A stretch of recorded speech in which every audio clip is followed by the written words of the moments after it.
baada muda usiokuwa mrefu wataweza kufanya tangazo hilo, manake inaonekana watu wananong'onezana pale nyuma. Na hapo awali tuliweza kuona ya kwamba viti katika ukumbi huo wa Bomas vimeweza kupata wenyeji. Hasa basi tunapozungumzia masuala ya usalama, Lulu, naarifiwa na mwelekezi ya kwamba kunayo ile taarifa ambayo imetolewa kuhusiana na swala hilo la usalama. Wacha tuitizame.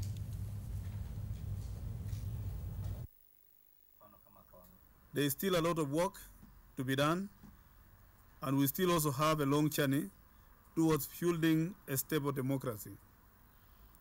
We have no illusions about this at all, but we have begun well, and we have made peaceful progress as we move on towards the finalization of elections. Peace must be cultivated continuously, whether we engage in an election or not. And trust in our national institutions, such as the entire justice system and the Independent Electoral and Boundaries Commission, must be maintained, and all grievances expressed in civility and throughout the lawful channels. We urge everyone to resume their duties and to ensure that the country reverts back to normalcy. In conclusion, ladies and gentlemen, I wish to remind Kenyans that all competitions produce winners and losers. Yet, in real sense, a democratic competition run in strict accordance with the rule of law and does not have losers. We all win, and all are winners. Those ones who lose and those ones who win, they are all winners. Those who are elected are leaders of all Kenyans, not just of their supporters. They are the leaders that can be able to lead all Kenyans across the divide. For this reason, therefore, let us temper our celebrations and our disappointments. We need to control our temper. We need to control our disappointment and come back to normalcy as the citizens of this country, and show a lot of maturity and responsibility the way all Kenyans stand up for the election period.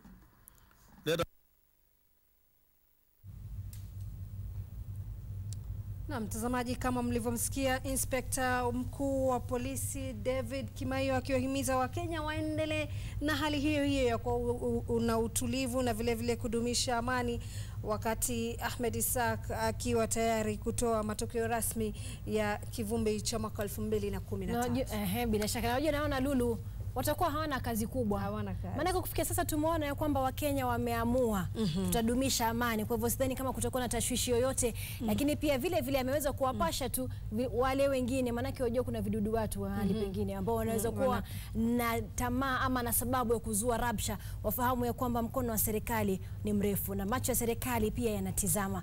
Lakini zaidi ya yote hamna haja tufanye vurugu. Tutulie tu na kukubali yale matokeo, manake ndio matokeo rasmi ambayo yataenda kutangazwa baada ya muda usiokuwa mrefu. Na kwa wale ambao wanakusudia kufanya hivyo, tunasema washindwe kabisa. Sawa Lulu. Wacha sasa tulikuwa tumeacha kidogo kuonyesha watu wanavyoshangilia. Shamra. Wacha tuelekee katika eneo la Nakuru ambako tunaarifiwa kwamba zipo picha, mpiga picha amezipiga vizuri, na hizi hapa hizo picha.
na tunawasihi wale pia wanaoshughulika katika shamra za kusherehekea, jamani, pia tuwe waangalifu kidogo. Tumemwona dada mmoja hapo alikuwa karibu ameanguka, alikuwa ni shamaka. Maana yake lazima tuangalie pia usalama wetu katika zile hali za kusherehekea. Na moja kwa moja sasa, mtazamaji, tunaenda katika ngome ya Uhuru Muigai Kenyatta, ambaye mwanahabari Faiza Maganga yuko ngangari kabisa kuhakikisha kwamba nakuletea taarifa hizi moja kwa moja, tuone jinsi hali ilivyo eneo hilo. Kwako Faiza.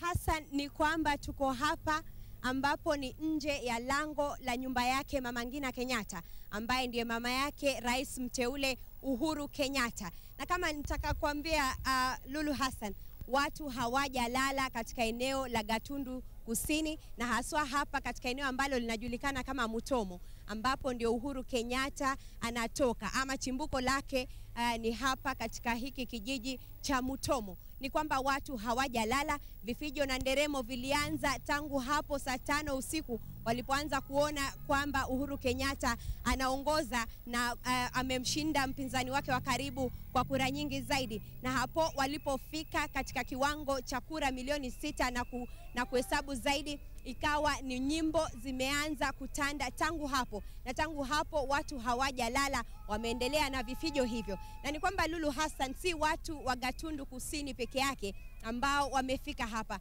Kumekuwa na misafara ya magari ikija. Tunaarifiwa kwa magari haya yanatoka katika maeneo ya Murang'a, maeneo ya Thika, maeneo yote ya Kiambu, kaunti ya Kiambu, yanakuja kukongamana hapa nje ya nyumba yake Mama Ngina Kenyatta. Tunaarifiwa kana kwamba Mama Ngina Kenyatta mwenyewe hayuko nyumbani, ni kwamba amekwenda jijini Nairobi kushirikiana na mwanae na kuwa pale wakati ule ambapo Uhuru Kenyatta atakapotangazwa kuwa rais wa 4 wa nchi hii. Anataka kuwa pale na mwanawe ili aweze kuhudhuria sherehe hiyo ya kihistoria. Na hivyo basi hilo haliwavunji moyo wenyeji wa Gatundu Kusini na haswa eneo hili la Mutomo, na wameahidi kuwa watashinda hapa. Watapiga kambi hapa hadi mama mwenyewe aje azungumze nao. Wengine wakitarajia kuwa rais mteule mwenyewe atakuja hapa pia azungumze nao, manake wanasema nyumbani ni nyumbani na lazima aje azungumze na watu wa nyumbani. Na hivyo basi hatutarajii kuwa sherehe hizi zitakwisha leo, manake wanasema hata kama ni siku ya pili hakuna kulala, manake kutangazwa ni leo, kumaanisha kuwa kivumbi chaanza leo, sherehe zaanza leo, na haijulikani zitakwisha lini. Ijulikane kana kwamba eneo hili la Mutomo sasa linatoa rais wa pili. Yaani marais wawili wametoka katika kijiji hiki cha Mutomo, ikiwa kwanza ni Jomo Kenyatta mwenyewe na sasa mwanawe Uhuru Kenyatta. Kijiji hiki sasa kikijivunia marais wawili. Ndio basi maana kila mtu kutoka kaunti ya Kiambu, kaunti ya Murang'a, wote wanakuja kukongamana hapa, ikiwa misafara ya magari haiishi. Na hivyo barabara za hapa, japo barabara zenyewe si nyingi, lakini barabara hazipitiki, manake magari ni misafara ya magari kuja hapa.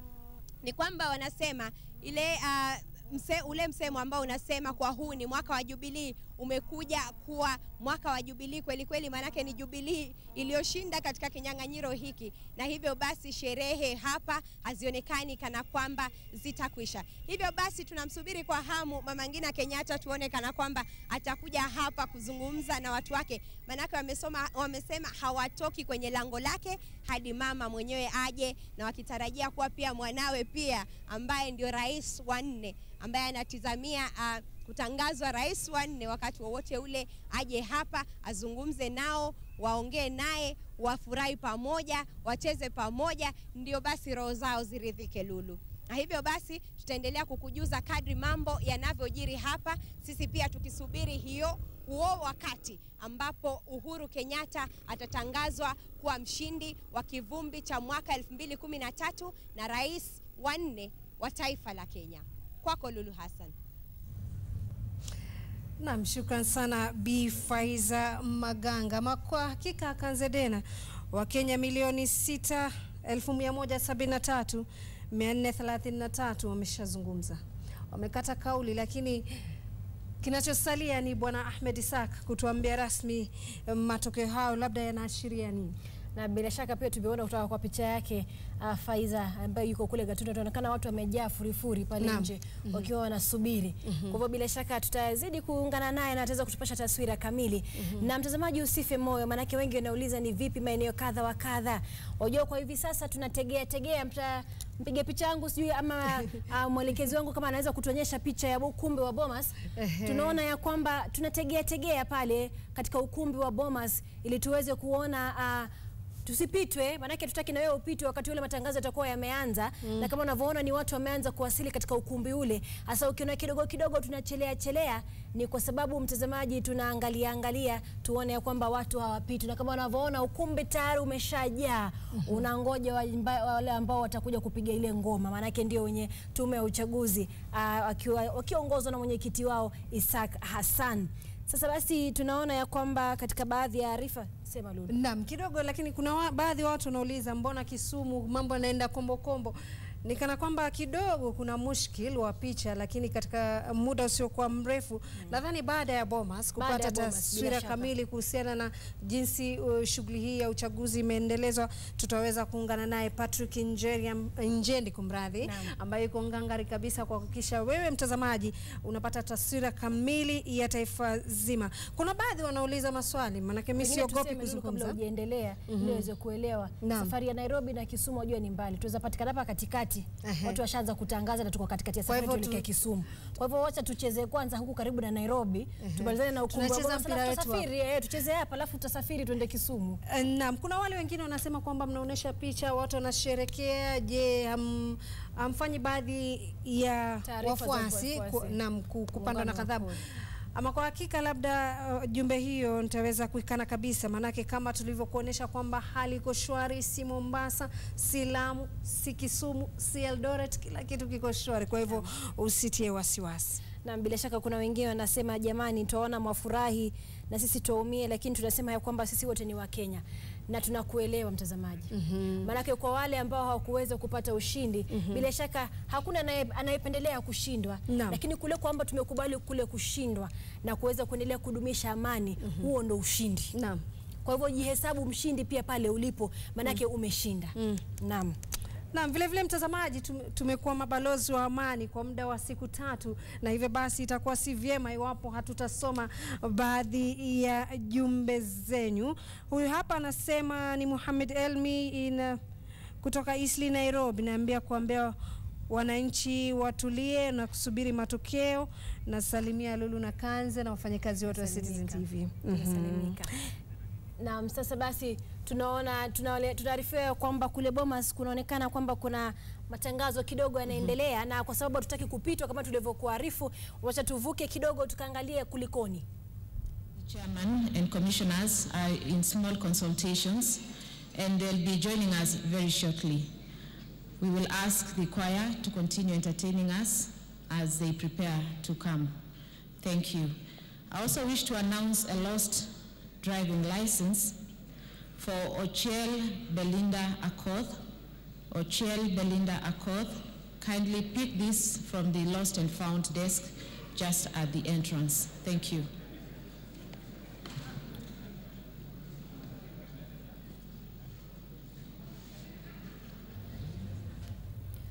Na bila shaka kama tulivyoweza kutangaziwa hapo ni kwamba baada ya muda usiokuwa mrefu tutaweza kujumuika nao katika ukumbi wa Bomas tayari kwa matangazo kamili, matangazo ya kuashiria nani atakayokuwa amechukua kiti cha urais. Naam, ni vyema pia kumkumbusha mtazamaji ni kwamba kwa sasa tunakula mkia.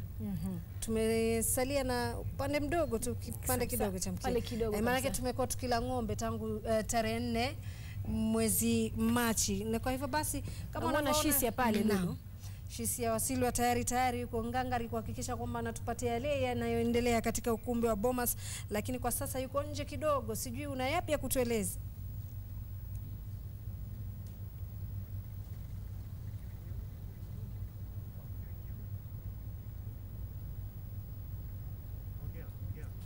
Asante sana tena Kanze na Lulu pale studio zetu za zilizoko pale Halingama. Ni kwamba bado mshawasho unaendelea kuinuka hapa hivi kwamba tumeona wale mabalozi au wanadiplomasia wakifika katika ukumbi huu wa Bomas. Mbali na hayo pia nimeweza kuona baadhi ya viongozi wa upande wa kisiasa wakiingia kwenye ukumbi wa Bomas. Kumbuka kwamba hapo jana tuliweza kufahamishwa kwamba matokeo haya huenda yakatangazwa mwendo wa saa 5 hivi. Hata hivyo, kitu ambacho tunafahamu ni kwamba bado hatujamuona Uhuru Muigai Kenyatta ambaye anaongoza kwa wakati huu kwa kura milioni 6.1 na yule mpinzani wake wa karibu Raila Amolo Odinga anayemfuata kwa kura milioni 5.3 kumradhi. Hata hivyo, kitu ambacho tunafahamu ni kwamba usalama katika eneo hili umeimarishwa sana, kwamba wale wananchi au umma haujaweza kuruhusiwa kuingia mahali hapa, kwamba unapohitaji kuingia katika ukumbi wa Bomas lazima uwe na badge wanavoita wenzangu. Kwa wakati huu, muda mfupi ujao, tutakuwa tunatarajia kupokea matangazo ya mwenyekiti wa tume ya IEBC Isaac Hassan. Kumbuka kwamba sehemu kubwa ya asubuhi amekuwa akikutana na maajenti na mawakala wa vyama mbalimbali kuona kwamba yale matangazo atakayoyatangaza baadaye mwendo wa saa 5:30 hivi yanakuwa ni ya uhakika na ya ukamilifu. Kwa hivyo Lulu Hassan tu na Kanzedena kuwafahamisha ni kwamba tungali tunasubiri kutangazwa kwa matokeo hayo ya kihistoria. Kumbuka kwamba huu ni uchaguzi wa kwanza kuwahi kuandaliwa au kufanyika chini ya katiba mpya, ambapo Mkenya alikuwa na kibarua cha kupigia rais, gavana, mbunge, mwakilishi wa kaunti pamoja na mbunge. Na nadhani kuna mafunzo mengi ambayo tume ya IEBC imekusanya katika mchakato mzima wa shughuli. Kumbuka kwamba ni uchaguzi ambao uliweza kufanyika au kupigwa Jumatatu, lakini matokeo yake yanatangazwa hivi leo au yanatarajiwa kutangazwa hivi leo. Kumbuka kwamba IEBC imekabiliwa na changamoto mbalimbali, hususan changamoto za kimitambo, changamoto za kuhesabu zile kura, lakini ni matarajio yetu na kila Mkenya na ulimwengu mzima kwamba shughuli hii itaendeshwa na kukamilishwa kwa njia inayopaswa, na pengine tukutilia pondo yale matamshi ya wachunguzi wa kimataifa ambao nimeona tayari wamewasili, hususan Umoja wa Afrika, ni kwamba mchakato mzima wa uchaguzi huu uliendeshwa jinsi ilivyopaswa, mbali na kwamba pamekuwepo na changamoto za kimitambo ambazo zimekuwa zikikabili tume huru ya uchaguzi na mipaka ya IEBC. Sina la ziada ila kukuregesha kwa Kanzedena na Lulu Hassan, lakini kumbuka kwamba tutakuwa tukipatana nawe mtazamaji iwapo matukio yote yatahitajika kuripotiwa.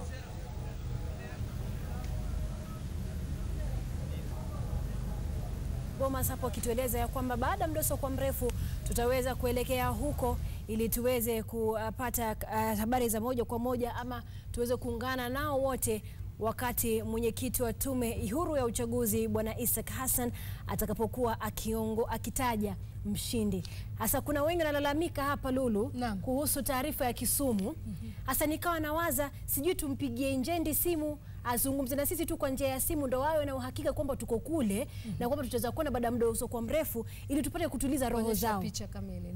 Naam, bila shaka, lakini nadhani pengine tutaweza kuongea na mwelekezi wetu aweze kutupasha iwapo tutaweza angalau kutuliza watu wa Kisumu, manake wanauliza ni vipi, hatujaweza kuonyesha hali iko vipi. Lakini kwa hivi sasa, kabla tujakwenda, kama nilivyosema, safari ni ndefu, tuangalie Murang'a manake waliweza kusherekea mapema. Hebu tuone kazi ilikuwaje huko.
Na bila shaka hizo zilikuwa ni picha kutoka eneo la Murang'a ambapo walikuwa wanasherehekea ushindi wa Uhuru Kenyatta kama rais wa 4 wa taifa letu la Kenya. Naam, kama tulivyokuahidi ni kwamba tutakupeleka hadi jijini Kisumu, lakini kidogo tunaambiwa kuna mushkil na picha.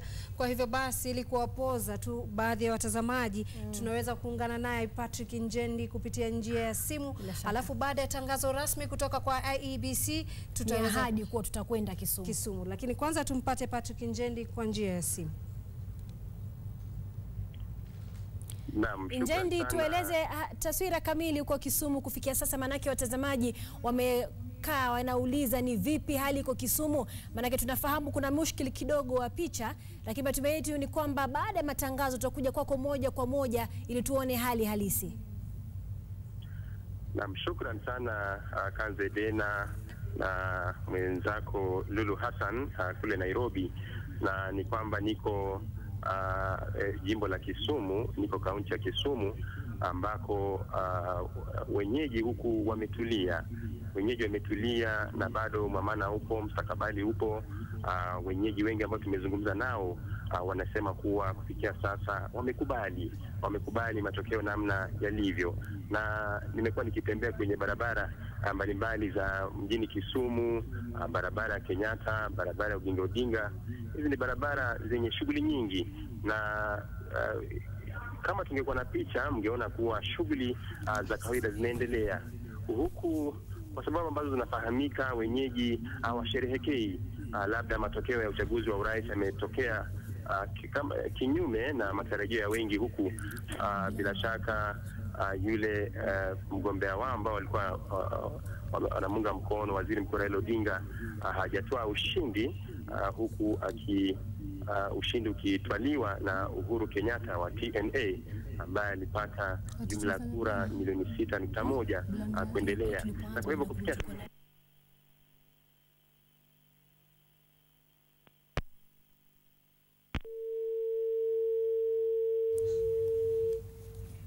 na mnaonekana tumeweza kumpoteza Patrick Njendi hapo alipokuwa anazungumza nasi kutoka Kisumu, akitueleza hali iko shwari kule na kwamba watu wanaendelea na biashara zao kama kawaida.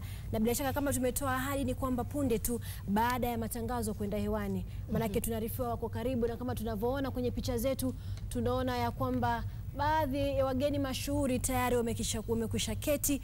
Kwa hivyo bila shaka tunaomba ya kwamba mtulie kidogo, mtuvumilie kidogo. Bila shaka tutaweza kukupasha taarifa kamili kutoka Kisumu utakapomaliza matangazo haya ya moja kwa moja. Na mtazamaji, tumefika katika mkondo wa lala salama, mbivu na mbichi itajulikana katika muda usiokuwa mrefu kutoka kwa mwenyekiti wa tume ya IEBC Ahmed Isaac Hassan, ambaye ataweza kutoa matokeo rasmi kuhusiana na kivumbi hiki cha mwaka wa 2013. Ama kwa hakika ni matokeo ambayo yamesubiriwa na wengi, na kama unavyoona bwana Joakim Chisano ambaye pia alikuwa ni rais tayari pia amejajaa katika ukumbi wa Bomas kutaka kusikia ni yapi Ahmed Isaac ataweza kutupasha katika muda usiokuwa mrefu. Kama unavyoona picha zako kwa hivi sasa ni kwamba watu mashuhuri na watu kawaida kama sisi wanaendelea kujajaa katika ukumbi huo wa Bomas tayari kusubiri matangazo rasmi ya ni nani atakaye kuwa rais wa Jamhuri ya Kenya wa 4. Na bila shaka Lulu, tunapozidi kungojea pengine tunaweza kuendelea kusoma arafa mbalimbali ambazo tumeweza kutumiwa hapo na watazamaji ambao wanasema ya kwamba ni vipi, anasema ya kwamba samani anaitwa Joel kutoka Nakuru anasema kwamba amani imedumishwa kabisa na bado wanangoja kwa hamu kuu rais wa 4.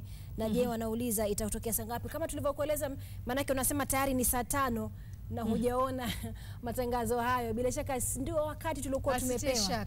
Ndio wakati tulikuwa tumepewa kutoka IEBC ya kwamba tuwe tumefika, watakuwa wametangaza mwendo wa saa 5, lakini bila shaka tuvumilie kidogo, huenda kuna mambo mawili matatu ambao bado wanapanga ili waweze kutupasha taarifa hiyo. Wajua, wakati tulipozungumza na Chamwada Lulu, Chamwada alitueleza ya kwamba mgombea kiti cha urais kupitia mrengo wa CORD alituarifu ya kwamba yuko nyumbani kwake katika mtaa wa Karen. Na kama pia ametueleza kwamba mgombea mwenza wake Kalonzo Musyoka pia wako kule, na bila shaka wataweza kutoa taarifa hapo baadaye kuhusiana na jinsi mambo yalivyokuwa. Tukikumbuka ya kwamba ilikuwa ni siku ya pili hivi kama nakumbuka vizuri, ambapo waliweza kutoa taarifa kwa habari wakisema ya kwamba shughuli ile inayoendeshwa kule katika ukumbi wa Bomas ilikuwa ni isitishwe. Manake walikuwa wamesema ya kwamba kulikuwa kumeonekana kuna tashwishi na kuna mambo baadhi ambayo ama takwimu fulani ambazo zilikuwa hazikuambatana na walihitaji ya kwamba isimamishwe, na ndiposa mashirika mengine yasiyo ya serikali yakiwemo Rundumbo ilisema ya kwamba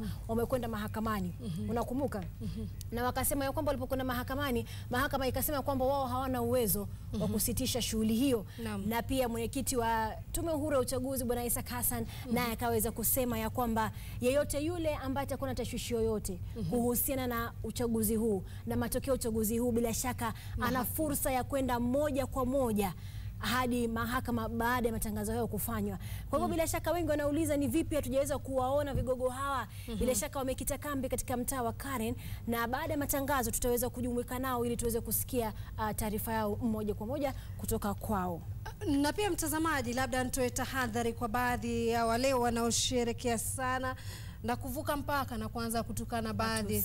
Na tunasema hivyo si vyema, na kwa hivyo basi iwapo tutaendelea kufanya hivyo, basi tutakuwa tumejirudisha nyuma miaka 5 iliyopita. Kwa hivyo tudumishe amani, tuweni watulivu, tukubali matokeo. Kwa wale ambao labda mmeonewa ama mnaona labda mambo hayakwenda vile mnavyotaka, tafadhali tukubali jinsi Wakenya walivyozungumza, kwani tayari Wakenya milioni 6 wameweza kupaza sauti yao na kuzungumza kuhusu ni nani ambaye kumradhi atakayekuwa kiongozi wa Jamhuri ya Kenya. Na Lulu, bila shaka katika ile hali ya kutulia na kungoja, manake tunaarifiwa na Shisi Wasila dakika za mwisho. Pengine tuangalie tena zile picha ambazo tulikuwa tumekata za Uhuru. Baadhi ya picha ambazo zimehusika katika safari yake kufikia pale ambapo amefika kwa hivi sasa, tangu pale alipotawazwa. Wakumbuka wakati ule wa kitambo alipotawazwa na rais aliyestaafu Daniel Arap Moi, kidogo hapo nilikuwa nimekwenda kumsahau, mtukufu Daniel Arap Moi alimtaza akasema kwamba yeye alikuwa na imani na uongozi wa Uhuru Kenyatta. Acha tutizame picha hizo mwelekezi tuweze kuona hiyo safari hiyo ilikuwaje. Sawa.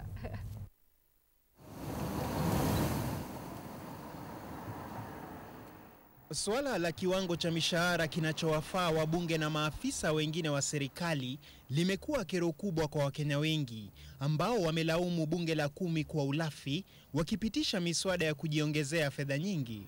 Aidha, hatua zao zimekuwa zikihitilafiana na hali ya sasa ambayo imepelekea migomo tofauti, ikiwemo ile ya walimu na madaktari, wote wakitaka mishahara bora.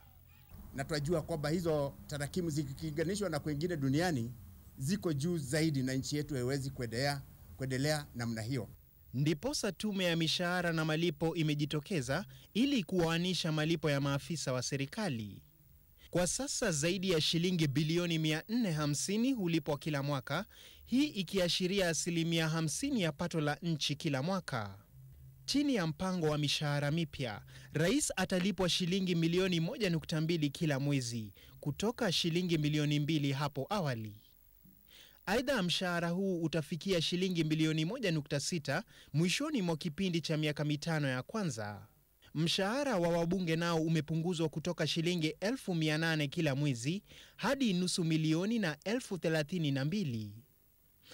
Lazima tufikirie ya kwamba kila mtu atafanya kazi na kuwa anawezesha serikali kupata mapato, ama akiwa productive katika kazi yake na utenda kazi ukiwa muhimu zaidi.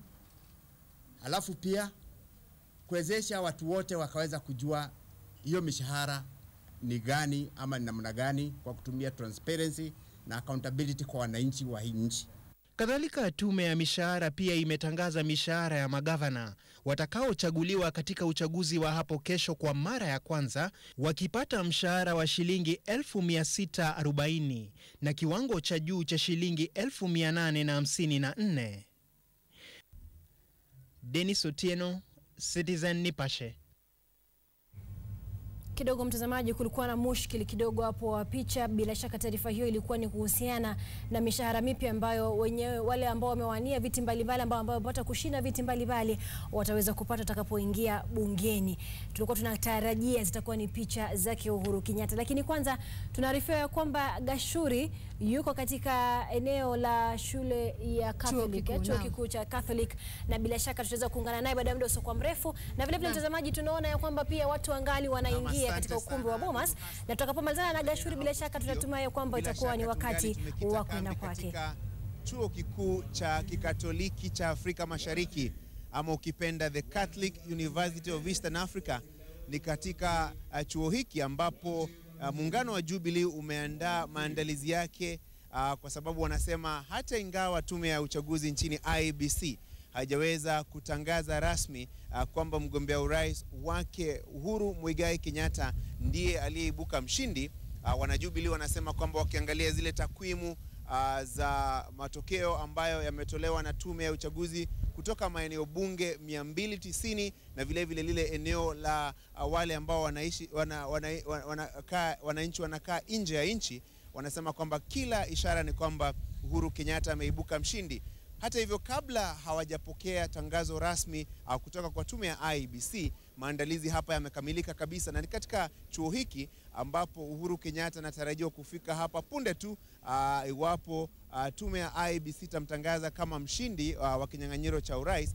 Ni katika eneo hili ambapo atakuja kutoa hotuba yake ya kupokea ama kutoa uongozi baada ya kuchaguliwa na wananchi takriban zaidi ya milioni 6 katika uchaguzi mkuu wa kwanza chini ya katiba mpya uliofanyika siku ya Jumatatu. Na ndani ya ukumbi wa chuo hiki cha Kikatoliki maandalizi yamekamilika kabisa. Viti vyote vimepangwa, na wale ambao wanaruhusiwa kuingia pale ni wale ambao watakuwa na vitambulisho spesheli.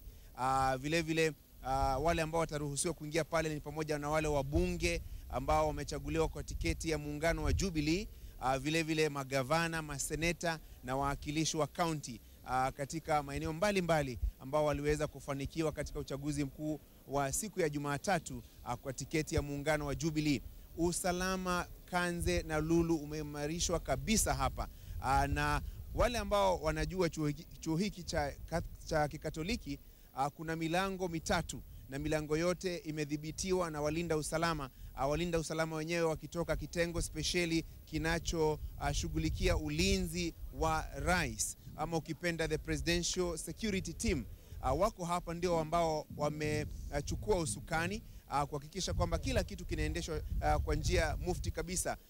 Hapo awali tuliweza kuona wale askari wa majibwa wakija na yale majibwa ya kunusa kuhakikisha kwamba eneo lote linashughulikiwa, kuhakikisha kwamba hakuna lolote ambalo linaweza kuleta utovu wa usalama. Wale ambao maafisa wa usalama nimeweza kuzungumza nao wanasema kwamba usalama wa rais ni usalama ambao hauwezi kuchezewa, na hivyo basi wanasema hata kama Uhuru Kenyatta bado hajatangazwa rais, wanasema usalama wake utawekwa juu zaidi kabisa kuhakikisha kwamba kila kitu kinaenda shwari. Katika upande wangu wa kushoto hapa, walinda usalama wameweza kuweka vizuizi ama ukipenda barriers, kuhakikisha kwamba wale ambao wanaingia wanakaguliwa vilivyo, ile wanaita body search, na vile vile lazima wawe na kitambulisho spesheli. Na sijui kama mpiga picha wetu Munene anaweza kukuonyesha picha katika upande wangu wa kulia kule. Wale ambao hawatakuwa na vile vitambulisho spesheli watakuwa wamewekwa upande huu ambapo wameweza kuweka hema na viti vile vile na kuweka televisheni kubwa ili kuweza kufuatilia matukio katika eneo la Bomas na vile vile kufuatilia matukio katika eneo hili la chuo kikuu cha kanisa Katoliki punde tu matangazo haya yatakapotolewa. Hivyo basi ni hayo tu kwa sasa, tukisubiri kwa hamu na gamu kuona ni yepi ambayo yatajiri katika ukumbi huu wa kanisa Katoliki la Afrika Mashariki, ambapo Uhuru Kenyatta anatarajiwa kuja kutoa hotuba yake ya kuweza kukubali uchaguzi wa Wakenya ama kukubali uamuzi wa Wakenya kwenye debe uliofanyika siku ya Jumatatu. Hivyo basi kwa sasa ni hayo tu, lakini kivumbi mwaka 2013 kinaendelea. Kwenu Lulu na Kanze. Bila shaka huyo alikuwa ni Francis Gashuri, ripota wetu ambaye amekita kambi katika chuo kikuu cha Catholic maeneo ya Rongai huko Karen, akiwa ametueleza ya kwamba kila kitu kiko salama na pia usalama pia umeweza kuimarishwa katika eneo hilo. Mtazamaji, tunangojea tuende katika ukumbi wa Bomas. Naam, na itakuwa vyema iwapo tutapata picha hizo za Bomas kwa sasa, ambapo tunaarifiwa kwamba ukumbi huo umejaa furifuri tayari kusubiri ujumbe wake na matangazo yake Ahmed Isaka, ambaye yuko tayari kutoa matokeo rasmi kuhusiana ni nani mshindi wa urais mwaka huu wa 2013. Na kama unavyoona, wanahabari kutoka humu nchini na mataifa ya kigeni pia wamewasili kuhakikisha kwamba wanapata taarifa kamili kuhusiana na matokeo ya humu nchini. Na bila shaka inaonekana watu katika ukumbi huo wa Bomas wanaendelea kupata wakati wa kupumzika na kujumuika, wakiwa wanazungumza katika hali ya kungoja. Lulu, pia tunaona ya kwamba wakati wetu pia umeyoyoma. Naam, naarifiwa kwamba tunaarifiwa tufunge virago vyetu kwa hivi sasa, manake Julie Gishuru na Hussein Mohamed wamejaa katika studio tayari, wanataka kutupasha mengi zaidi kupitia lugha ya Kiingereza. Naam, kama unavyoona ni kwamba ukumbi umejaa huo kutoka wageni kutoka nchi mbalimbali na pia vile mabalozi. Na kama kwa sasa namuona Eugene Wamalwa, Samongeri tayari pia umejaa pale, Kato Olemetito tayari wamejaa. Na bila shaka tunaona ya kwamba wote wanajiandaa, wako tayari kusikia je itakuwaje. Naam, yote tisa mtazamaji, ikiwa tunasubiri matokeo rasmi kutangazwa na Isaka San, tunasema shukran sana. Na kama unavyoona Bi Julie Gishuru na Hussein Mohamed wako tayari kuwaletea taarifa hizi kwa lugha ya Kiingereza, wakati ambapo Ahmed Isaka San atatoa matokeo rasmi kuhusiana na kinyang'anyiro hichi. Ni kivumbi cha mwaka 2013. Kutoka kwetu tunasema shukran sana, tunakuacha kwa mikono ya Julie Gishuru na Hussein Mohamed. Na bila shaka mtazamaji, kunradhi kwa wale ambao hatukuweza kuonyesha picha fulani, lakini bila shaka wenzetu Julie na Hussein Mohamed wataweza kuendeleza mkondo huu na wataweza kutupasha kwa kina, manake ndio watakaokuwa wanangoja kusubiri. Karibu Lulu. Mtazamaji, kama unavyoona ndio hao wamejaa studioni tayari kuzungumza na Ahmed Isaka kutoka Bomas of Kenya, na tuna imani kwamba mtaendelea kuwa watulivu na vile mtaendelea kuhubiri amani kama tulivyokuwa tukifanya sisi. Bila shaka Lulu. Bila shaka tutapumzika. Endeleeni. Thank you. And we shall certainly do that, Hussein. Indeed. Thank you so much. Thank you for joining us. And this morning, any moment now, we expect to connect, of course, with the Independent Electoral and Boundaries Commission at the Bomas of Kenya. You have the shots right there for what is expected to be the official announcement of the results. Exactly, of the presidential results. We expected that to be at 11 a.m. We're going to noon now. We have waited for 5 days since Monday. I bet we can still wait for the final announcement of the results by the IEBC. We can certainly wait a little bit longer. If we can take a look at the numbers once again for you. Uhuru's final tallies on the screen right now for you. 6,173,433. Raila's vote stand at 5,340,546. And of course, we wait to hear what Isaac Hassan has to say this morning. What we know is that as we have had, translates to about 50.03%, just going beyond the 50% plus one vote needed to win the presidency in the first round. Yeah, we're also waiting to hear which counties that he managed to secure in terms of the 25% required for 24 counties across the country. So we wait to hear about that as well. And so much more. Hussein, just looking at the pictures there from Bomas right now, it's clearly packed. Lots of people there. We did hear from Evelyn Wamboi and Janet Bugwa, who are on location, that some people stayed overnight even after the announcement last night that the results would be issued, given at 11 a.m. And just looking at all those people there, looking quite expectant. Really packed. You can see members of different political parties that have been elected to different positions as governors, as MPs, as senators, members of the diplomatic corps, Julie. And of course, during our time, we'll also be going to the Jubilee Talent Center, where Francis Gashuri will be joining us. We expect President-elect Uhuru Kenyatta to make his first or his maiden acceptance speech there, and we are also expecting a reaction from co-presidential candidate Raila Odinga, who of course with Uhuru Kenyatta were the front runners in this election. Picture there on your screen right now of Johnson Sakaja of the Jubilee Alliance. There you have some of the diplomatic corps, I am presuming, because there's lots of foreign press in the country as well. That's actually Godek, the American ambassador, just making his way out. Of course, he'll come back later. Indeed, that is the members of the diplomatic corps, all waiting, all eagerly waiting for the IEBC to give us the final result, to make it formal and tell us how the election has gone. That is Gigi Kariuki, who has just won in Laikipia County. Fascinating. At 74 years of age, Gigi Kariuki is still going strong. Yes, and he took the seat. Still showing that he's still very strong politically in Laikipia County, even after being an MP in Laikipia a long while ago.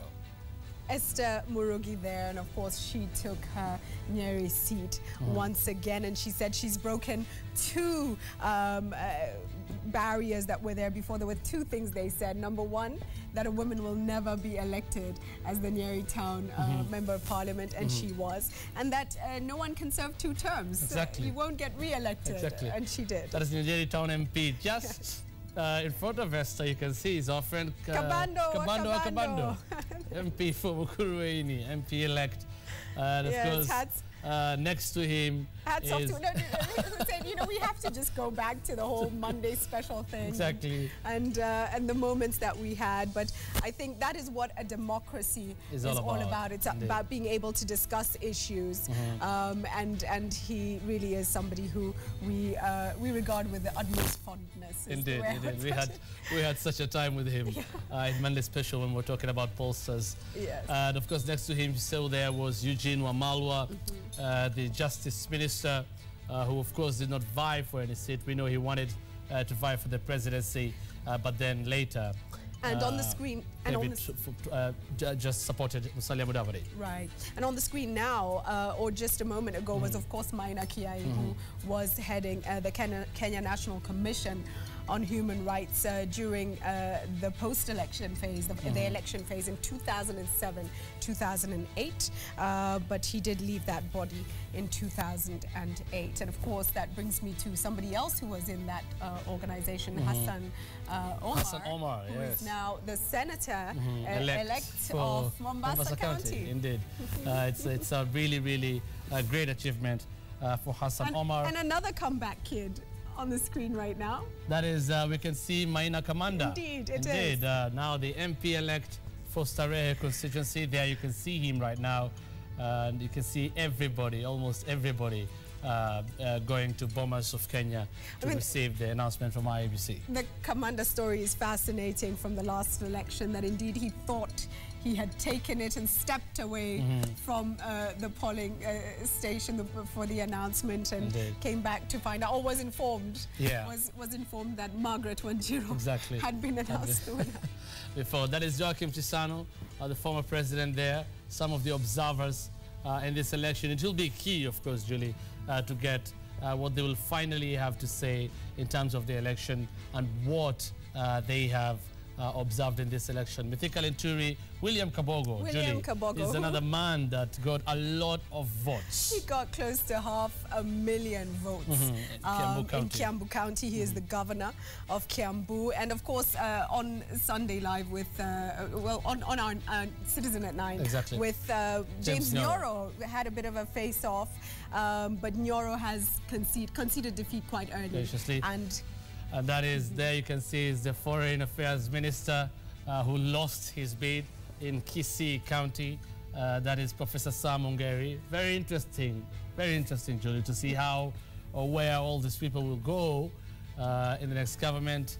Of course, we know he's in the Jubilee coalition. Well, you know, it's fascinating to see everybody this morning on their phones in all the shots. Lots of people, especially at Catholic University, where the Jubilee Alliance has set up their headquarters. Everybody's on the phone. And Hussein, an interesting fact is that one of the first things that will happen, if indeed the president-elect is announced this morning by IEBC, which is what is widely expected, is the security has been changed and is in place. And apparently the first thing that they do is they take away his mobile phone.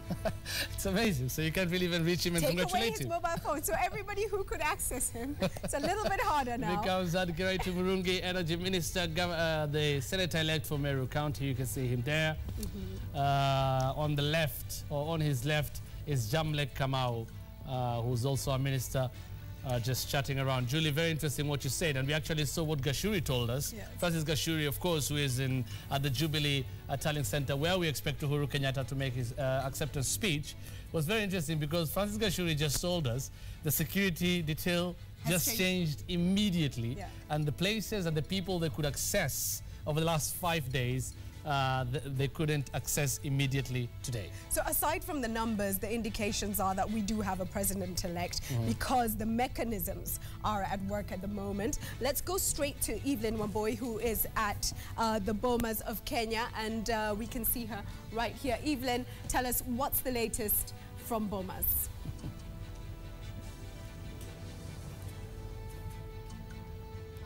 The formal announcement by the IEBC Chair Isaac Hassan and his commissioners will be made here at the auditorium. And I'm standing outside, and I don't know if you can be able to see, but the security here at the Bomas of Kenya right now has increasingly been heightened. Of course, there had been a heavy security here at the Bomas of Kenya throughout since Monday, but today it has significantly been increased. Of course, nothing will be led to chance at this particular moment, because this is an opportunity, this is an occasion that is not only been anticipated by the people who are here at the Bomas of Kenya, but by the entire country and indeed the entire world. So we are on standby. Any minute now, the chair of the IEBC, Isaac Hassan, and his commissioners will come through and will go to the auditorium for the much anticipated announcement. Remember, the entire country is already celebrating because of the results that have been released, but the IEBC is mandated constitutionally to be the one to formally announce the results.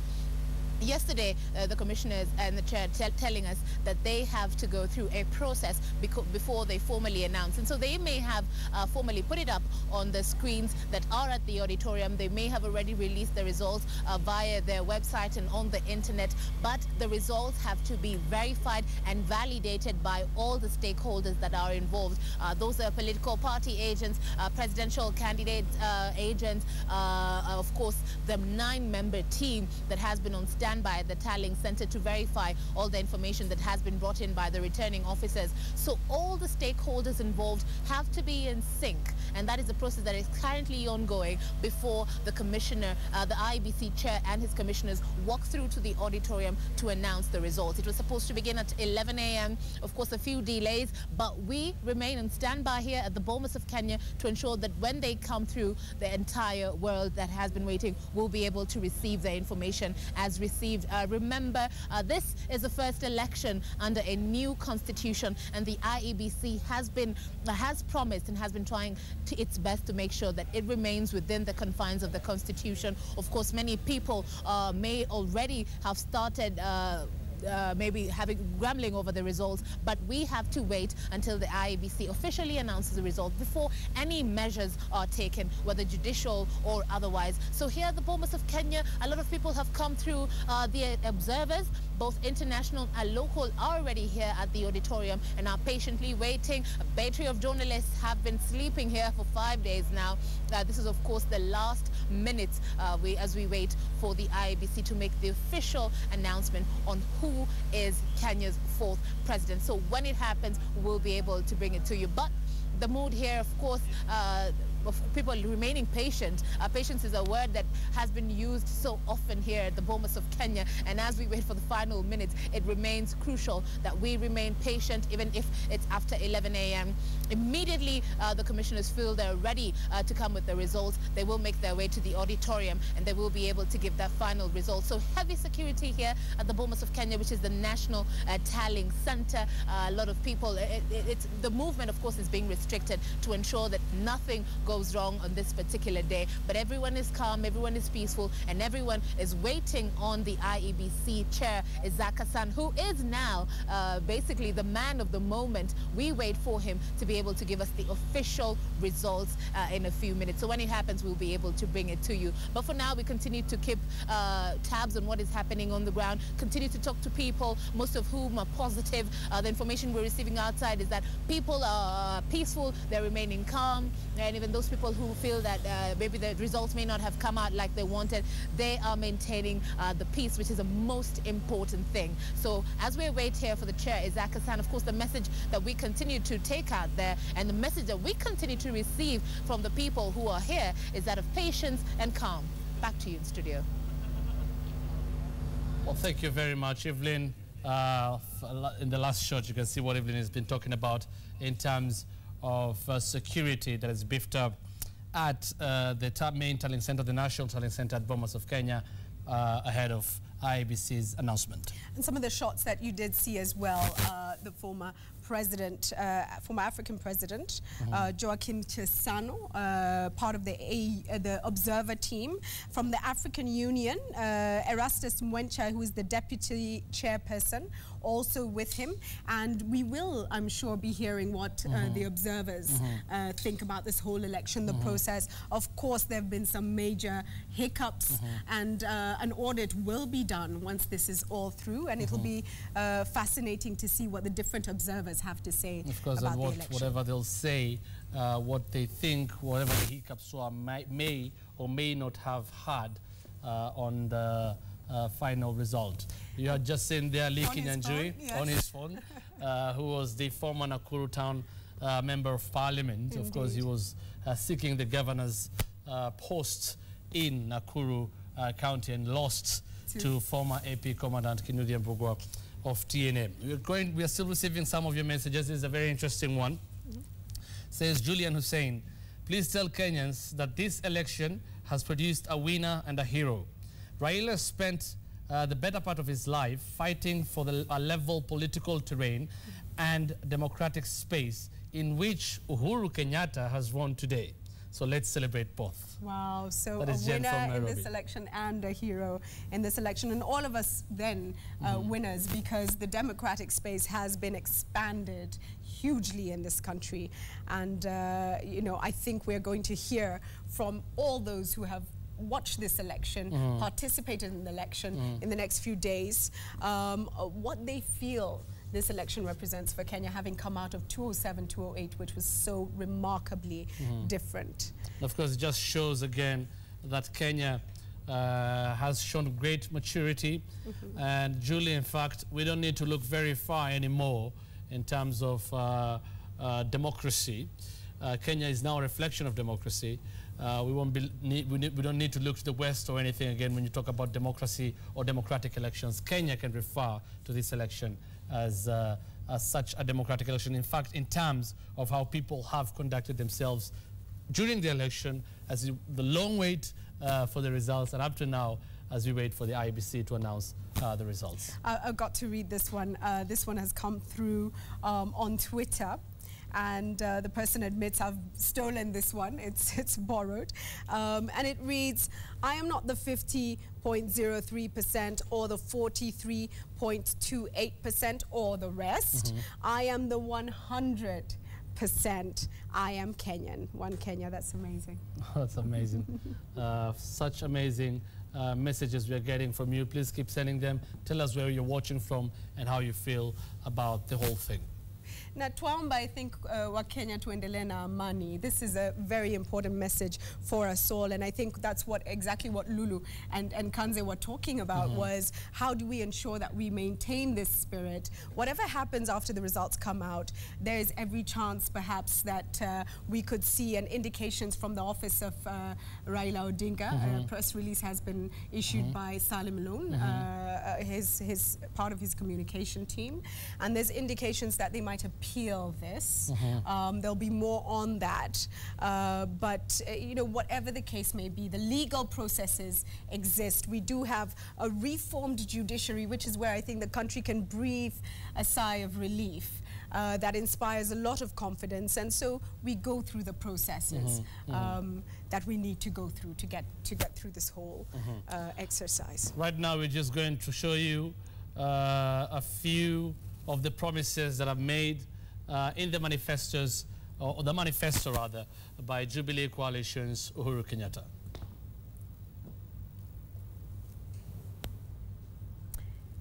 Those promises on. We cannot go on like this anymore, my fellow Kenyans. The task of the next government is to build one Kenya, not two Kenyas. One Kenya where all our citizens have opportunities to move ahead and to take control of their lives. The role of the government is to provide basic services such as infrastructure, to keep its people safe, to administer justice, and to provide a social safety net. But beyond this, our duty is to empower individuals, families, and communities, and to enforce the rules of fairness, and to give all Kenyans a chance to thrive and excel. The scourge of poverty and unemployment still stalks our nation, robbing millions of hope. Over 70% of our young people in Kenya do not have jobs. We need to create jobs for our people, jobs for our youth, and securing them will be my first priority as president. We want, ladies and gentlemen, a society where people are able to get jobs that enhance the dignity of the individual and allows them to provide for their families, creating self-reliant individuals who can engage with society rather than waiting for handouts. In order for us to do so, we need a serious government that puts in place economic foundations for growth. 10 years ago, our nation's budget was barely Kenya shillings 200 billion a year. Today, it stands at over Kenya shillings 1 trillion. And 95% of what we spend comes from here in Kenya. Ladies and gentlemen, this is a sign of what we can do, of what we can become as a nation. A strong, self-reliant nation, doing things for ourselves and not looking for others to do them for us. Today, we have the opportunity to rebuild the Kenyan economy so that it is fit to compete in the world. Our policies are designed to allow Kenyans of all ages, economic backgrounds, and communities to take part in the efforts to build that economy. Through these policies, this coalition will enable, inspire, and equip all Kenyans to stand tall and reclaim their dignity. Our government will be growth-led, focused on creating jobs for the millions of young people without work. And these will be real jobs with real prospects for the future. Kenya must be at the heart of the growing East African economy, exporting goods to our neighbors and across the world. We need to attract new investors, both domestic and international, who will help create a manufacturing base that can employ our young men and women, and to give them the skills that they need to get ahead. Which is why we ask, do Kenyans spend billions of shillings a year on imported goods and services such as televisions, fridges, and cars when so many of our people are unemployed? Why is it that other countries around the world who 50 years ago were no wealthier than Kenya are now economic powerhouses? Why is it that in South Korea, the youth and women receive training and support so that they can bid for government contracts, while here they struggle even to open the doors to a bank. We, as a people, can no longer afford to hobble through higher taxes, excessive bureaucracy, and corruption. We must seize the chance offered by the start of this African century to remake ourselves as an African lion economy. By building industries here at home, we can create the kind of economy that will generate 5 million new jobs over the next 5 years. We must grow Kenyan industry, both small and large, attracting foreign investment while at the same time mobilizing domestic resources, adding value to our products and mechanizing our agriculture and improving access to markets for our agricultural produce. Our promises, ladies and gentlemen, up here and wait for the IBC chairman and commissioners.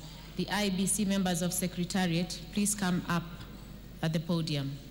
We will continue having 1 or 2 songs by our choir as the Secretariat comes to the podium. Thank you.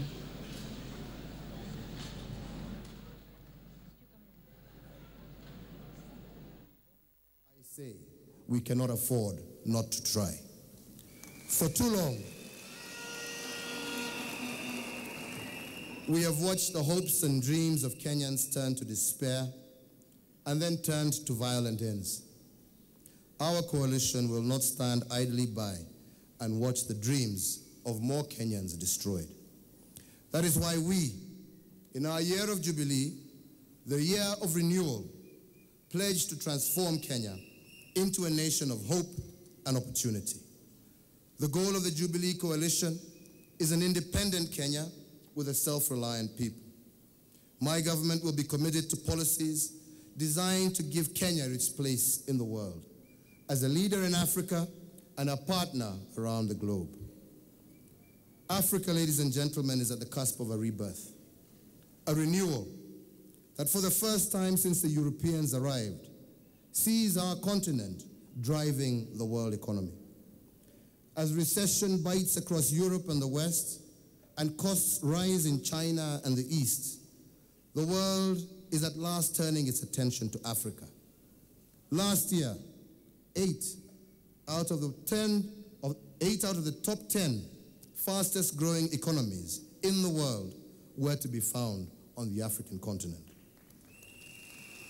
Ladies and gentlemen, this provides us with a tremendous opportunity, an opportunity to transform the fortunes of millions of ordinary people across the continent, not least here at home in Kenya. It gives us the strength to make our own choices and decisions about our future. Kenya has long been a friend to the West, and we will always be, but the world also has become a global marketplace, and Kenya must find its place if we are not just to survive, but to grow and prosper. Kenya, ladies and gentlemen, can and must retain its old friendships, but we must forge new ones as well.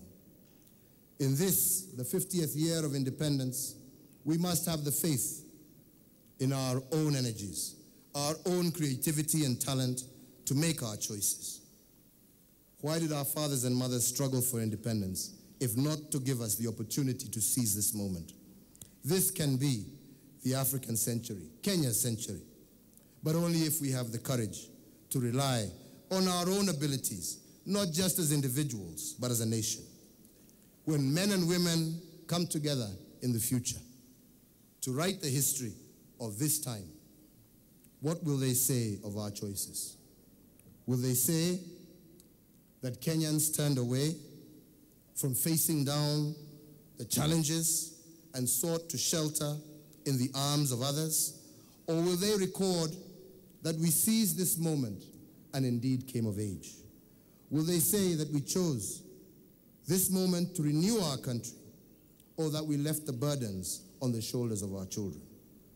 I believe that the Kenyan people will make the right choice for themselves, their families, and indeed their country. I believe that the Jubilee Coalition will be ready to answer their call when they do. We in the Jubilee have audaciously reimagined a brand new Kenya. We have dared to dream afresh. In keeping once again with our motto, tunaamini kusema na kutenda, we have already made plans to act on day one to start transforming Kenya. In the first 100 days of the Jubilee government, we will take measures to make Kenya a fairer, healthier, and better educated country. 1, we will release the money that has already been allocated to stock local health centers and dispensaries with drugs and equipment necessary to treat Kenyans when they fall ill. 2, we will abolish the fees that are currently charged when Kenyans go to public dispensaries and health centers for treatment. 3, we will abolish all fees for women giving birth at public hospitals. 4,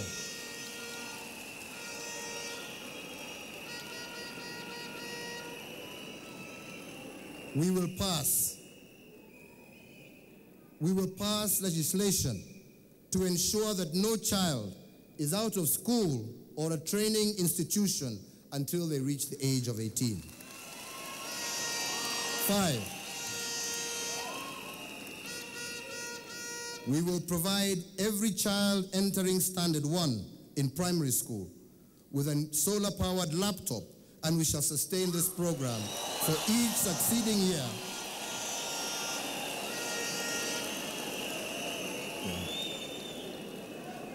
And we shall sustain this program for each succeeding year until the day where every child in this country will walk with his bag and a laptop.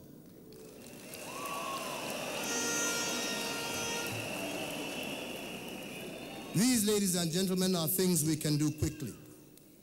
They are, in effect, a promissory note on the change that we will deliver as a government. Beyond this, to truly change our country for the better, we need a comprehensive legislative agenda. When Parliament meets for the first time, I will indeed present the National Assembly and Senate with a detailed program of government that will outline the bills that we intend to pass in order to implement the policy agenda outlined in this manifesto. God bless you all. God bless Kenya, and forward, forward, forward.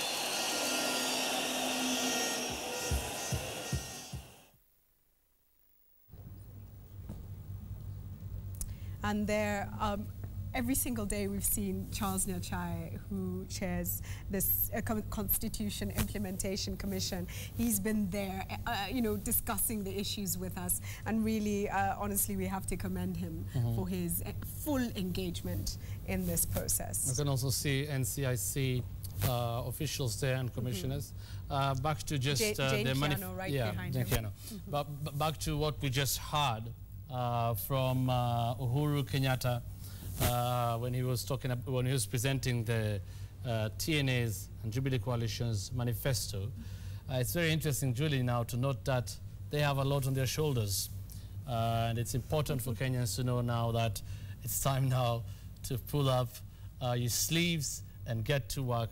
And the most important thing is to ensure that you fulfill those promises. Roll up your sleeves, pull up your socks, all of it. And one of the reasons why the presidential debates were very important is because they were making further commitments on the manifestos, and they need to be held to account for all the promises that they've been making.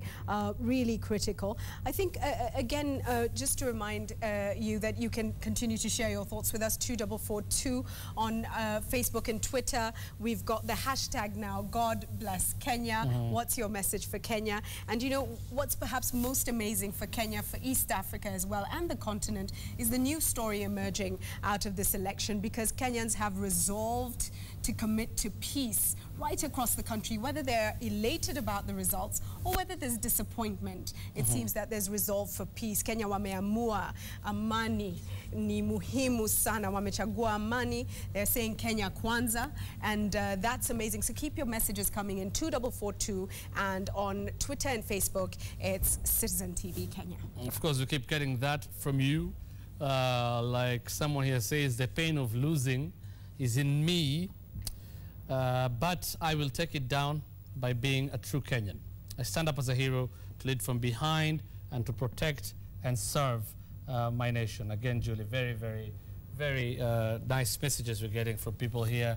Lovely message. Very lovely message. This is a nice one, recognizing the women behind the men. And it reads, behind every successful man, there's a successful woman. Let's appreciate the women. And this person starts with Mama Ngina, Uhuru's wife, Margaret, and Raila Odinga's wife, Ida, as well, and all the wives who backed their men during this process. And I should say also all the men who have backed their wives. There we have some movement. activity, some activity at the Bomas of Kenya. Anytime now, of course, you're waiting for the IEBC to announce the winner. And actually, our directors are debating in our ears, Julie. We can hear them say, it's so-and-so, it's so-and-so, it's so-and-so. Who is it? We don't know who it is. What we do know is they're tough-looking guys in black suits. Yeah. So it's Mdosi. It's somebody big. It's somebody big. We're going to show you, of course, because you're live at Bomas. The pictures you're seeing there, live at the National Talent Center, as we wait again for the IEBC to announce the winner of the 2013 general election. And more messages coming in. Go, go, go, go, Kenyans. We've proven our maturity by keeping the promise of peace. We are the actual victors. And you know, Hussein, I have to say, having traveled for peace conferences to Sierra Leone, to Rwanda, and countries that have been affected by conflict, Kenya does and has taken very much for granted the stability that we have enjoyed over the years. We've had to fight for the democratic space, yes. We have a new constitution in place, that's amazing. We have a judiciary we fought for as well for a long time, and it's there now, a reformed judiciary, but we really don't understand the price that is paid when peace is lost. And 2 decades of conflict in Somalia that completely devastated the country should just be a lesson to us all that you never take peace for granted. Indeed. The question is, how many refugees does Kenya host from so many neighboring countries? And they all wonder, in fact, like you say, they all say Kenyans are taking their country for granted. If you could hear them, that is NCIC Chair, Dr. Mzalendo Kibunjia, you could hear them always telling us, you don't know what you're getting yourself into, especially in the 2007 election and the post-election violence that followed subsequently. And of course, this time, Kenyans have proven it to be totally different and to be really, really mature and democratic. Absolutely. I think, you know, the country must be commended, everybody right across the country right now, for their conduct, their willingness to stand in queues just to cast their vote. It's been an absolutely enlightening process for all of us. Just so many questions coming in, so many thoughts, people still waiting. Some jokes about the IEBC really teaching us what African time is, which is not a very good thing. We hope the IEBC will take us to this soon. I can say we've seen people based at UNDP who are in the hall right now. I do see some of them. Also, along with politicians, we've also seen you know, various organizations, Ford Foundation, represented in there, Oxfam represented in there. So along with our politicians and local institutions, there's a lot of global interest in this. Talking about IEBC, Julie, we don't want to get into the intricacies of after announcing the winner, but so far, how they have handled it. And of course, people are talking about the IEBC. People were angry and frustrated the first 2 days that after they had promised, of course, we're going to have a result after 48 hours. I mean, after waiting for 5 days, it hasn't really been that bad, has it? Well, you know, again, it comes to a testament to the spirit of Kenya this time. that people have said, you know what, I can close my business for a little while. I'll stay at home. Some have gone back to work and said, I'll go back to my business. I'll take a chance, but what I will not do is cause any problem. So we're going from hasira hasara to Hakuna Matata, which is where, which is really where our nation came from. We are the Hakuna Matata nation. And showing that to the world right now is an amazing thing. Again, what it means for our economy to get through this election, stable and peaceful. It's really going to see incredible investment come into Kenya, into East Africa, and that means growth as well. There, Johnson Sakaja again. They must be very eager to hear the results, the Jubilee team, and just having a discussion.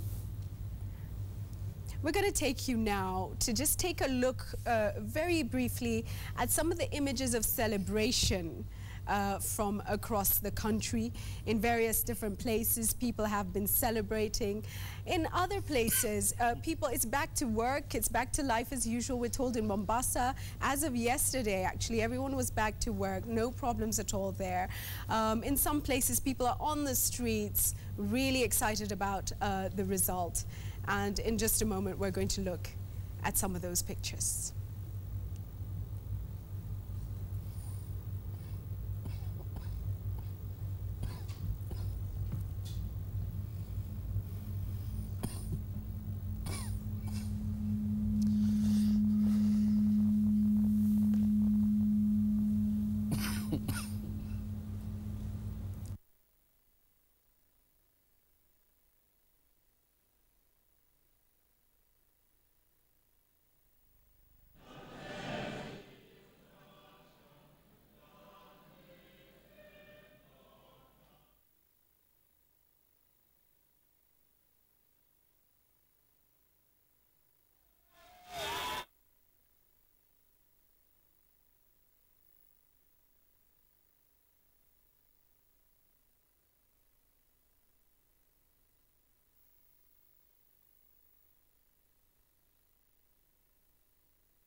Mnataka kuimba?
Najua mko na furaha nyingi sana.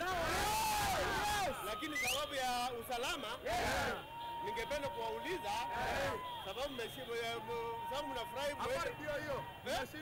Mmeshinda. Kwa hiyo nauliza sababu still hiyo mambo ya inaendelea huko Bomas wakati wanaendelea na mahesabu mtulie.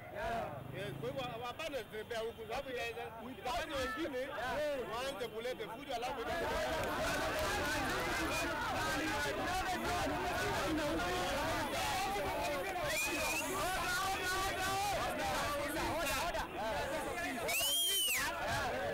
urudi makasini mwendelee na kazi mimi hiyo mmefanya lakini ukiendelea na mnayo sio mzuri sababu itakuwa na wengine kuleta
That was Nairobi, and very interesting there to see the security presence as well among the celebrations and the security officers trying to keep everyone calm. And I'm sure their concern is, you know, celebrate, but we don't want too many people on the streets for too long. The crowd telling him round hii hakuna vita, but nevertheless, you know, we do want to ensure that security is maintained at all times as well. Yeah, again, it's important to know that we had the Inspector General of Police, David Kimayo, talking about the celebrations, how we should humbly celebrate those who are celebrating the win of the Uhuru Kenyatta as the president-elect, how it should be done humbly and how they are ready for anything. But then, of course, we know, Julie, they haven't really had a lot to do, and thanks to how Kenyans have conducted themselves during the whole process. And I think we will tirelessly continue to remind ourselves that this behavior must be commended. We can't take it for granted. Things could have been different, but the country has decided that this is part of the new Kenya, which is amazing. There you can see at the Bomas of Kenya National Election Center the security presence as well. The politicians at ease. Just a few moments ago on the screen, of course, was the MP-elect for Othaya, the MP for Othaya, Mary Wamboy, and she was speaking to, I think it was Kiema Kilonzo, who was next to her, and they were having a good chat. And it's good to see that there's quite a relaxed atmosphere in Bomas today. At the Bomas of Kenya, both winners and losers in so many races.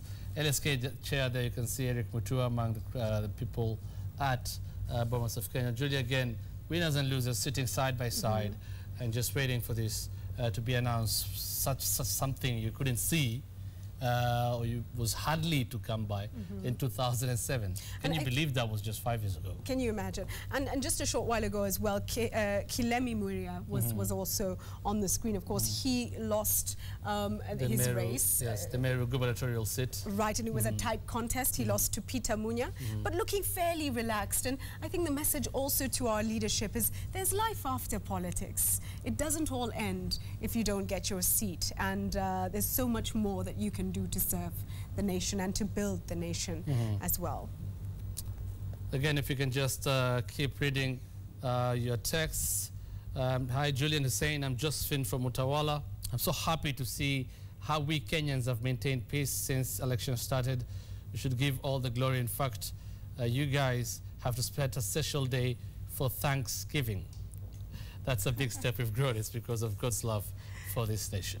Thank you so much. And at this point, we're going to take a look at more celebrations. So what you saw a short while ago was Nairobi.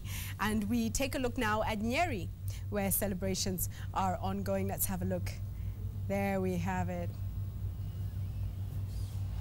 And the trees are going to suffer a bit in this process, but I think that this is definitely a sign of peace, of jubilation and happiness. But definitely we're going to see some of our greenery after that suffer, yes.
Those pictures you just saw of celebrations in Nyeri County, of course, jubilation after the results of the presidential election, and we are waiting again for the formal presidential results announcement by the IEBC.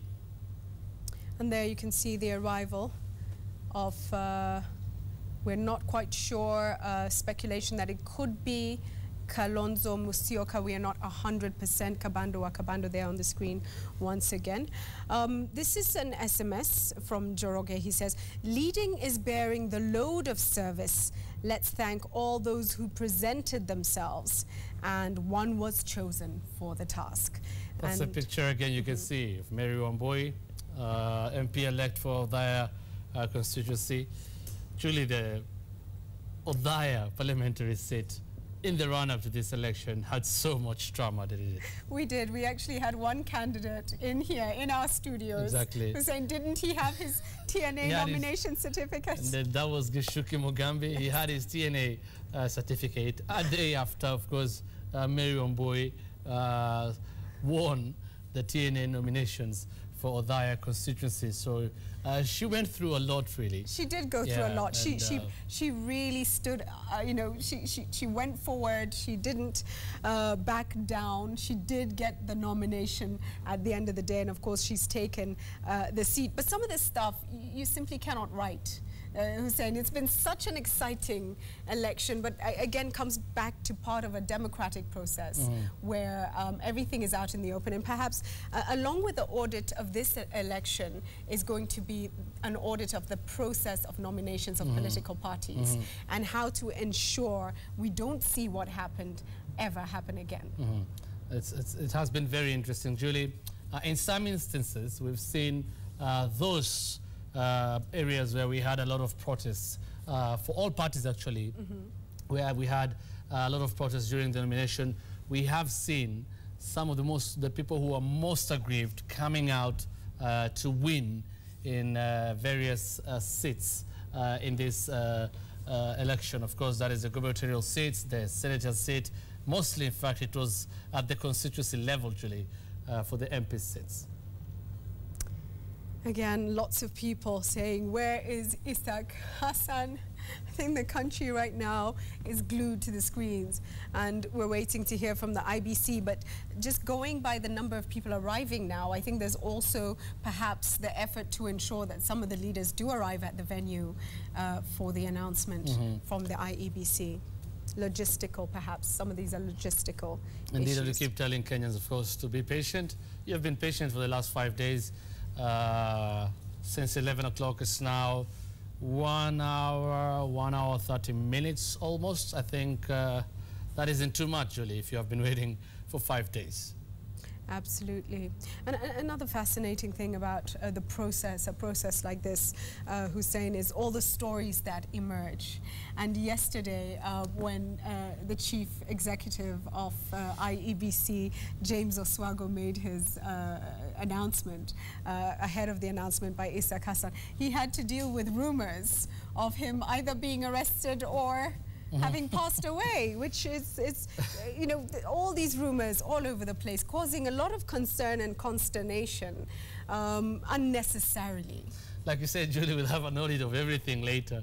But again, it's what we've been pointing out even yesterday and the day before, that as people wait, there are those, of course, who will start rumors. And like we were saying here, Julie, I'll say Julie said. If Julie is asked to say, Julie will say Mike said. Mike says, I heard it from the corridors, and so on and so forth. So there are a lot of rumors that go on at such times. That is why we tell you to be patient and wait, of course, for IEBC to deliver on its mandate. And the most important issue around the whole issue of rumors, because people will talk, but in times like this, those rumors build up tension, which could result in action being taken unjustly.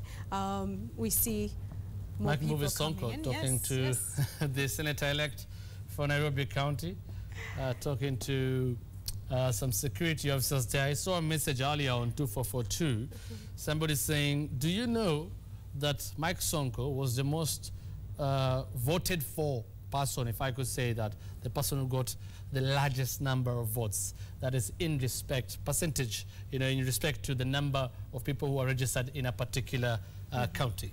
And he was very humble about it, almost brought to tears by that affirmation. That is what that is. It's an affirmation of people's belief in you. I think that was Charity Ngilu arriving as well just a few moments ago. And if you were watching yesterday, she was very attentive at Bomas of Kenya, you know, really monitoring the whole process. Part, of course, now of the Jubilee Alliance. She's a key member, of course, of the Jubilee Coalition. There we can see Rachel Shebesh. One tough lady. One tough lady, woman county representative for Nairobi County. We're talking about Charity Ngilu, and she's a key member of the Jubilee Coalition, of course, from the National Rainbow Coalition Party.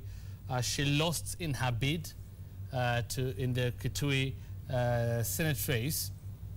And the interesting, Julie, and something that's going to form a talking point later, is that she has been nominated in the NAC Kenya. She's in the National Rainbow Coalition party list for nomination to the same position.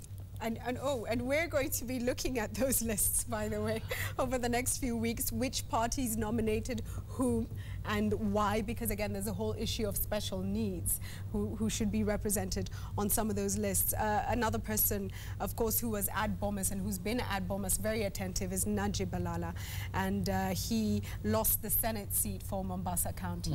And it remains to be seen what next for Balala, who has had an impact on Mombasa for many years now. Let's see what his next step is. Is indeed. We'll continue to receive your messages, and please keep sending them to us. Oh, glory be to God. Our prayers are finally answered. We should continue praying for wisdom and good health upon everyone. That is the Jubilee team, and the core team should also join other Kenyans in nation building. That is Julius Kiario Inyingi from Luluma in Meru County. Right, and just you mentioned the number of refugees, Hussein, who are in Kenya. And at this moment, let's just pause and just consider what Kenya means to so many people, not just us in this country, but in the region, the stability that has been provided by this country, the role that Kenya has played in peace talks for Somalia, for Sudan as well, and the harbor, the safe haven that it has been for so many people. And I think, you know, when we did Kenyans for Kenya, Hussein, a lot of people came out and donated their own money. Some people didn't have lunch to give to other Kenyans. And messages also came in saying if Somalis are crossing the border and they need food, give it to them too. And that's the amazing spirit of who we are as a people. And Kenya, of course, again, being an economic powerhouse, Judy, in East and Central Africa, and how much any damage to Kenya's economy may have a ripple effect to other nations around Kenya. Again, it's also very strategic, and that is why you see so many, in fact, the international community always concerned with what transpires in Kenya. Of course, the resources being discovered in this region are also critical. Big investors coming in, the Turlos of this world, and settling in the region, not just in Kenya. So this is really a critical election for all the players, many investors, global investors. And what happens as a result of this peaceful election in terms of our economy will be fascinating to watch. Again, some of your messages. Afternoon, Julian Hussein. I'm so proud of you guys. You're the true ambassadors of peace. And keep on the good work. Kenyans, let's keep the same pace of peace. We say, Julie, that Kenyans are the true ambassadors of peace themselves. Thank you for those messages. That is Kenneth Lusaka. You can see on the screen. The now governor-elect for Bungoma County. Julie, I remember when so many permanent secretaries and other government officials were resigning, given the constitutional requirement that they should resign about 7 months or so prior to an election if they want to seek elective office. It's interesting to see some of them taking these seats actually effortlessly. If you look at the numbers, for example, that Kenneth Lusaka won with in the Bungoma gubernatorial race, and his counterpart then, the permanent secretary in the Ministry of Public Works, when he resigned, Professor John Lonyangapuo, winning in Kanu and beating bigwigs like Samuel Pogisio. It's been an election of some upsets, and we've seen that in elections time and time again. Big names you would expect to get through are being felled by unknowns. One of the interesting questions, of course, is what happens with, for instance, James Ole Kiapi, who sacrificed so much to take himself around the country and sell his agenda to the Kenyan people. What about the Mohammed Didas, who came out at the last minute but nevertheless seemed to have something to offer this country? What next for them all? Peter Kenneth as well, Martha Karua, Musalia Mudavadi also is going to be very interesting to watch. What next for all these players? And it is going to be very interesting. That is a very good point. It's going to be very, very interesting. This is why we say it's been an interesting election, but it's far from over in terms of how interesting it will get to see where will all these people go and what role will they play, because they obviously, Julie, have a role to play in this country. They all do. They certainly do. having presented themselves to Kenyans and garnered some votes. There's recognition that they do represent something important for thousands of Kenyan people. In just a short while, I'm told Abdi Osman will be with us. He is at the Bomas of Kenya. And again, we are waiting, standing by for IEBC officials to take to the podium. They've already called up all the agents, and we're expecting the officials to take the podium and present the results to the country. Let's look at more SMSs, and in a short while again, we'll also be showing you celebrations that are going on in Nakuru County. Of course, that is after joining Abdi Osman. Let's just read more of your messages here. This is an interesting one. We can now sleep for a good deserved 24 hours and start afresh on Monday with no campaigning or loudspeakers or talk of the elections. Praise be to God. We give him all the glory, honor, and we look forward to a new Kenya. That is Mags, it's Maggie Kule from South Sea in Nairobi. Well, this one comes from Twitter, and it's Don Stefan Kahinga, and he says, let's remember to pay tribute to the former election boss who's being buried today, Samuel Kivuitu, of course, who headed the Electoral Commission of Kenya and took Kenya through that very difficult time, 2007, 2008. Just take a moment for all of us to remember Samuel Kivuitu.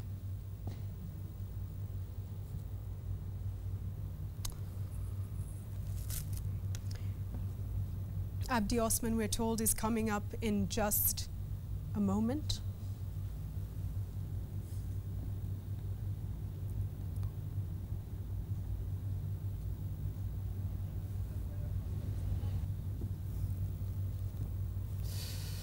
Well, that is Naomi Shaban we're seeing on our screens there at the Bomas of Kenya. Still waiting for the IEBC to make the all-important official announcement of the result of the presidential election. We've been standing by for quite a while now, but the Kenya can't. Oh, well, we have Abdi Osman with us. Kenya can wait a little bit longer, Abdi, but how much longer will they push this?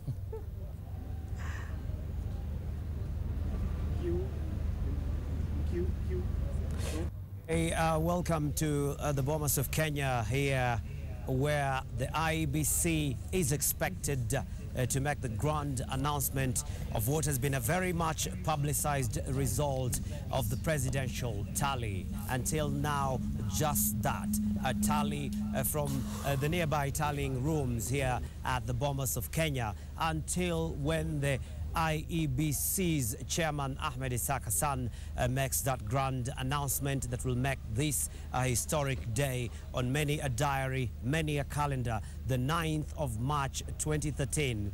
That will be the tally that has gotten many Kenyans on the streets celebrating across the country. Any moment from now, that scheduled program will be kick-started in earnest inside the auditorium not very far from us, where the entertainment has been going on for the better part of the past hour.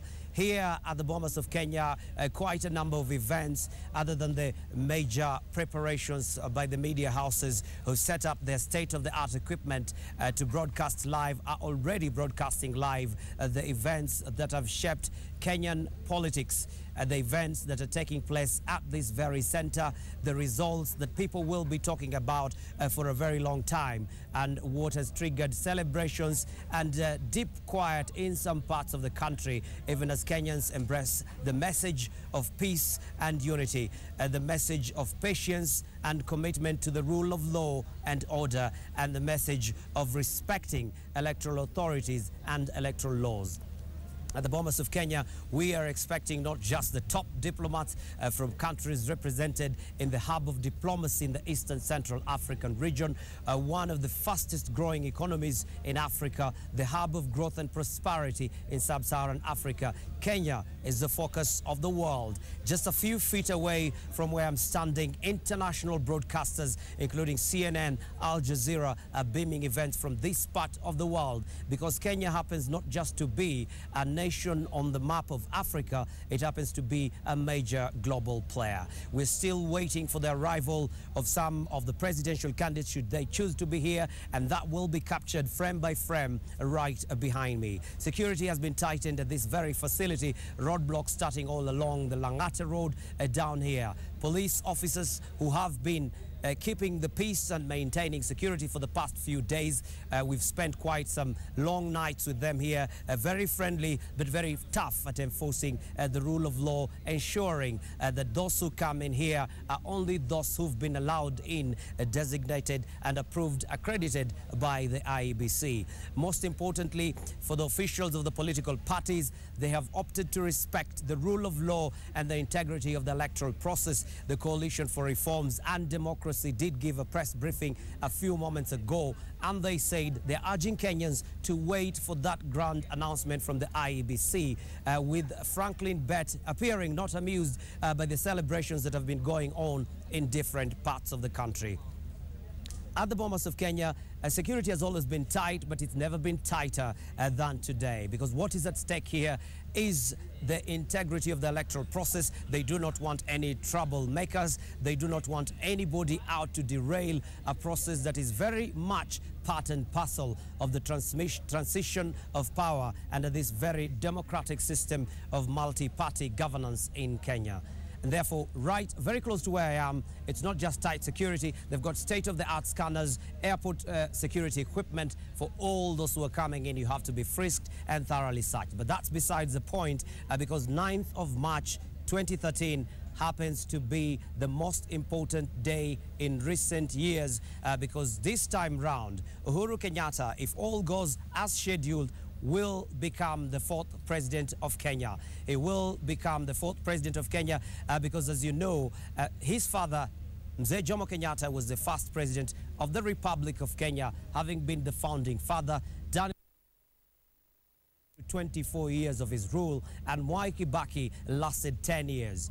That now meant that we were going to have a new face in the presidency. Would it be Raila Odinga, who was having his third jab and stab at the presidency, or would it be Uhuru Kenyatta at his second and only second attempt? Now, second has become sweeter for Uhuru Kenyatta because it's delivered the much coveted victory he missed when he was labeled Project Uhuru. And this time round, having launched a brand new party, the National Alliance, having gone into a coalition of some would call convenience, but which they say is a coalition of prosperity, the Jubilee Alliance, he's delivered that much coveted victory and put his name in the history books, right from Wikipedia to the historical books of future generations, some of whom probably will be learning history if he lives and up to the pledge of his manifesto using solar-powered laptops. So it's any moment from now, the IEBC should be getting on schedule. The Coalition for Reforms and Democracy officials, including Franklin Bett, have said that they have requested the IEBC, subject to confirmation, of course, from IEBC officials, that this scheduled event, which was scheduled for 11 a.m., should not proceed until some of the concerns they want addressed. They refuse to comment on reports appearing in sections of the media of a statement that the Prime Minister is not about to concede anytime now because he will be filing objections to the results, and stuck to the fact that they are sticking to the earliest. Everybody should wait for the grand announcement from the Independent Electoral and Boundaries Commission. So as much as this place looks quiet and placid, serenity at its best, this very sequestered spot at the Bomas of Kenya is indeed a beehive of activity. Officials working right and round the clock, and they're trying to ensure that all programs move as scheduled and up to speed. And until that particular time, when we do get that, we will be beaming the event live from inside here. But outside here, outside the auditorium, where state-of-the-art equipment has been set up by international and local media, history is being made. The 9th of March. Until when we get that grand announcement, I'll hand over back to you in our studios so that we may continue with the rest of our coverage of this historic day. Uhuru Kenyatta's 6.1 million votes, giving him the much coveted title of president, subject to the IEBC ratifying and releasing the results publicly. The world is watching. Citizen TV is covering this event live. Back to you in our studios. Well, thank you very much, Abdi Osman at the National Tallying Center, Bomas of Kenya, just telling us anytime now we'll be getting the final announcement from the IEBC. I'm also getting that we'll be crossing over to the Jubilee Coalition's Tallying Center, where we'll be joining Francis Kashuri in a short while. It's also important, Julie, to note to our viewers that we are getting responses from our SMS number 2442 and our Facebook page and Twitter handle from both sides. Those who feel that they have won or their leaders have won, and those who say their leaders have lost. Actually, so one in Mombasa County saying the person I voted for as president has won, and it feels good because in all the other 5 seats that I voted for, none of them won. We all probably do have some who won and who lost. We're going to Gashuri just a moment, but first, this one comes in from James. He says, those who voted for Raila and those who voted for Uhuru are all Kenyans. It is only that we had our preferred candidates. Those who voted for Uhuru celebrate with total maturity. We are all winners. Let's join hands and work for a better Kenya. I think he captures the mood perfectly. Again, now you can see at the Catholic University of Kenya, crowds are now beginning to gather as they await the IEBC to give us their final announcement of the winner shortly. And of course, that is where Francis Gashuri is standing by, and we expect Uhuru Kenyatta to give a speech there later on after IEBC announces the winner. If we could just join Francis Gashuri right now. Julie Hussein back in the studio. The Catholic University of Eastern Africa here in Nairobi, Lang'ata constituency, is a totally different place from the way it was a while ago when we had a chat with Kanze Dena and Lulu Hassan. At that time, it was a tight security and very few people here. But as you can see now on my right, a crowd has come here, eager supporters of Uhuru Kenyatta and William Ruto, and generally eager supporters of the Jubilee Coalition have found their way here at the Catholic University. And of course, it was momentarily a security scare for the officers who are here, because they had not anticipated that a huge crowd would surge forward once they realized that Uhuru Kenyatta was expected to come and make his acceptance speech here, basically because the Jubilee Coalition people or team believe that he has clinched the top seat and will be President Mwai Kibaki's successor after the March 4th general election. And so security has been beefed up even more here, Julian Hussein. Loads and loads of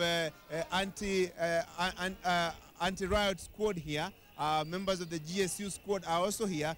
But as I told you earlier, the presidential security team has already taken its position here in anticipation of the results that will be formally announced by the Independent Electoral and Boundaries Commission, IEBC, at Bomas of Kenya, which is just about a few meters from where we are.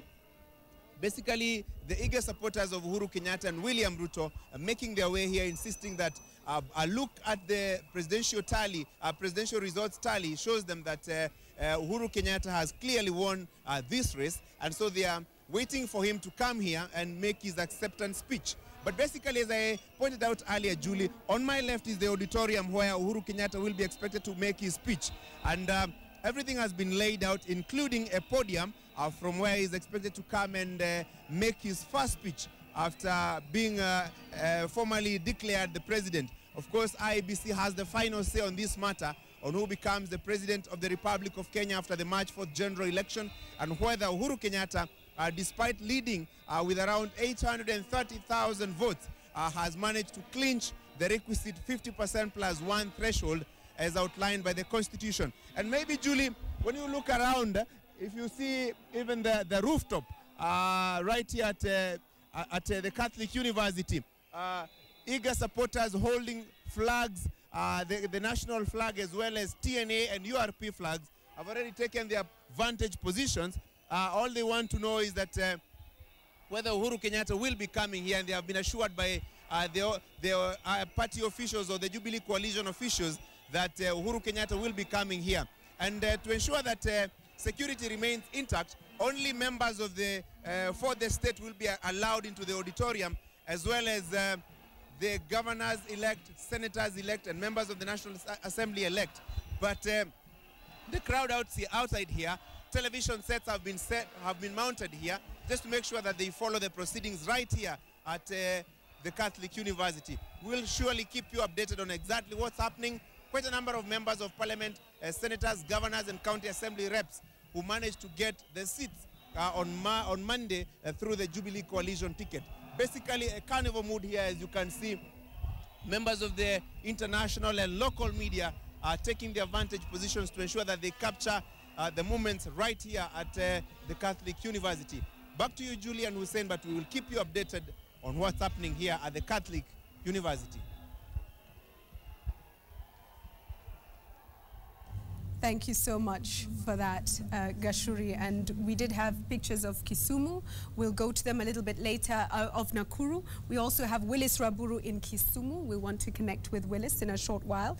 And of course, Esther Kahumbi in Mombasa. And we're going to continue to bring you pictures as they come in. A few more SMSs. This is Dennis in Kisii. He says, I didn't vote Jubilee, but now Uhuru is my president. I take this time to wish him the best of luck. Bravo, Kenyans. You've kept peace as the world watches. And Shadrach from Dado says, it wouldn't hurt to celebrate, if not for the win, then for the fact that the most stressful session is over. Viva Kenya, says Shadrach. Very, very nice ones there. Catherine from Nairobi says, a win for Kenya. Kenyans indeed, a true peaceful nation. Let us love each other and give glory to God, because we can finally resume nation building in this beautiful country. Let us all preach peace. And Mahiga says, the main message to all Kenyans is to keep peace, because it's everything and brings about love, unity, and respect for humanity. Let's not be tribal, but be all as Kenyans. This one is coming from Kigali, where we are watching from Kigali, Rwanda. Citizen TV has done a commendable job since the beginning of this long journey. Keep up the very good work. Hongera wa Kenya, that's from Catherine Kabuga. Thank you very much, Catherine. And also another one on media coverage. Well done, Citizen TV and media as a whole, for your great coverage and preaching peace. Media has a big role in our peace, and we have confirmed it. Keep it up. And I think this has been reflected, Hussein, across all the media houses, where everybody really is focused on trying to be as responsible as possible, on trying to ensure that, most of all, we keep the peace in this election, and also that we are transparent as we do that. Indeed, more of your messages, Hussein and Julie. Good afternoon. I take this opportunity to thank Kenyan people for showing maturity and tolerance in 2013. In the 2013 general election, this clearly shows that democracy has prevailed. Thanks. My name is Dida. That name is famous. Dida Chana from Malindi County. It is indeed a famous name, and the phenomenon that has been Mohammed Abduba Dida is one that will be remembered for a long time. I'm keen to see what he's going to do with his life moving forward. A bit of a celebrity now. Indeed, indeed. The Dida I just read, of course, is from Malindi constituency in Kilifi County. My mistake there, saying Malindi County. Now this one is also on the media. I am proud to be a Kenyan. Kudos to Citizen and other media houses for good and impartial coverage of the whole process. Asanteni sana. That's James in Umoja. More of your message coming in. Please keep sending them 2442, our Facebook page and our Twitter handle at Citizen TV Kenya. Tell us where you're watching from and how you're finding them. Taiwa from Kitengela says he feels so proud to be a Kenyan right now. And this one is from Lydia in Kirinyaga County. Lydia says, let us give glory to God and pray for our president and his counterpart, that God may guide them and lead them. Kenyans, let us celebrate and be calm. Peace to all Kenyans. Thank you. Thank you for that, Lydia. And in the shot there, you see Kamodho Waiganjo, who is with the commissioner. Yeah, he's a member of the CIC. Next to him, of course, is the chair person of the Gender Commission, Winnie Lichuma.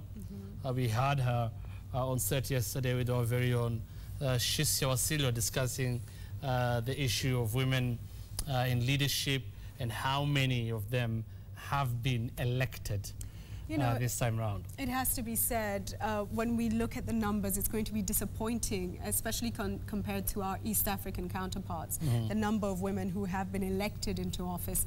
And this is still a journey Kenya needs to travel, which is the search for some kind of gender equity, if not parity. Maybe parity will come at some point, but let's just start to get some decent numbers of women in the House. One of them, of course, was Esther Murugi, who's among the few that have been elected as MPs. Of course, we know we have 47 women county representatives deliberately done by the Constitution to have more women in Parliament. There you see is Hassan Omar. And you know, Hassan Omar has a smile that really is, it's addictive. I mean, not addictive, it's you can't help but smile when you see him smile, and he's got a huge smile on his face. The other person who's got a smile like that is also in that shot is Kiraitu Murungi, of course, who has been really happy with the performance of his party. He was celebrating in footage with Peter Munya just yesterday. The Mbas has not done too badly. Has it done too badly? Alliance Party of Kenya, he managed to control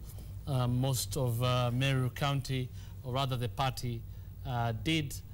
So it's been very, very interesting. I think this is the spirit of things. So amazing, isn't it? And Hassan from a different coalition, able to chat away, no tension, really laughing a out loud atmosphere. with Professor Samongeri. Absolutely. TNA, yeah. Fantastic, fantastic. And one is a winner and one is a loser in their respective counties. It needs to be said, just looking at the faces of Kenyans at Bomas today who are saying there are no real losers. I think it comes back to the message that was sent by one of those people on SMS, I forget the name, that we have a hero and we have a winner. Indeed. But we are all winners because this is a country that has moved from single-party rule in the early 90s. The struggle of multi-party democracy was intense, and I think Mwite, standing on the presidential podium, said, I paid an immense personal cost to change this country. Many of the young generation will not understand that, but indeed it did happen. And look where we are today. It's amazing. And again, this is really reflected in what Kenyans are telling us. One says, I did not vote for the new president-elect, but he should not forget that there were over 5 million Kenyans of different opinion that he must embrace for the good of this country. Absolutely. This one.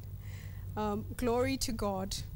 I have been having sleepless nights praying that God will give us peace. And now I can see. Glory to God. God bless you all. We are one Kenya. This person now can sleep. We're all waiting for that, really. Here's another one that says, I voted for Kenneth, but Uhuru is my president now, and Raila is my hero.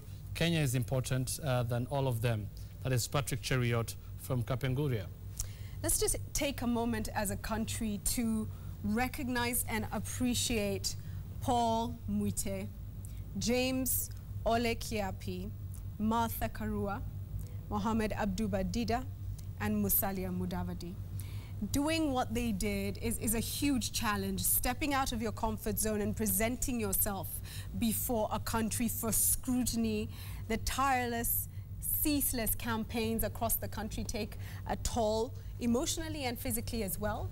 And they did that, seeking to lead this nation. It expresses a love also for this country and the people. And we want to just recognize you and salute you all for doing that for this country. We appreciate each and every one of you. And we have seen some of them already taking this in stride, even before today, considering and saying it was worth the fight, and they hope they can do more for this country in different positions in future. This is an interesting one from Caroline Cherono in Wasungishu. She says, warning to my fellow Kenyans, Traffic rules should still be respected. No overloading on vehicles like we witnessed. An accident has been reported. Let's celebrate soberly. And you know, this is important, that we still have rules and regulations. And even as anybody seeks to celebrate, please do ensure that you remain within, whether it's the traffic rules or any other laws of this nation. Please do respect the rules and the laws. We'll keep showing you some of the celebrations, and we will go to Nakuru County in a short while as we wait again for the IEBC to announce the winner of this election, going to about 1 o'clock now. 1 o'clock now, 2 hours after 11 a.m. Now we're at 1 p.m. But Kenyans will still wait, won't they, Julie? 2 hours, yes, 2 hours after the scheduled time, and we're still seated and waiting patiently. Let's take a look at some of the shots of some of the footage from across the country still of celebrations.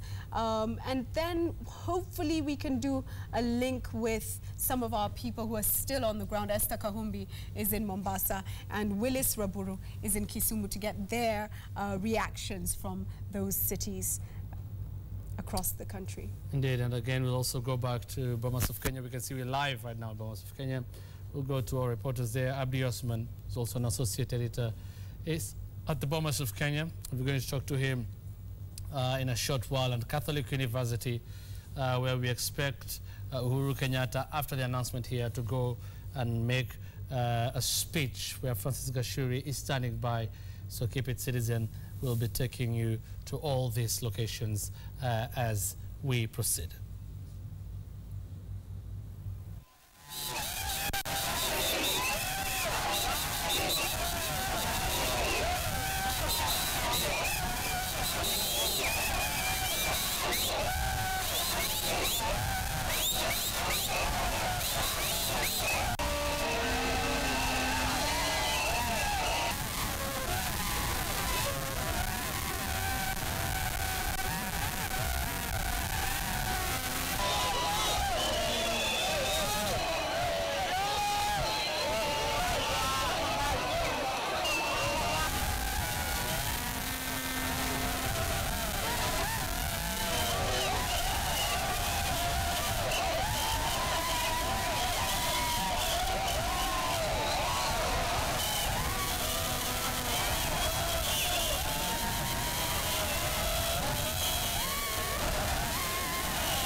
Hussein, short.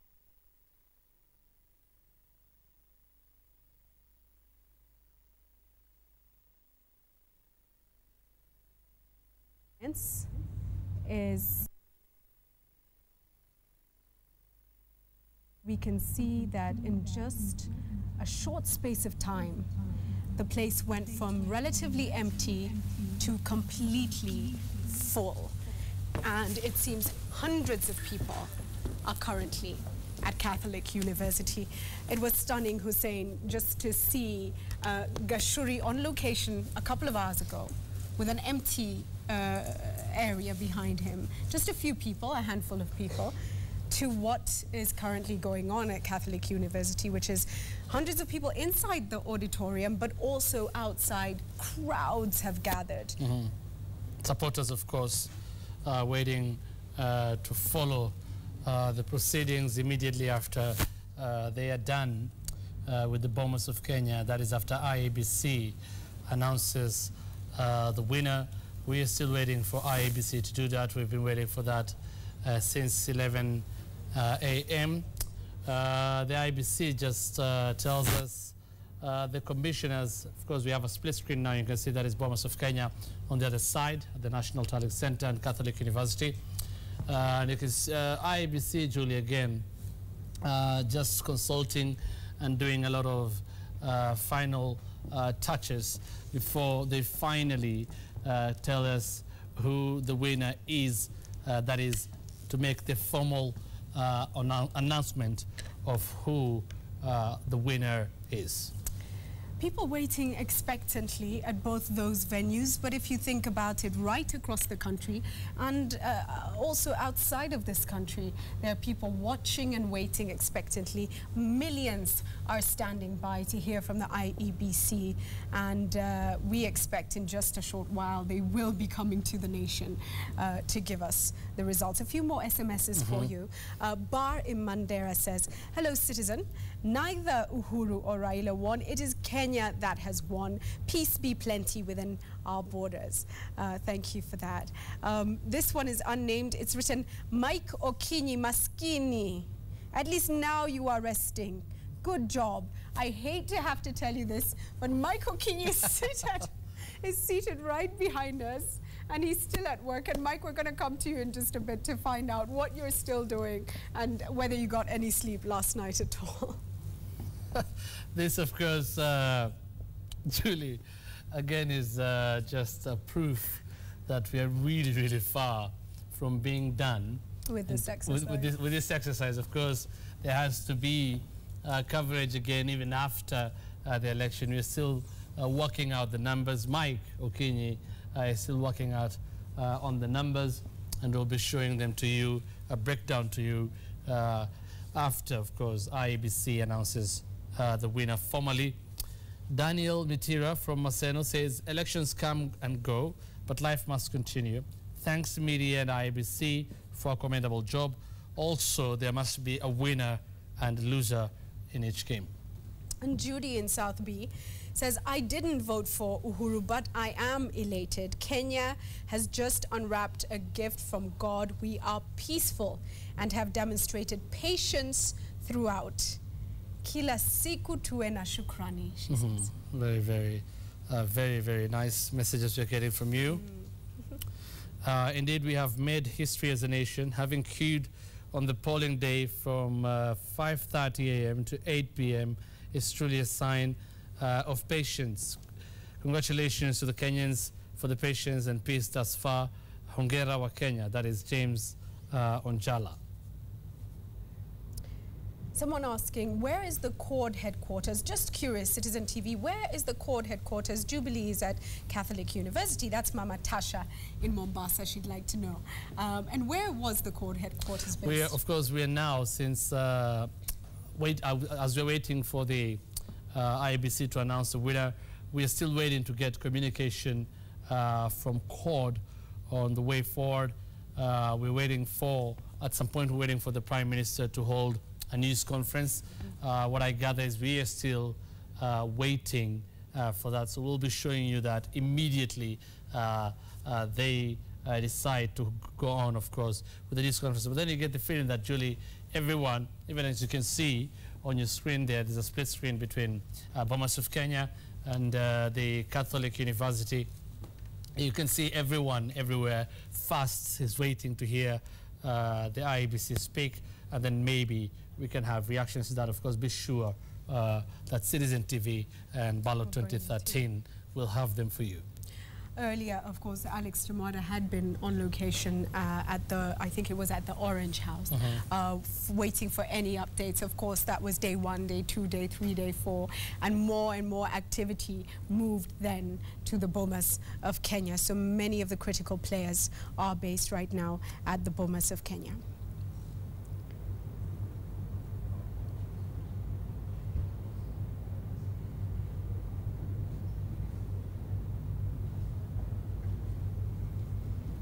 Very interesting, Hussein, just reading these SMSs, that while people are tired of waiting but continue to wait, there's a lot of kudos coming through to the IEBC, and a lot of people saying congratulations.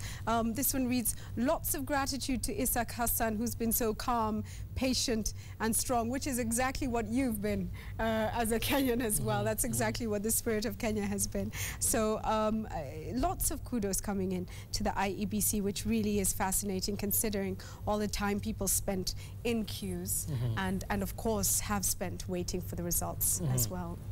Omar Malim from Nakuru says it feels awesome the way Kenyans collected themselves and conducted themselves in comparison to what the world expected of us.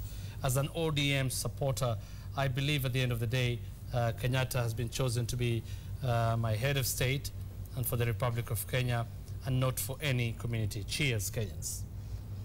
And this one is from, he says, my name is Malemba from Mombasa. I voted for Raila, but Uhuru carried the day. He faces challenges of taking care of millions of Kenyans. God give him guidance and the inner peace to overcome. We need him.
Ngoja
Welcome to this special live transmission on this very historic day, the 9th of March 2013.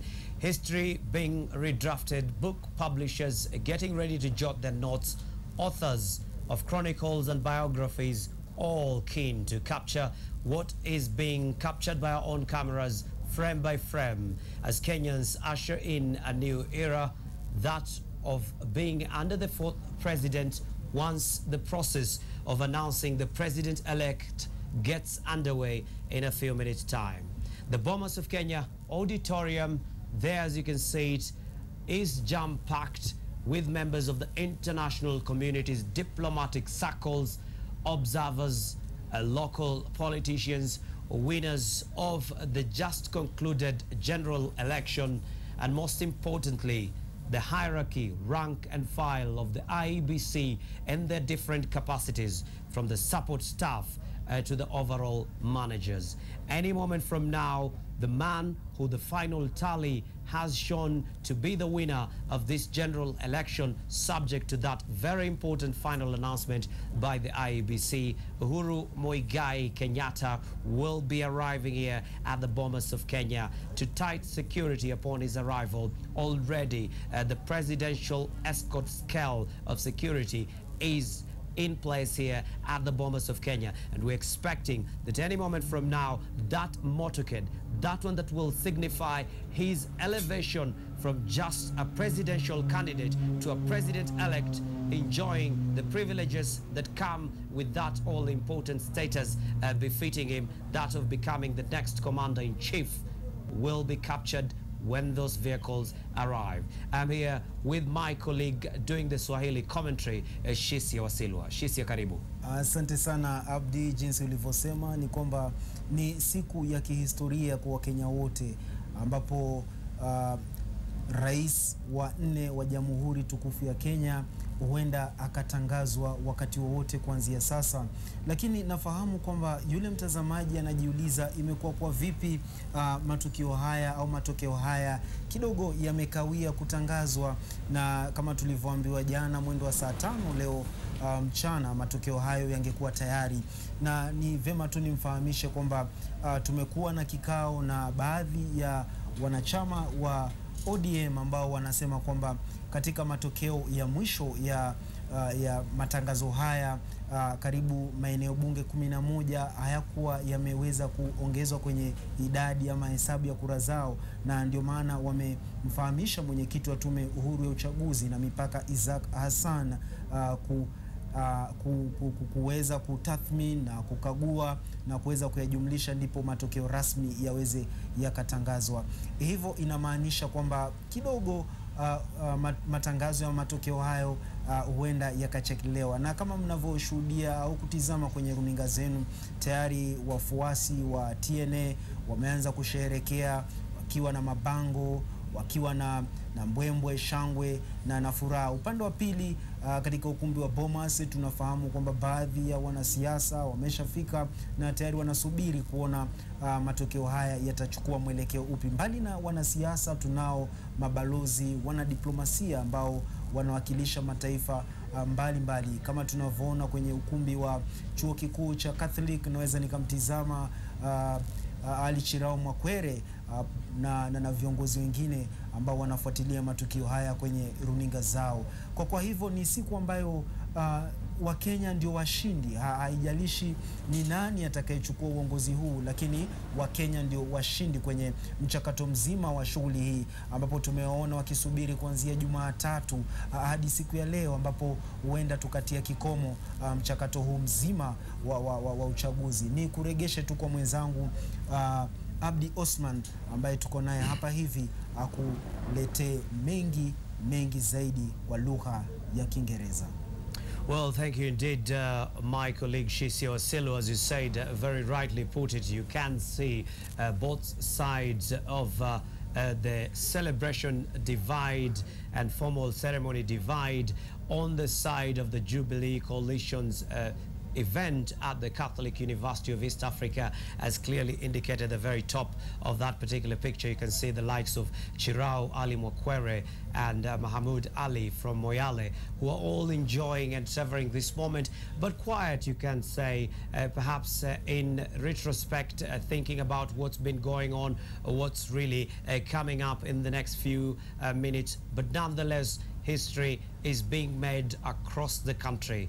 A nation that 5 years ago was teetering towards chaos and ethnic strife has, through harmony, peace and integration, and a process many hope will be a symbol of electoral integrity once any creases are ironed out in the next few hours, is now showing and showcasing to the world that indeed Kenya has come of age. As diplomats from all over the world smile and cameras furiously click away, history is being redrafted. Kenya has had only 3 presidents. 50 years of a rich history set to be marked this Jamhuri Day. But at the same time, it's a country that has had a political history that has had all the hallmarks of what democratic states go through, from a single-party dictatorship to a vibrant multi-party democracy, from a country that has provided peacekeepers to a country where the international media descended like a pack of wolves, tearing apart every single picture of violence that was generated in the few weeks of mayhem across the country. Inside the Bomas of Hall, all the signs of a very, very solemn and very important historic occasion, quiet reflection as everybody awaits what was an event set to start at 11 this morning and until now, well, way past 1 o'clock, is still being awaited. But all the telltale signs outside are indeed showing that the man of the moment, Uhuru Kenyatta, is expected to arrive here to what is clearly going to also be a show of the change of status for the man who in 2002 was vanquished, left a defeated man reflecting on the harsh realities and lessons of modern day politics after NAC swept to power, conceding defeat then, reanalyzing his situation, deciding not to run in the 2007 general election, and 2013 March, he's emerging victorious as far as that tally is concerned. That set to be solemnized and officially made known to the general public by the man who will possibly declare him the winner, is expected rather to declare him the winner, the returning officer stationed here at the Bomas of Kenya, Ahmed Isaac Hassan, who also happens to be the chairman of the first electoral body under the new constitution, the Independent Electoral and Boundaries Commission. Shisia? Nama Abdi, ni kwamba kinyang'anyiro hiki kinaibua kumbukumbu za miaka 50 iliyopita ambapo babake Raila Odinga Jaramogi Oginga na babake Uhuru Kenyatta Jomo Kenyatta ambaye pia alikuwa mtangulizi au rais wa kwanza wa taifa hili walipokuwa wakikabiliana kuhusu mkondo na mwelekeo wa siasa za taifa hili. Kwa hivyo mmoja anapata zile hisia za miaka 50 iliyopita kinyang'anyiro hiki kilipokuwa kikiendelea. Tukumbuke tu ya kwamba wana TNA walikuwa wakifanya kampeni zao kwa misingi ya kuleta usalama nchini, kubuni nafasi nyingi za ajira na pia kuinua uchumi wa nchi hii. Kwa hivyo nadhani mzigo utakuwa kwa upande wa kutekeleza sera zile. Je, iwapo mambo yatakwenda jinsi wanavyotarajia? Je, wataweza kutimiza zile sera zao ambazo waliwaahidi wa Kenya? Na kama tunavyotizama kwenye televisheni ni kwamba wana Jubilee tayari wameanza kusherehekea. Manake hapo jana kamishna wa tume huru ya uchaguzi na mipaka Yusuf Nzibo alitangaza matokeo ya mwisho aliposema kwamba Uhuru Kenyatta anaongoza kwa kura milioni 6.1 na akifuatiwa na mpinzani wake wa karibu Raila Amolo Odinga aliyezoa kura milioni 5.3. Hivyo sherehe zilianza mapema sana. Jana ni kana kwamba watu hawakulala na sherehe hizo zinaendelea hadi wakati huu. Hata hivyo, la muhimu kwa Wakenya ni kwamba wasubiri tume ya IEBC itoe matangazo hayo rasmi, jinsi mwenyekiti wa tume hiyo Isaac Hassan amerejelea kwamba ni wao peke yao ambao wana mamlaka ya kufanya hivyo. Mbali na hayo, tunafahamu kwamba wakati huu kama nilivyoeleza awali ni kwamba yale matokeo yanathibitishwa na mwenyekiti wa tume ya IEBC Isaac Hassan pamoja na makamishina wake pamoja na maajenti au mawakala wa vyama mbalimbali. Hivyo basi wakati wowote kuanzia wakati huu tutasikia nani mshindi ama Kenya inachukua mwelekeo gani wa kisiasa, na ndivyo wengi wanavyotarajia kwamba amani, utulivu vyote vitashamiri kwa sababu Kenya ni kubwa kuliko kila mmoja wetu.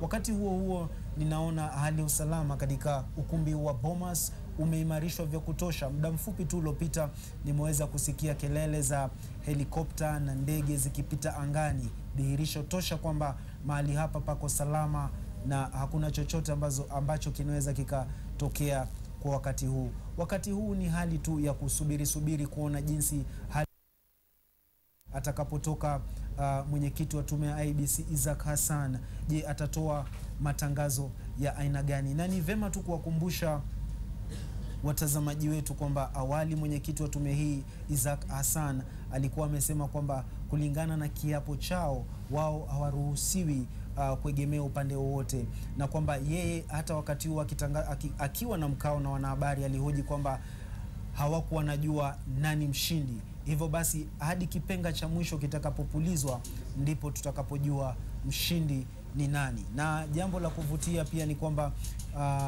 wale wachunguzi wa kitaifa na kimataifa ambao nimeweza kuzungumza nao walisema mchakato mzima wa uchaguzi huu uliendeshwa vyema, japo palikuwepo na hitilafu za kimitambo upande wa IEBC. Hata hivyo changamoto hizo hazikuweza kuwanyima nafasi ya kuendesha shughuli zenyewe. Kwa wakati huu tungali tunasubiri kama Wakenya wote, Wakenya walipo mahali popote wanaendelea kusubiri matangazo ya tume ya IEBC. Abdi. Well, indeed, Shisi, as you very rightly put it, this is not just a historic occasion. It's the culmination of months of endless politicking campaigns. And after all those chopper rides, tight campaign schedules, crowded rallies, and what was obviously a very challenging schedule, the real hard work, the sped work will begin for the new administration to pick up from where President Mwai Kibaki will have left a legacy of infrastructure development and prosperity, equally dotted with challenges in fighting corruption and insecurity. It's not a bed of roses that lies in wait at State House. It's the hard seat of power and hard work. And as we usher in this grand occasion, it's important to reflect on the past few days. These have been very, very testing times for the Kenyan nation. The nation's elasticity in terms of its unity fiber has been tested to the very core. Kenyans being pushed to the limit as far as patience goes by hitches and glitches in electoral technology, by challenges witnessed during election day, but painstakingly hanging on, sticking to the tenets of modern democracy, of respecting the rule of law and order. And this great nation of Kenya will today sever the test and delicacy of the hard-won freedoms that have come with multi-party democracy. There will be here at the Bomas of Kenya the grand event of naming the president-elect. That will be done by the returning officer of the moment, the man who in his own career will be making history. Ahmed Isaac Hassan, the chairman of the IEBC, will be doing that any moment from now. Uhuru Kenyatta too will become a piece and person of history. The son of Kenya's founding father becomes the 4th president and just the 2nd president in the Kenyatta family. That's how interesting it gets. He was born and brought up, some say, with a silver spoon in his mouth, politically speaking, but he had to battle really hard from the jaws of defeat which swallowed him in 2002 to the days of political power and history that his elevation to the presidential days will be any moment from now. And as the international community joins Kenya in marking this very important historic day as far as the democracy goes, if you've not marked it in your diary, the 9th of March is indeed a special day. The world will be watching every single step of the whole electoral process. There will be these celebrations that you're seeing going on across the country by Kenyatta's supporters. There will be Kenyans ushering in days of relative warmth, peace, national cohesion and unity. And there will be those who, in one way or another, from all the posts that were being contested, will use the right legal channels to challenge any particular thing they feel may have gone wrong in the electoral process. Such is democracy. Such are the tenets of modern day electoral practices. And we do expect, from what you're seeing, the shots that are coming from a camera outside there, to see that grand arrival that will reflect that Uhuru Kenyatta is not just the TNA leader or deputy prime minister as we speak right now. He's the man who will not just enjoy the trappings of power, but the protection that comes with the post he's being elevated to. Once the results, I have to repeat, are given officially by the IEBC, IEBC. He will then become the commander-in-chief of the armed forces when he takes the oath of office. Important to note that because there is some period and leeway given for any grievances or petitions that could come his way. And that history, we're capturing it frame by frame. A team of dedicated correspondents across the country, capturing the celebrations, capturing the mood, the relative peace, the going back to normal business. They've been seeing choppers, crowded rallies, the news filled with political sound bites. Now they are going to get past the figures and into the speeches, and beyond that, check the new status of this republic, a country that was some time back nearly having a blot on its rich democratic history through post-election violence, showing and surging ahead in such passion through political maturity. Just look at the pictures there. Shisia. Bila shaka Abdi, jinsi ulivyosema ni kwamba ushindi huu si wa TNA au ushindi wa chama kimoja au Uhuru wa Kenyatta, bali ushindi huu ni wa Wakenya wote. Na kama unavyotizama kwenye runinga yako, yule ni waziri wa masuala ya kigeni Bwana Sam Ongeri akisubiri matokeo hayo. Kumbuka kwamba matokeo ambayo tunatizama kwenye televisheni zetu ni kwamba bado tunasubiri yathibitishwe na mwenyekiti wa tume ya IEBC Isaac Hassan, ambaye anasubiriwa kwa hamu na gamu kutoa matangazo haya. Kumbuka kwamba mshindi kwenye uchaguzi huu kulingana na katiba alihitajika kupata 50% ya kura zote zilizopigwa. Mbali na hayo, tunafahamu kwamba wawili hao, yani Uhuru Kenyatta na Raila Odinga, wote waliwahi 25% kwenye kaunti 24. Jambo tu ambalo la kuvutia ambalo linaweza likatajwa kwenye matangazo haya ni kwamba tumeona vigogo kadhaa wa kwenye siasa nchini humu wakikubali kushindwa, mathalan Henry Kosgei pamoja na Gitobu Imanyara, na hizo ni baadhi tu ya nguzo za demokrasia, kwamba mshindi mwenye anashindwa anamunga mkono yule ambaye anashindwa. Kumbuka kwamba jinsi tulivyosema, uchaguzi huu ni wa kihistoria. Kwa sababu gani? Kwa sababu sio tu umevutia macho ya Kenya bali ulimwengu mzima, na pia ni uchaguzi ambao umefanywa chini ya katiba mpya. Ni uchaguzi ambao kwa mara ya kwanza mpiga kura alihitajika kupigia wagombea 6. Hivyo basi kuonyesha historia ya uchaguzi wenyewe. Mbali na hayo, wakati wowote kuanzia sasa tunasubiri kumwona akiwasili Uhuru Kenyatta, ambaye pia ni naibu wa waziri mkuu. Tayari wafuasi wake wameshafika katika ukumbi wa Bomas kule katika chuo kikuu cha Katoliki ama Kwea. Tayari wafuasi wa Uhuru Kenyatta wametulia wakifuatilia matukio haya taratibu hapa Bomas.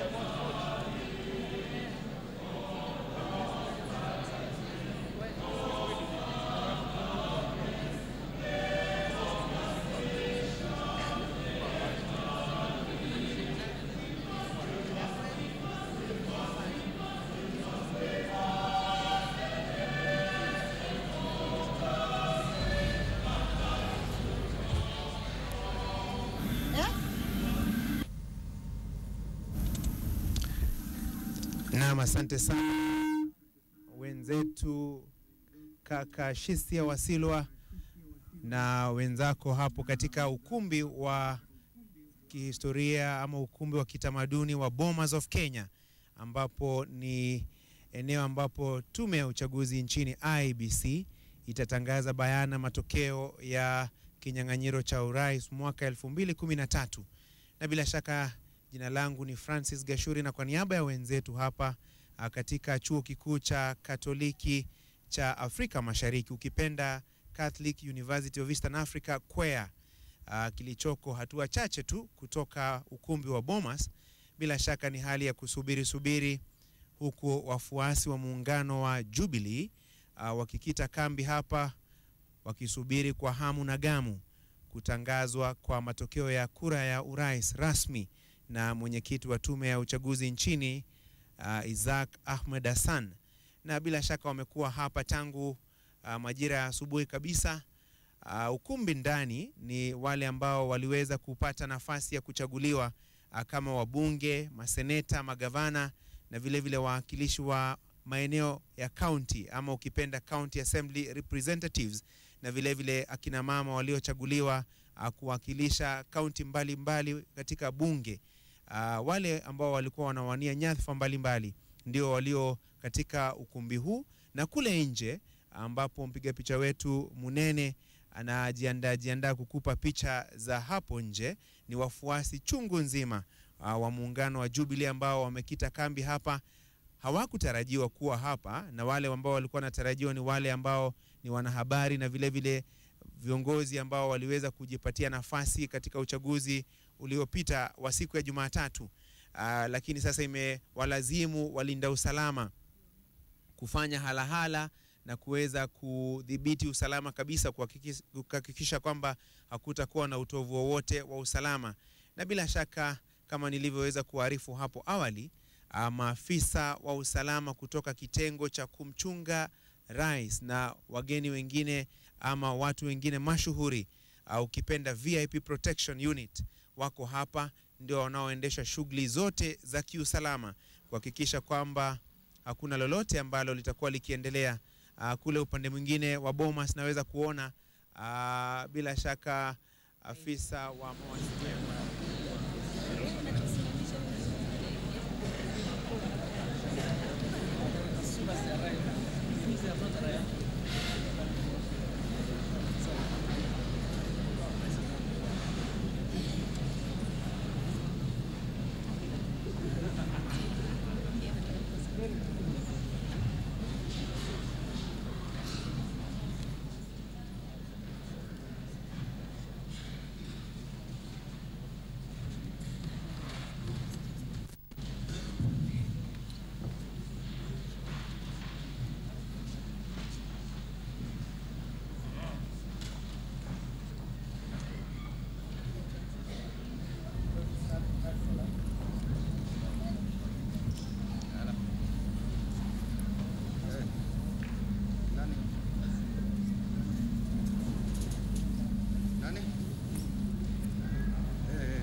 Well, indeed, as you can see, the pictures that are being beamed right in front of your screens, wherever you are in this beautiful country, Kenya, are the pictures from the Bomas of Kenya's auditorium, the scene where history will be made, where the fourth president of Kenya will be made known through the final results, which have been highly publicized through the tally, will be made public by the IEBC's chairman, Ahmed Isaac Hassan. And what a day it's been here, a day of limitless patience, a day of commitment to the rule of law and order, to the rule of the integrity of electoral processes. And as we wait for this grand occasion, one cannot fail to notice the international community's presence. They're here. You can see them getting into and outside this auditorium, discussing, and they are very much part and parcel of the observation process as they try to come to terms with the very dramatic events that have taken place over the past few hours. Neck and neck political race, and most importantly, a final tally that will be subject of much discussion, will be formalized any time from now, and could be the subject of challenges in the courts in the country.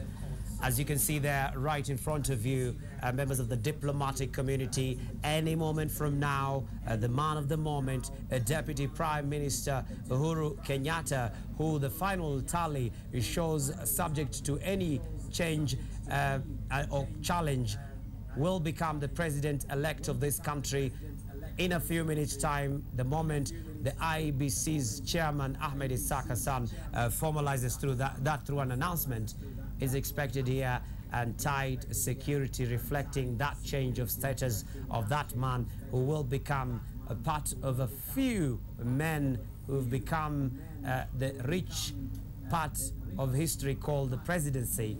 His father was the first president of the Republic of Kenya, the founding father of this great nation of Kenya, Mzee Jomo Kenyatta the late, and then Daniel Arap Moi took Kenya through 24 years of his rule, and then finally Mwai Kibaki. And as you can see, the pictures, the man Kenyans have been waiting for, the event that was scheduled to start at 11 a.m.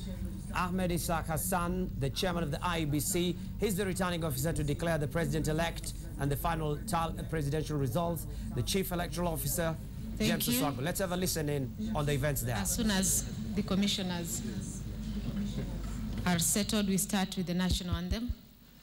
Kindly, could NHIF lead us with the national anthem? E Mungu nguvu yetu, ilete baraka kwetu, akiliwe ngao na mlinzi, na tukae na undugu, amani na uhuru, raha tupate na ustawi. Amkeni ndugu zetu, tufanye sote bidii, nasi tujitoe kwa nguvu, nchi yetu ya Kenya tunayoipenda, tuwe tayari na tujenge taifa letu. Ndio wajibu wetu. Kenya istahili heshima, tuungane mikono pamoja kazini, kila siku tuwe na shukrani.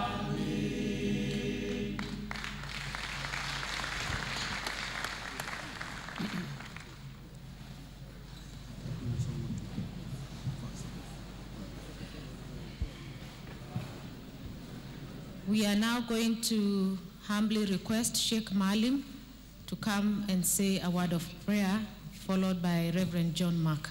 Welcome, Sheikh.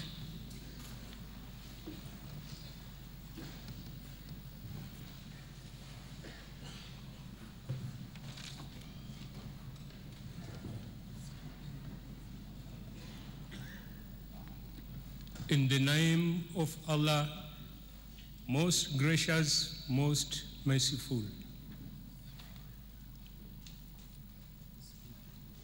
O Lord, all praise be upon you, Lord of the universe. Most gracious, most merciful. We only worship you, and only we seek help from you. Lead us to the straight path of those who you have bestowed favor upon them, not the path of those who had angered you and those who have gone astray. Ewe Mwenyezi Mungu, tunakuomba wewe, Rabbi Adhal Jalali, dua ndiwe mpokezi. Rabbi, dua takabali, mazuri utuliwazi, kibula swala twaswali kwa dua na maombezi.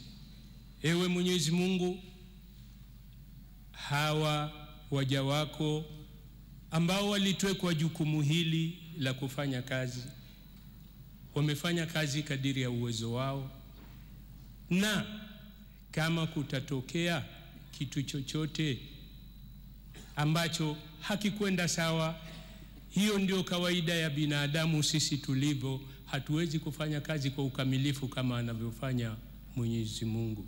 Jambo la pili, twaomba wako ulinzi.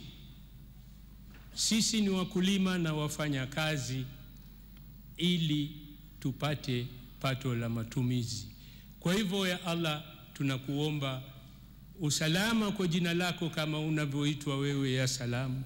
Tunataka usalama katika nchi yetu ili tuweze kuendelea na mambo yetu yote. Hakuna kitu ambacho kilicho rahisi isipokuwa kutokana na msaada wako. Swala na salamu zimfikie Bwana Mtume na hali zake na watu wote. Amen.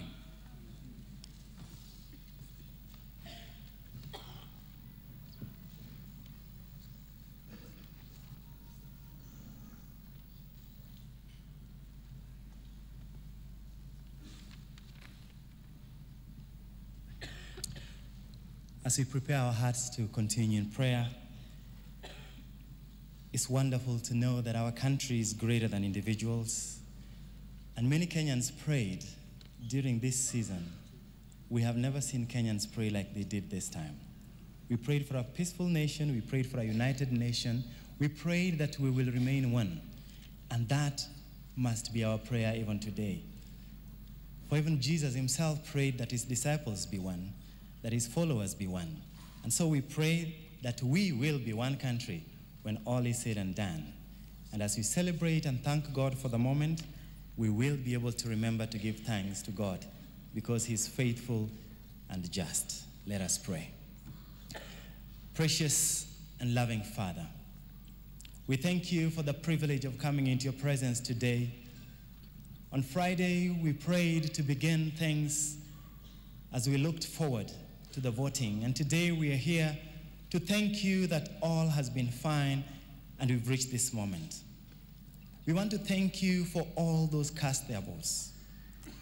They gave from the bottom of their hearts because they knew they had a responsibility for this nation. And for that, we are grateful. We thank you for the candidates, dear Lord, that made themselves available. And some won, some did not go through. For each and every one of them and their efforts, we thank you. We thank you for the presidential candidates, the 8 of them, dear Lord, that each gave their best that Kenyans may see and choose. And today, we are here, dear Lord, to thank you for each and every one of them.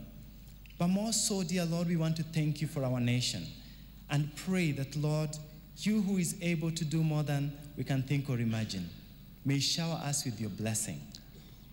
Bless this nation, provide for our various needs. May we continue to live in peace and harmony. May justice be our defender. May our love for our neighbor uphold us. And may integrity be the virtue that we uphold dearly. We continue to ask that you give peace, grace, and strength to the chairman and IEBC officials, the commissioners, that, Lord, we know it's not been easy, but you have been present with them. Give them strength and courage. Like we prayed with them the first day, we pray with them again today, that every single step they make, they will do that which is right. And so we pray, uphold our country as one. Heal those who are hurt, that they may be able to rise up above this moment and continue to build this nation. And those who have won will remember that this nation has given them the responsibility to take us to the next level. For we desire to see a great nation called Kenya that many will look at and see and say, indeed, this is an example of what a nation united under one leadership, under one God, can turn out to be. For we pray in the name of the Father, and of the Son, and the Holy Spirit. Amen.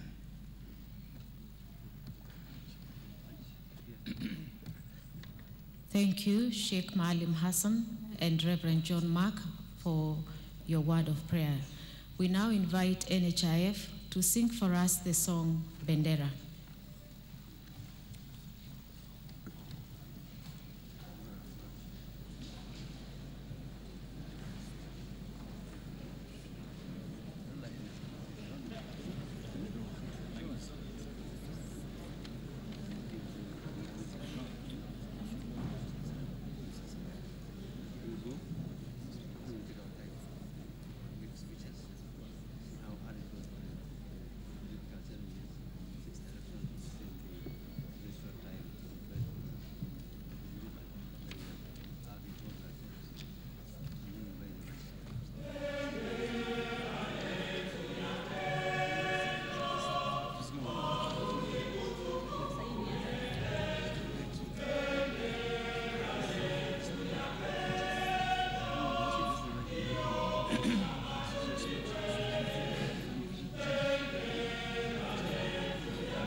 Thank you very much, NHIF. With that song, Bendera Yetu ya Kenya, ndiyo kitambulisho changu. We now invite Safari Voices International with one song. Yes, this is just one song before we welcome the chairman, You Raise Me Up.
Thank you very much, Safari Voices, for that song, Ebenezer.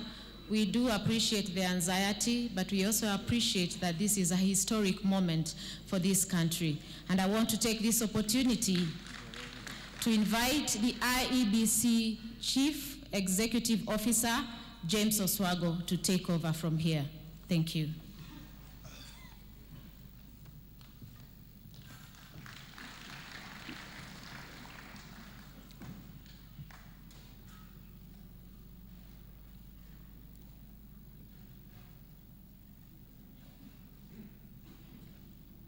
Good afternoon, ladies and gentlemen. Mr. Chairman, commissioners, staff, and distinguished ladies and gentlemen.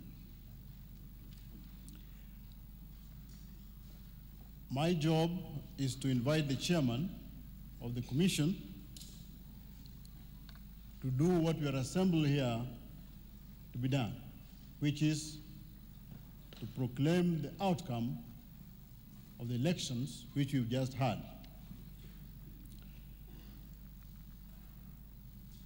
And I will do so within the shortest time possible so that we allow the chairman to deliver an equally shorter brief so that we create room for other greater things which will follow.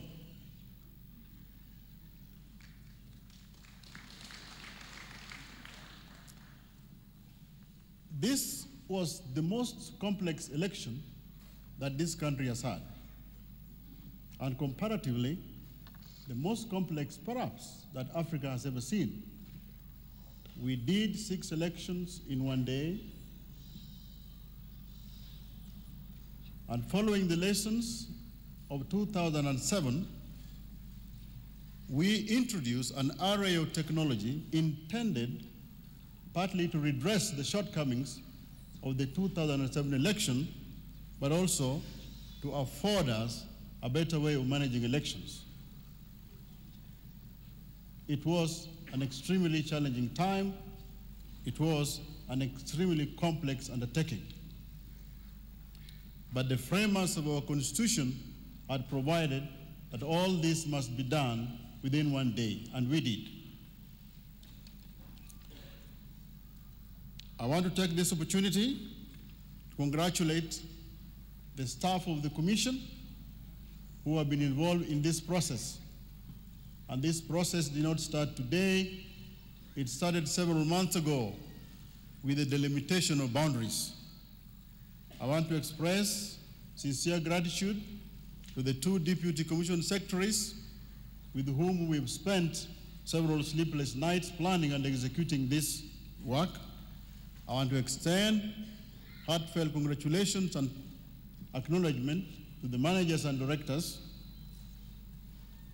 But I also want to extend particular acknowledgement to our regional staff, the regional election coordinators and the constituency election coordinators who served as the returning officers, and also the 47 county returning officers whom we employed. It will not be complete without acknowledging the support that we got from nearly 300,000 staff whom we employed on short notice to help us undertake this thing. Mr. Chairman, we learned a lot from the lessons of 2007. The only thing that I didn't see in the Kriegler Commission report and all the related reports is one, how to handle victory and also how to handle defeat. Therefore, allow me to say the following. We have to celebrate, and celebrate mightily, but there is a thin line between energetic celebration and irrational exuberance. Let us avoid the latter. Also, not winning has got its own problems. Again, we can easily spread our heart for the next 5 years. It will be much easier to bear. Mr. Chairman, democracy is about tolerance of diversity, but democracy also, particularly where it involves competitive politics, also teaches a particular lesson on humility, particularly humility at the end of an election process. I know, Mr. Chairman, you may want to address that either now or sometime. Having said so, I want to apologize that we had promised that this function will start much earlier than this. It did not, because of a number of reasons. None of those reasons is malevolent. None of those reasons was intended to keep you here needlessly just sitting. We tried our best. May I now take this opportunity to welcome the chairman and also to congratulate the chairman of the commission and the commissioners. If you recall, I had congratulated the staff that report to me. I did not forget to congratulate the chairman and the commission for the leadership that they have offered to the commission.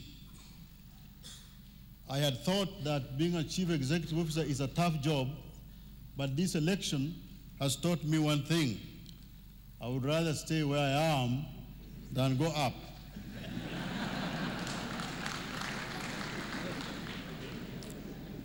So, Mr. Chairman, if there are people salivating for your position, certainly I am and shall not be one of them. May I now, ladies and gentlemen, welcome the chairman of the Independent Electoral and Boundaries Commission of Kenya. Chairman, welcome.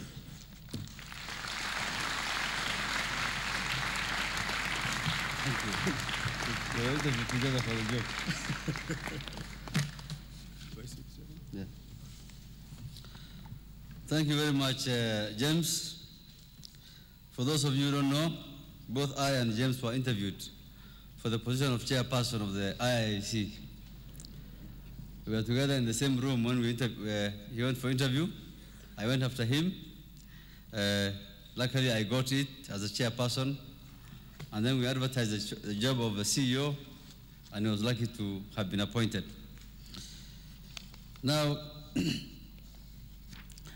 fellow Kenyans, ladies and gentlemen, the long road to the 2013 election is now drawing close.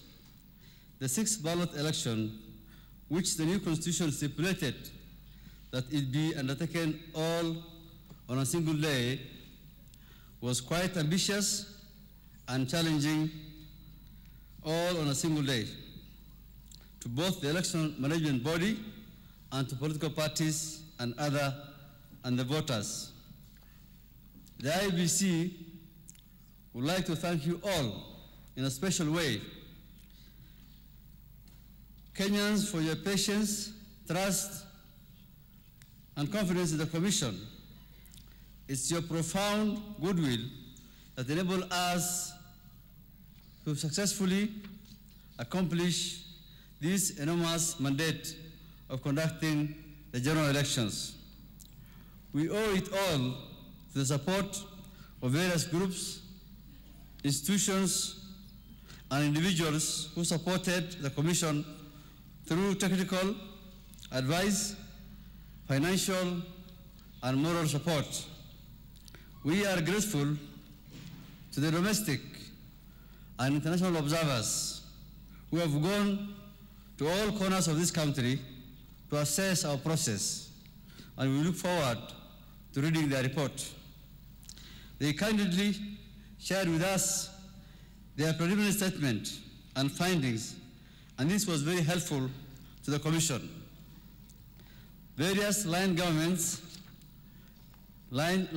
ministries, the Ford Foundation, UNDP, International Federation of Election System, NDI, ASA, political parties, various development partners, our donors, and other key players made invaluable contributions that have now culminated to the success of this whole process.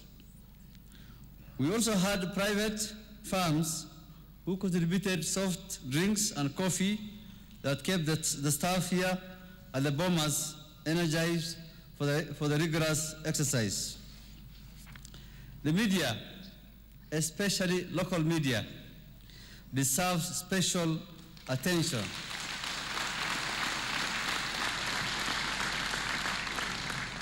For their fair coverage of the elections and in conducting themselves in a most exemplary and responsible way in accordance with the code of conduct they have signed as media on the coverage of elections.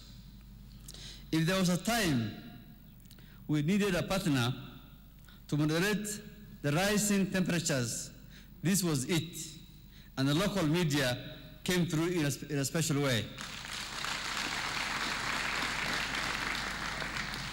They handled issues with modesty and professionalism.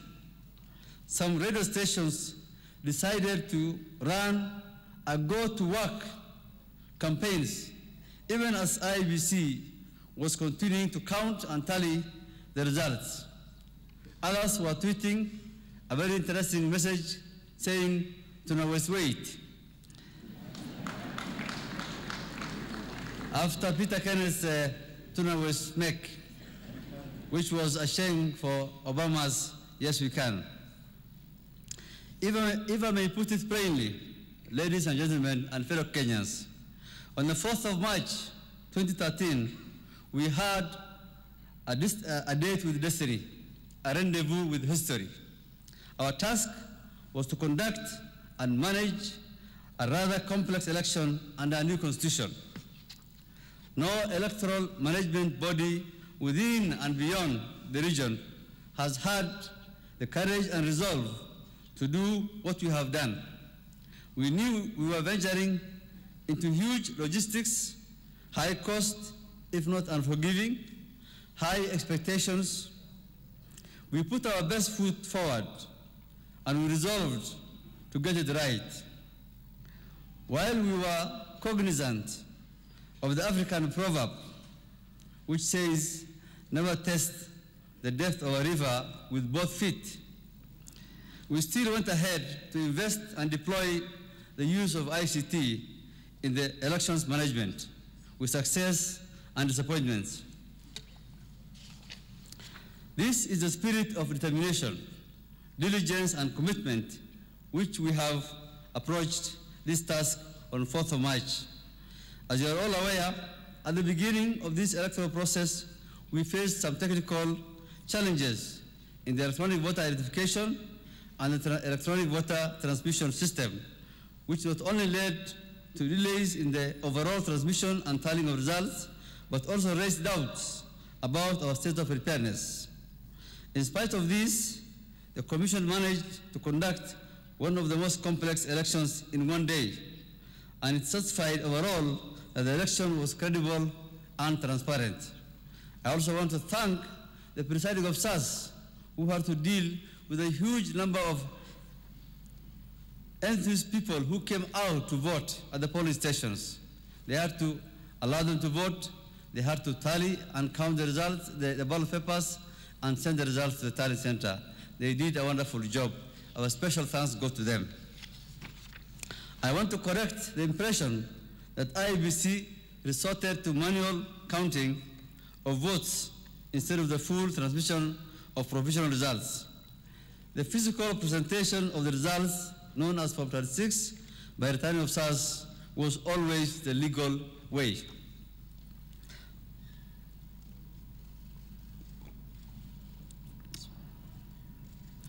Fellow Kenyans, I wish to confirm that the Commission has learned very valuable lessons from these challenges and is now taking measures to audit its entire general election operations to help identify and address these and many other problems that have cropped up.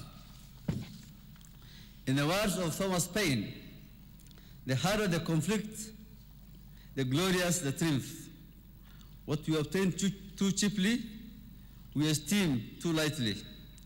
It is dearness only that gives everything its value. Happy is the man that can smile in trouble, that can gather strength from distress and grow. We hope to grow from that. This is what I truly feel as I stand before you as the chairperson of the Independent Electoral and Boundaries Commission. I can say with full confidence that together we have done our country proud. We turned out in large numbers, more than 80%, to exercise our democratic rights to choose our leaders. We did so calmly, patiently, proudly, and peacefully in the full glare of the whole world. It was our moment, and we seized it. The number of voters was impressive and historic, the largest turnout ever in Kenya's election.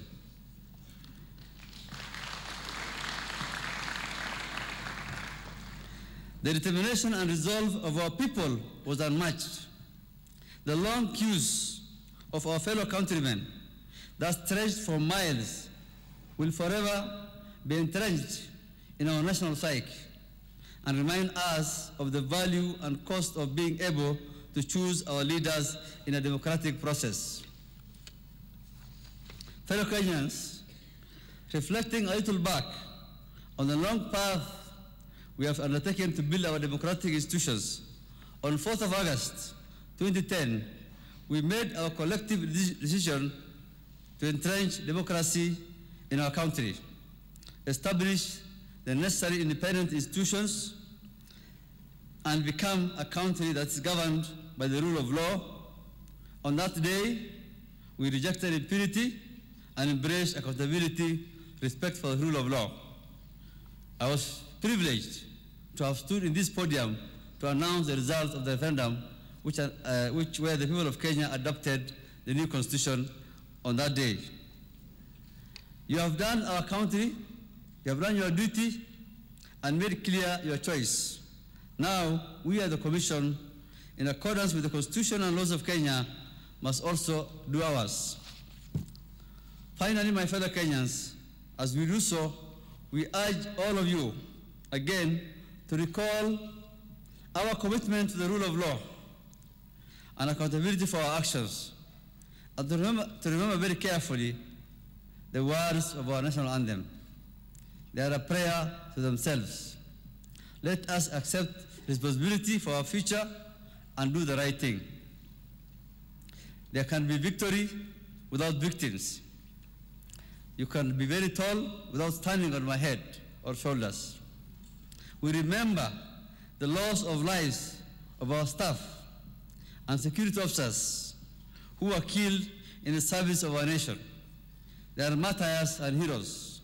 We owe them a special gratitude. I also want to recognize the invaluable work and the commendable job of the Secretariat, led by the Secretary of the Commission, the directors, the managers, the regional election coordinators, and the constituency election managers, and all our staff of the IEBC, and also the presiding officers and election officials for the hard work they had put in to ensure they deliver the vote. The Commission recognizes the special space occupied by the Bomas of Kenya in the hearts and minds of Kenyans in the construction of the Constitution for Kenya.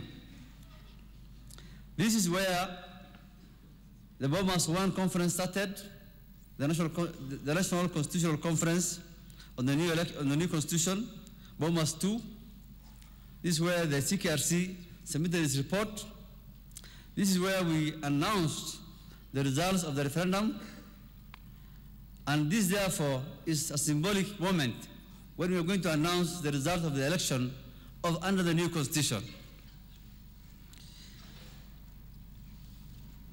The Commission chose to celebrate the first historic election under the new Constitution in this forum. In addition, I wish to thank all our staff, the voters, political parties and candidates, security personnel, and the unity of purpose portrayed by the commissioners and the commission staff. We stood firm and united despite the challenges. We at the Commission are honored to have been entrusted with this historic responsibility and thank you for this privilege. Ladies and gentlemen, pursuant to the law and the Constitution of Kenya, Article 4 of the Constitution, a candidate shall be declared elected as president if the candidate receives more than half of all the votes cast in the election and at least 25% of the votes cast in each of more than half of the counties. In regard, fellow Kenyans, by the powers vested in me under Article 138(10), allow me now, at the returning of Sir, for this election, to provide you in total humility with the final tally of the presidential election results.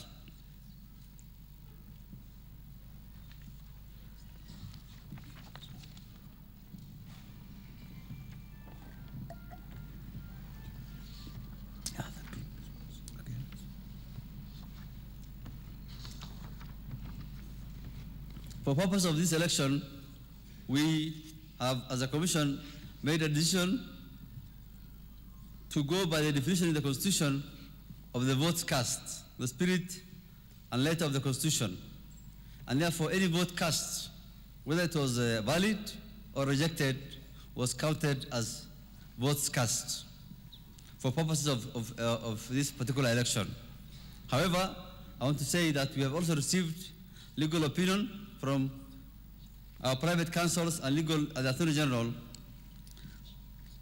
which also advises us accordingly, or otherwise. Let me begin by the results obtained by the first candidate, James Kiapi, 40,998. Mother Karua, 43,881. Mohammed Abduba Dida, 52,848. Musalia Mudavadi, 483,981. Paul Kibugi Mute, 12,580. Peter Kenneth, 72,786. Raila Odinga, 5,340,546. Uhuru Kenyatta, 6,173,433.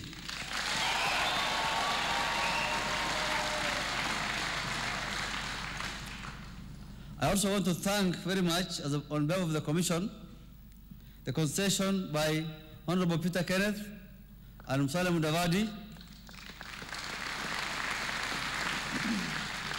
They were gracious in defeat and appealed to the nation and those leaders who are left in the race to put the interest of the nation first before themselves.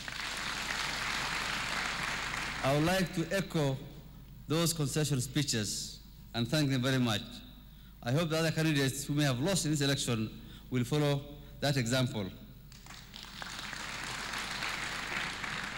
The total number of registered voters were 14,352,533. Total number of votes cast was 12,330,028, representing a turnout of 86%. Since Uhuru Kenyatta has received 6,173,433, he has received more than 50.07%.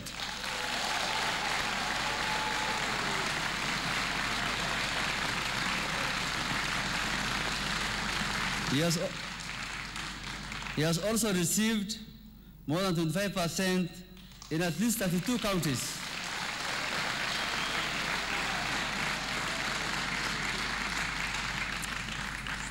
I therefore declare Uhuru Kenyatta the duly elected President of the Republic of Kenya.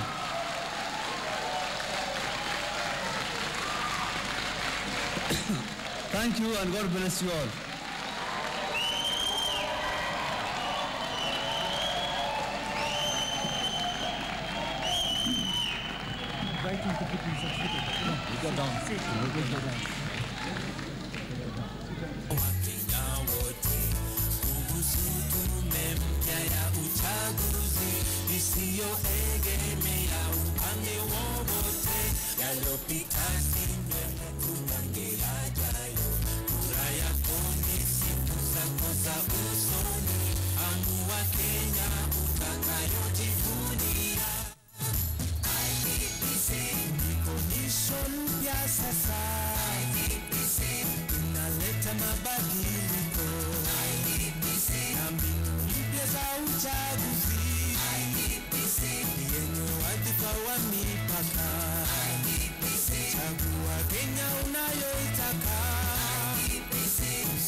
Has been made. It's official now.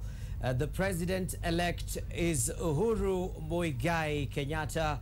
Just seconds ago, the chairman of the Independent Electoral and Boundaries Commission, Ahmed Isaac Hassan, making that grand announcement. As you can see, the pictures there. Kiraitu Murungi, Professor Sam Ongeri, Jamlek Kamau and company, all celebrating, partaking in what is indeed a grand historical event. What's more is that the IEBC chairman has made that result, which you can see members of the Jubilee Alliance jubilating about, celebrating every single moment of this historic occasion. They'll continue severing that which has triggered celebrations at the Jubilee Coalition's center there, the Catholic University of East Africa and beyond, that indeed Uhuru Kenyatta is the 4th president-elect of Kenya, set to become the 4th president once he takes the oath of office. He's the man of the moment. 12,330,028 votes cast in this election. He got 6,173,433. That gives him 50.0%, not even the 50.03% that had circulated earlier. It's gone up by 0.03. Uhuru Kenyatta, the man of the moment. And this historic occasion will not be lost to Kenyans. The son of the founding father becomes the 4th president of Kenya, awaiting his swearing in. My colleague Shisia Wasilwa certainly has a word or two in Swahili. Naam, bila shaka Abdi Osman, ni siku nyingine tena ambapo taifa la Kenya linaingia katika mabuku ya kihistoria. Uhuru Muigai Kenyatta ndiye rais wa 4 wa Jamhuri tukufu ya Kenya. Uhuru Muigai Kenyatta alimshinda mpinzani wake wa karibu Raila Odinga kwa kuzoa kura milioni 6,173,433 dhidi ya mpinzani wake wa karibu Raila Amolo Odinga aliyepata kura milioni 5.3. Hivyo basi anaingia katika historia ya taifa la Kenya kuwa rais wa 4 wa Jamhuri ya Kenya. Mbali na hayo, tunafahamu kwamba wagombea wengine walioshiriki kwenye kipute hiki, James Ole Kiapi amepata kura 40,998, Martha Karua amepata kura 43,881, Dida Muhammad amepata kura 52,848, Musalia Mudavadi amezoa kura 48,483 kumradhi 981. Paul Mwite amepata kura 12,580. Peter Kenneth amezoa kura 72,786. Na kwenye hotuba yake kwa taifa, mwenyekiti wa tume uhuru ya uchaguzi na mipaka Isaac Hassan amewapongeza wagombeaji Musalia Mudavadi na Peter Kenneth kwa kukubali kushindwa na kutoa wito kwa wagombeaji wengine kufuata mfano huo. Abdi. Well, indeed, as you can see, it's also been a day for the Independent Electoral and Boundaries Commission, their officials, their staff congratulating each other. They say this has been an historic election. They say, more importantly, it's been the most complex election in the region. Six elections essentially in one day. In other countries, they do have those sort of elections carried through several days. But most importantly, the chairman of the Independent Electoral and Boundaries Commission and the Chief Electoral Officer both paying tribute to Kenyan voters who queued long hours, and most importantly, the turnout. It's a record 86%. And as you can see, the celebrations that are going on at the Jubilee Coalition's headquarters there, the center that's set up at the Catholic University of East Africa, capture indeed that historic moment. And we will be keeping you updated. Let's keep watching and getting the events from inside the hall. I'm seeing the speaker has just walked away. Tabitha Mutemi, the communications manager of the IEBC. The moment she gets back on stage, we will be letting you to listen in. She must have been giving some update. But Shisi Wasilo, as you can see, grand history, March the 9th, 2013, a day to mark in your diary. Kenya gets its fourth president. Very young team of William Ruto and Uhuru Kenyatta. William Ruto now set to become, of course, the vice president to Kenyatta. He's actually deputy president. They have put up what is obviously an ambitious manifesto. It's now time for them to really reflect on that as they plan, you know, taking over office. Bila shaka Abdi, unavyosema ni kweli. Sasa Wakenya wanafahamu hatma yao, na kilichosalia hapa hivi ni wao kurudi kazini, kwamba siasa zimeisha, siasa za matusi zimeisha. Kilichosalia kwa Wakenya ni kurejea makazini kwao na kuinua uchumi wa taifa hili. Hata hivyo Abdi, kitu cha kuzungumzia hapa hivi ni kuangalia changamoto ambazo taifa la Kenya limekuwa likikabiliwa nalo, hususan hili suala la usalama ambalo limekuwa likitatiza uongozi ambao umepita wa Rais Mwai Kibaki. Nadhani viongozi hao wawili wana mengi ya kufanya ili kuona Kenya inarejesha ile hadhi yake na kila Mkenya anakaa kwa usalama na amani. Pamoja na kwenye manifesto yao tutakumbuka kwamba walikuwa wakisema kwamba watapigana kuinua uchumi wa taifa hili. Iwapo hayo yatatendeka, bila shaka wataingia kwenye historia ya mabuku na kuwa viongozi waliosaidia Kenya kuinuka kwenye uchumi. Abdi. Well, Shisia Wasilo, I'm being told that inside the auditorium, it's all set and ready for the certificate for the presidential election winner to be given by the chair of the IEBC, Ahmed Isaac Hassan, who is also the returning officer on this very grand occasion. We are monitoring those proceedings carefully, and the moment this event, which the IEBC chair says was under the glare of the international and local media, once our cameras inside there are trained on that very historic face under the new constitution, and then we will let you to listen in on that grand occasion. But nonetheless, it's time for self-congratulation for members of the Jubilee Alliance, as you can see there from that part of the split screen, showing you the pictures being beamed live from the Catholic University of East Africa. What a day. History has been made. History has been rewritten. In 2002, Uhuru Kenyatta was seen as a relatively lightweight in terms of being a political greenhorn, but nonetheless one whom some had criticized. Maybe he had a silver spoon in his mouth, he had the brand Kenyatta to brag about and go into those polls, but he still lost to Nax Mwai Kibaki. Now he is set to succeed Mwai Kibaki. They've cooperated, he's backed him, as you can see the arrivals there for that very grand occasion of the handing off of the certificate. But most importantly for Uhuru Kenyatta, he's made history.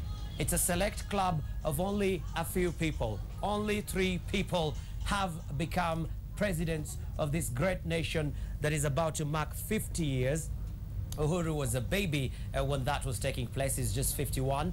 And he now, during this year of the Jubilee, at that very age, he becomes the 4th president of Kenya, and he's got so much to deliver, so much on his plate of promises, so much on in his manifesto, the Jubilee Alliance.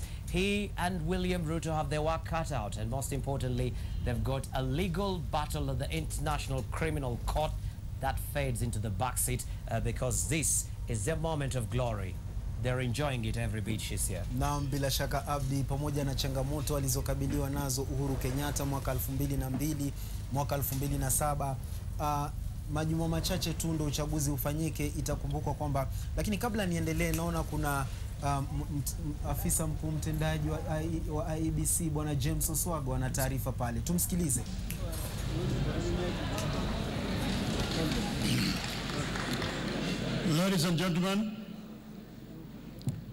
Ladies and gentlemen, thank you very much, choir.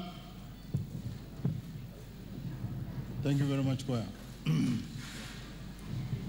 May we ask the candidates and the running mates, if they are in the building, to please come to the podium.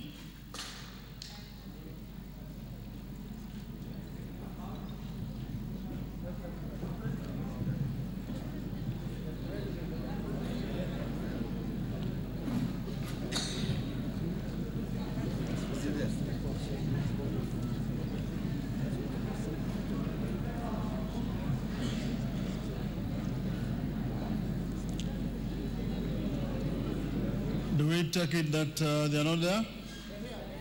All right.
Well, as you can see, the man of the moment, Uhuru Muigai Kenyatta, has arrived at the Bomas of Kenya to what is obviously the kind of reception.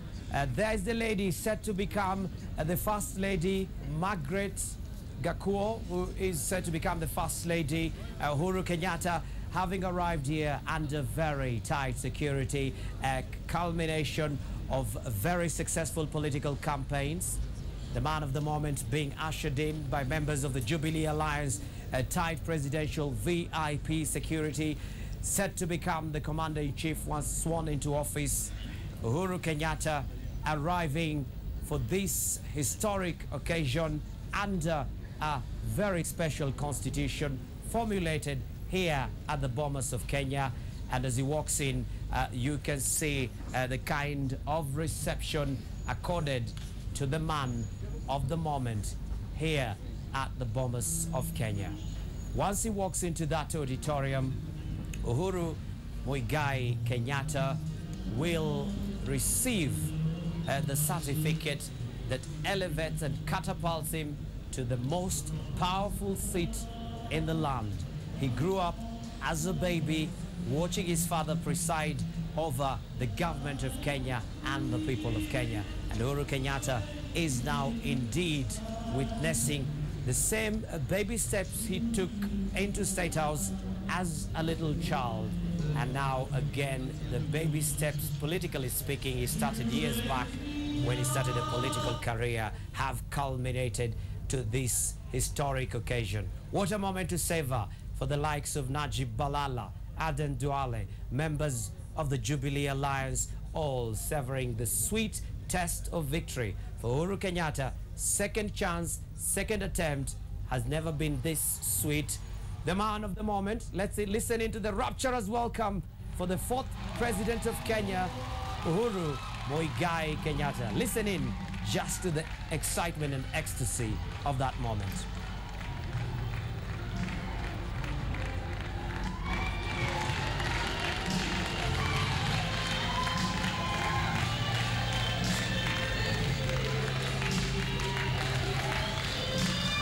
There you can see the security detail of the man of the moment, Uhuru Muigai Kenyatta, set to lead this nation during times of peace, during times of war, set to become the commander-in-chief to lead the cabinet in major decisions. What a moment of history, a day of reckoning. He'll savor this moment much, much more. Greetings, congratulations galore. Chief Electoral Officer had his time. Communications Manager Tabitha Mutemi of the IEBC ushering him in. Uhuru Kenyatta meets the men and women who steered the IEBC through these tough testing days. Walking to the podium. There he goes, meets the chairman of the IEBC. Job well done, Ahmed Isaka-san. He's the returning officer who will declare him the winner of the presidential election and give him that much coveted certificate. The lady who will be under the glare of the cameras as the First Lady, Margaret Kakuo Kenyatta. Uhuru Kenyatta just waiting. The moment the IEBC officials take charge of that podium, I'll let you listen in. But what a day. Look at those smiles all around.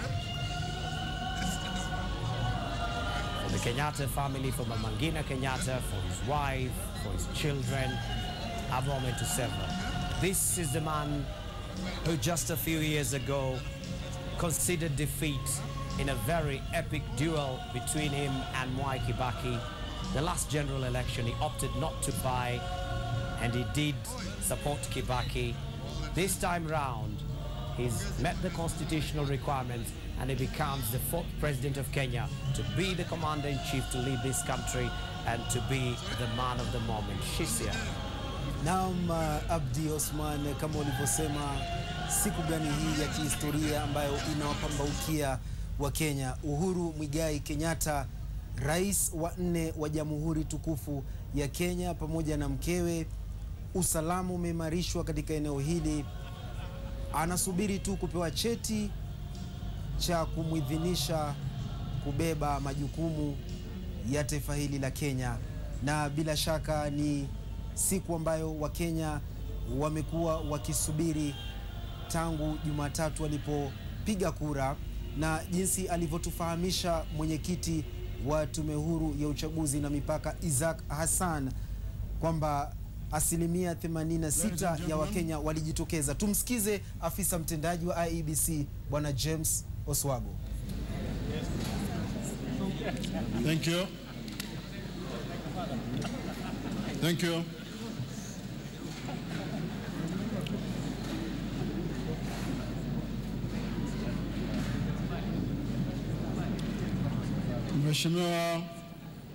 Mheshimiwa Uhuru Kenyatta,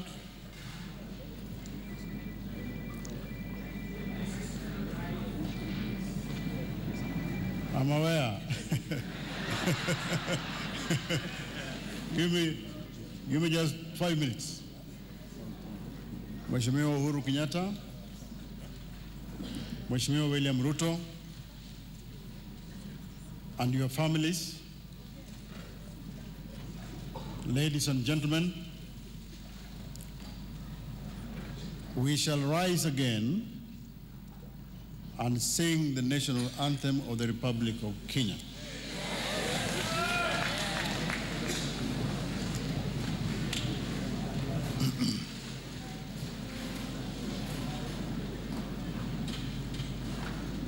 And we shall be led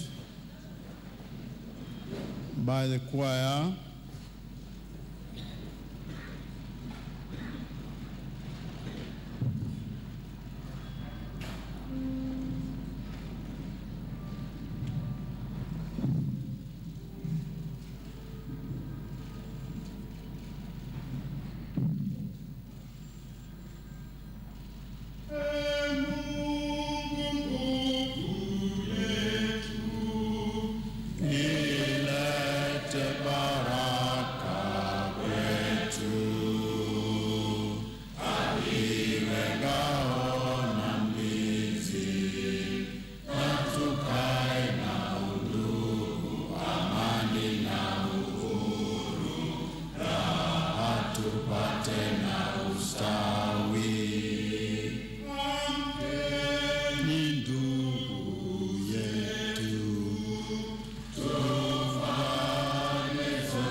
Be seated, please.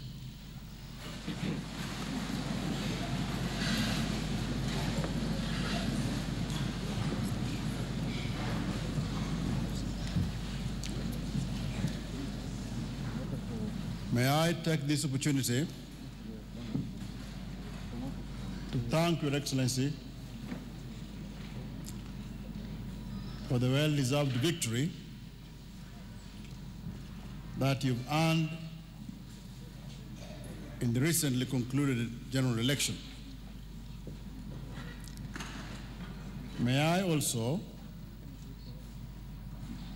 take this opportunity without wasting any time, because we are here for one simple purpose at this particular time, and this is to bestow upon you the emblems that say you emerged victorious in this particular electoral contest.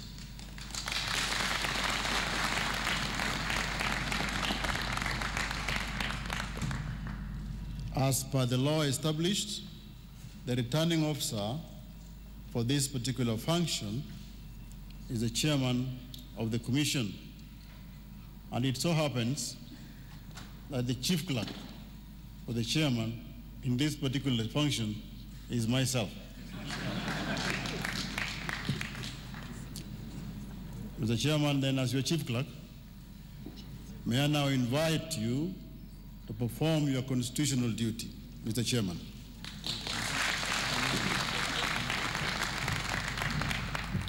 Thank you very much, Commissioner Secretary James.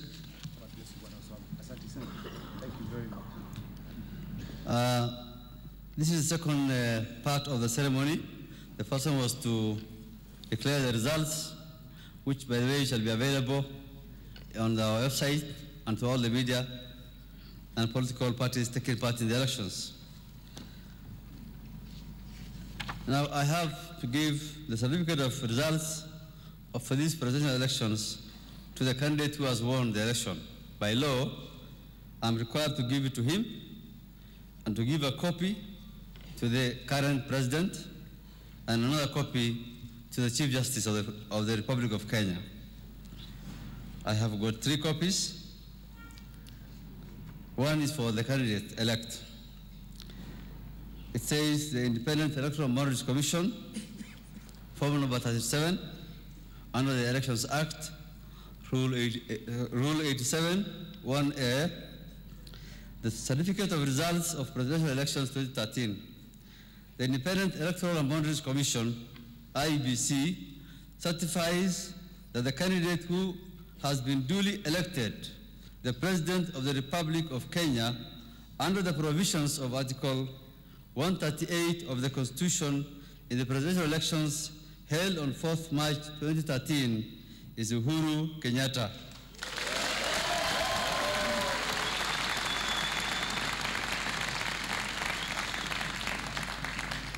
It gives me great pleasure now to give to the President-elect the certificate of the results. Thank you very much. Thank you.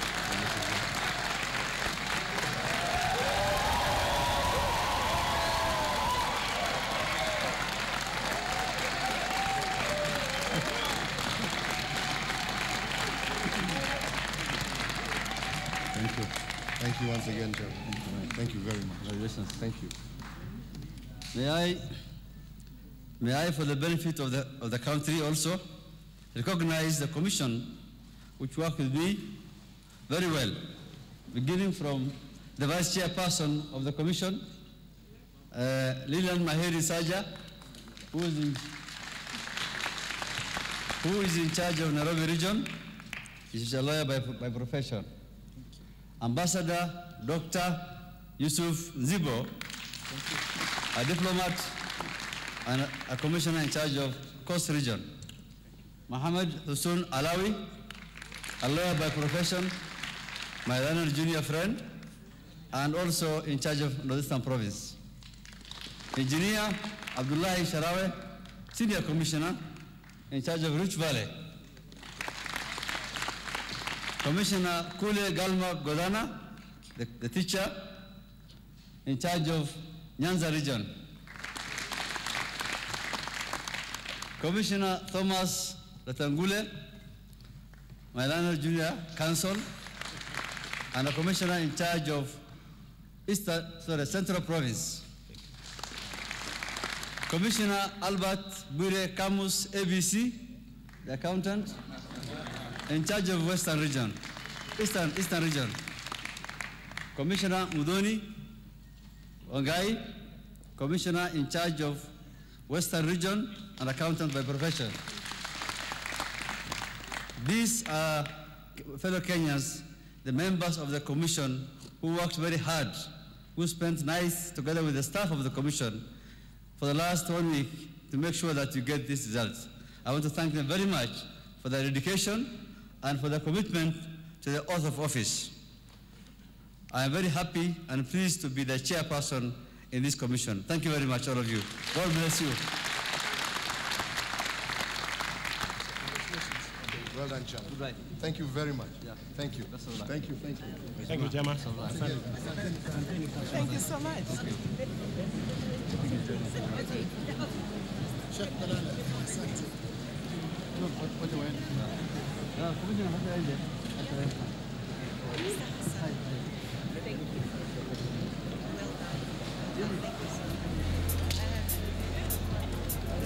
Uhuru Kenyatta akikabidhiwa cheti kumaanisha kwamba sasa anabeba ule mzigo wa kuelekeza taifa hili.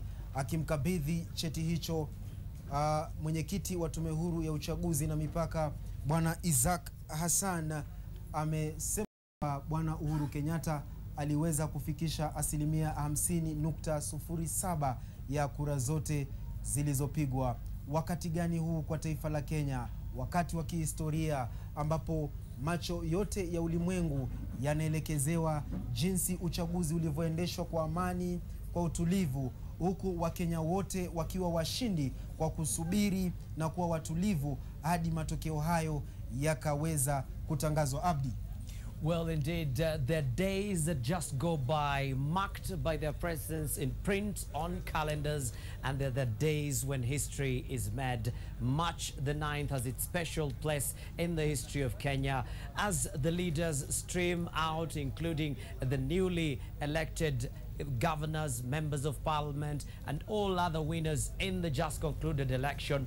One man and his family stands out, and that man is Uhuru Muigai Kenyatta. We at Citizen TV gave you special coverage in the campaigns, in the lead up to all this, the pent-up political moments, the bubbly political moments, and now here at the Bomas of Kenya, where Kenya's constitution-making process is very much deeply rooted, where the referendum results were released, the presidential election results have been released, and Uhuru Muigai Kenyatta is indeed the man of the moment. For the international media who would literally come here at the Bomas of Kenya, Kenya has given them a lesson to savor in democracy.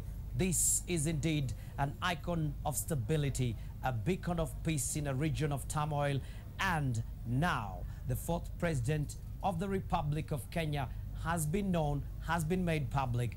Uhuru Kenyatta has his work cut out, Shisia. Bila shaka Abdi, hata nilipokuwa nazungumza na wenzangu kule Tanzania, Kenya inakuwa na kujitokeza kuwa mfano mzuri, sio tu katika Jumuiya ya Afrika Mashariki, bali Afrika Mashariki na Kati na pia barani Afrika. Manake itazingatiwa na kukumbukwa kwamba mwaka 2007 machafuko, ghasia kidogo ya lemaze taifa hili, lakini Wakenya wamejikusanya na wakajitokeza na kudhihirishia ulimwengu mzima kwamba Kenya ni taifa moja ya ndugu na dada. Na hii leo tunapata rais wa 4 wa Jamhuri ya taifa la Kenya. Unavyosikia angani ni wana usalama wetu wanadumisha usalama na utangamano hapa katika ukumbi wa Bomas. Safari iliyoanza Jumatatu, Abdi Osman, inatia kikomo hii leo. Wanahabari wetu wamekuwa wakijizatiti kukuletea taarifa hizi, matukio yote ambayo yanaendelea sehemu mbalimbali humu nchini. Abdi Osman, watu wamekuwa wakikesha hapa hivi kusudi wewe mtazamaji uweze kufahamu na kabisa mwenzangu, and as you very rightly put it, the media has literally camped here. We also have to pay tribute to the staff of the IEBC, the IEBC Media Center, the IEBC logistical personnel, and all other support staff, but most importantly, the heroes in uniform and those not in uniform, armed to ensure our security. This place was literally swarming with officers who ensured our security day and night. I remember joining some of them over a cup of coffee every night. There was a huge tent that had been set there. Thousands of cups of coffee, as the IEBC chairman spoke about in his speech. People literally were awake here to keep the nation informed, others to keep the nation safe, and the IEBC personnel to keep the electoral process going, Shisia. Na bila shaka Abdi, safari hii ambayo tunaitia kikomo hii leo kwa wananchi wa Kenya ambao wamekuwa kisubiri kwa muda mrefu, changamoto nyingi ambazo wamekabiliwa nazo wana IEBC, lakini mwisho amewapongeza makamishna wake kwa kazi nzuri ambayo wamefanya.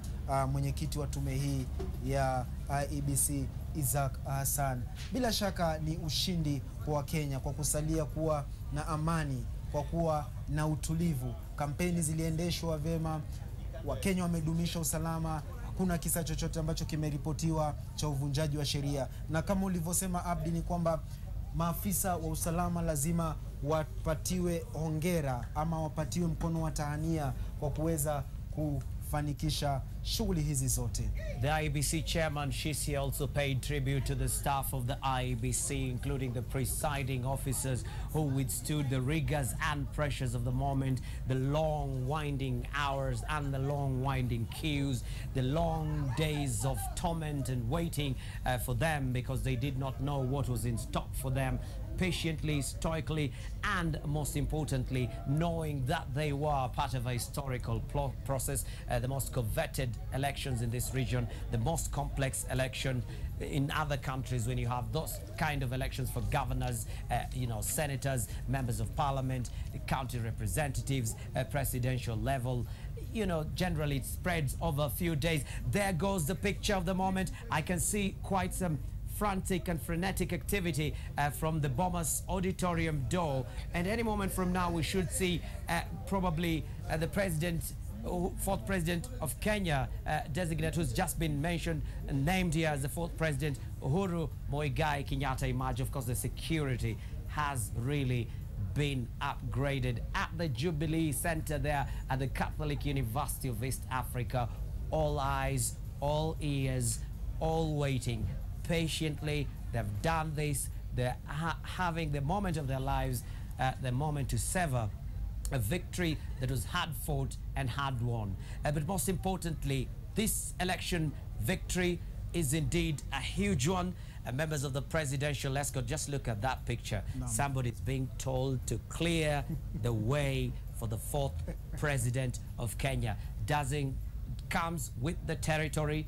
His life has changed. There are mobs that were used to mobbing him as the Gatundu South legislator and the deputy prime minister. They love him, but they'll have to live with the reality. Changing times come with changed situations, and this is just one of them. That vehicle really driving right under the nose of our camera. I wouldn't mind the security guys just giving him, a shoe away so that he really drives away from there. But Shisia, nonetheless, to more important issues, the Jubilee Alliance is in power. It's going to be sworn into office.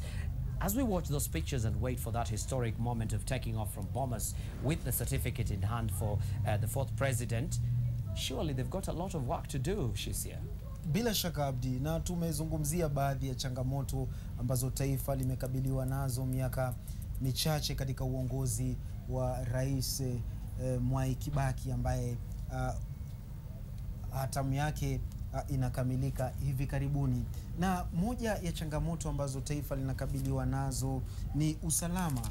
Manake katika siku ambazo zimepita, taifa limekuwa likishuhudia usalama ukidorora. Na kama unavyoona kwenye televisheni yako hapo hivyo, wale ni maafisa wa polisi wakimsindikiza rais wa 4 wa Jamhuri ya Taifa la Kenya, Uhuru Muigai Kenyatta. Yes, indeed, the man of the moment, Uhuru Muigai Kenyatta, driving from the Bomas of Kenya. Pictures being beamed to you. Security upgraded, set to become the commander-in-chief. Uhuru Muigai Kenyatta is leaving the Bomas of Kenya. He drove in to receive his results. He's leaving this venue complete with all the paperwork required to ascend into office. Bila shaka.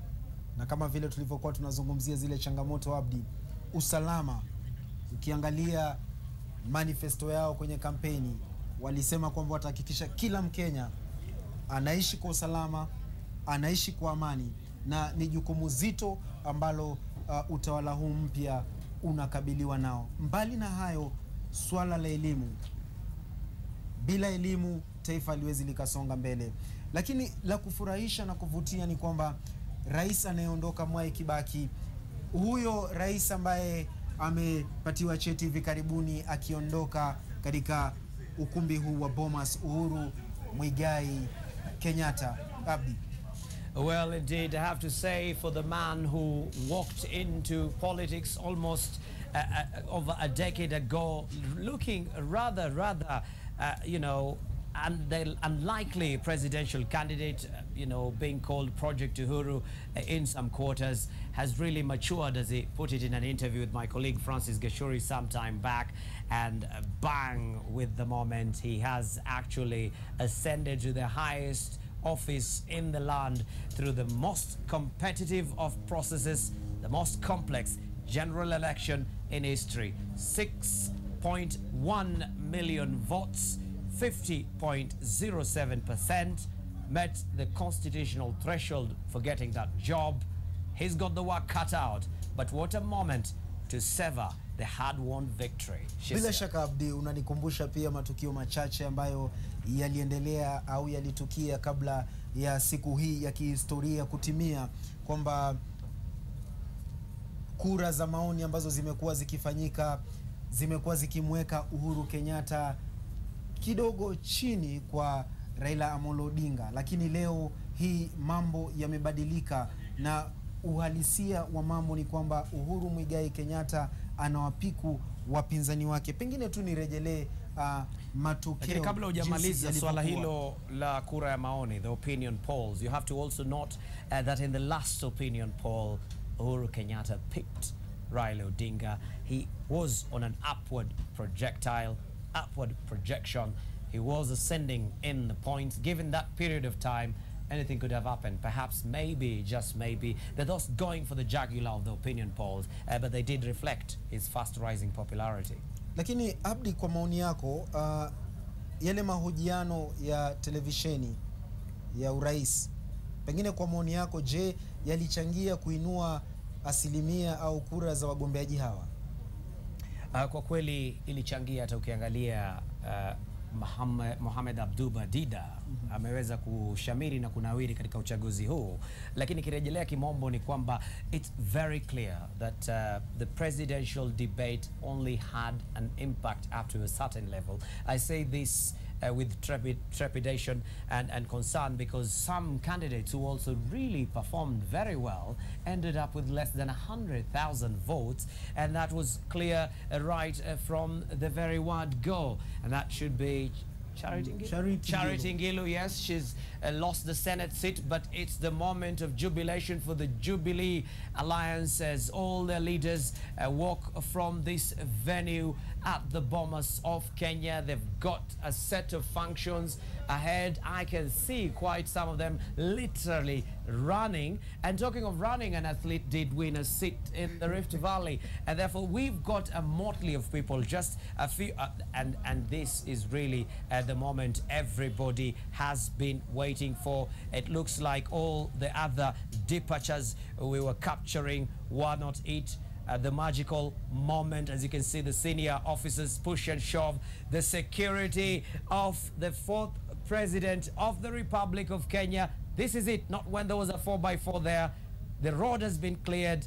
Uhuru Muigai Kenyatta, complete with a befitting escort for a commander-in-chief in waiting, ahead of his swearing in, enjoying maximum security. It's all got to do not just with the constitutional office, it's also all got to do with national and regional stability, not taking any chances she's here. Bila shaka Abdi, Rais wanne wa Jamhuri ya Kenya akiondoka akiwa na ithibati na wengi wa matumaini kwamba mambo yametengenea jinsi alivyokuwa akitarajia. Tumeona akikabidhiwa cheti cha kumuidhinisha kuongoza taifa hili, lakini hata kabla aanze jukumu hilo zito, tunatarajia kwamba kutakuwepo na sherehe za kulishwa kiapo, ambapo baadaye bila shaka anachukua utawala kutoka kwa Rais Mwai Kibaki. Hata hivyo, any moment from now we'll be joining our colleagues at the Catholic University of East Africa, but you know, let's quickly have a recap of what some of the things that the IEBC chairman has said. Paid tribute to the Kenyans who came out, you know, stood in the heat, in the sun on that election day, March the 4th, a historic day for the huge scale and scope of that general election, and gave us an 86% turnout. Most importantly, this is indeed a moment to savor for a country that had been seen as one potential hotspot, with all the international media descending, not knowing what would be next. What they're seeing are joyous mobs, elated crowds, and a quiet, stable East Africa and Central Africa regional powers. So the work is clearly cut out for Uhuru Kenyatta and William Ruto. The work is cut out for the political class, who will have to show leadership, not just in sound bites, but in action. but most importantly, this regional economic powerhouse will have to indeed keep its stability going. For us here at the Bomas of Kenya, we thank you very much for keeping us company throughout this. We hand over back to our colleagues at Communication Center, so that the next thing you will be hearing will obviously be from the Catholic University of East Africa.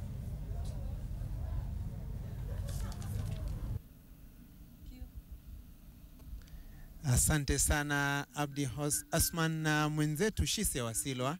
Bila shaka tunakujieni kutoka chuo kikuu cha Kikatoliki cha Kenya ama cha Afrika Mashariki kilichoko katika eneo bunge la Lang'ata, na ni mita chache tu kutoka ukumbi wa Bomas of Kenya, ambapo tayari kitendawili cha ni nani rais wa 4 wa Jamhuri ya Kenya kimeteguliwa na tume ya uchaguzi nchini IEBC.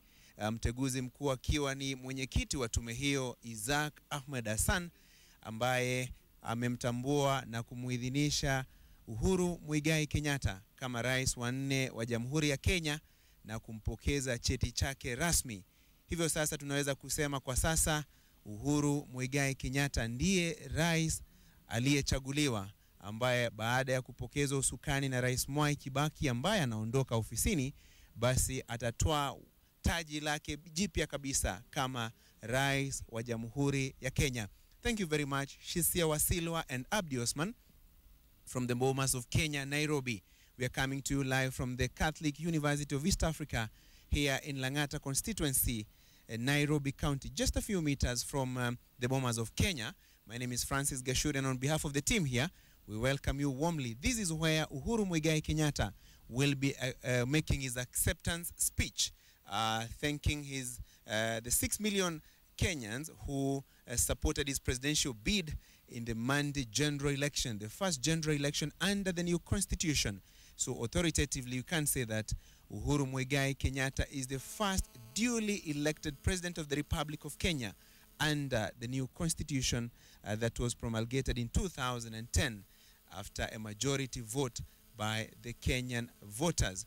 Uhuru Muigai Kenyatta clinching the top seat with over 6 million votes out of the 12.2 million votes that were cast, scooping a majority, and the IEBC chairman Isaac Hassan announcing that Uhuru Kenyatta clinched the top seat with 50.7%, of course beating the 50% plus 1 vote threshold that has been outlined by the Constitution for a winning presidential candidate.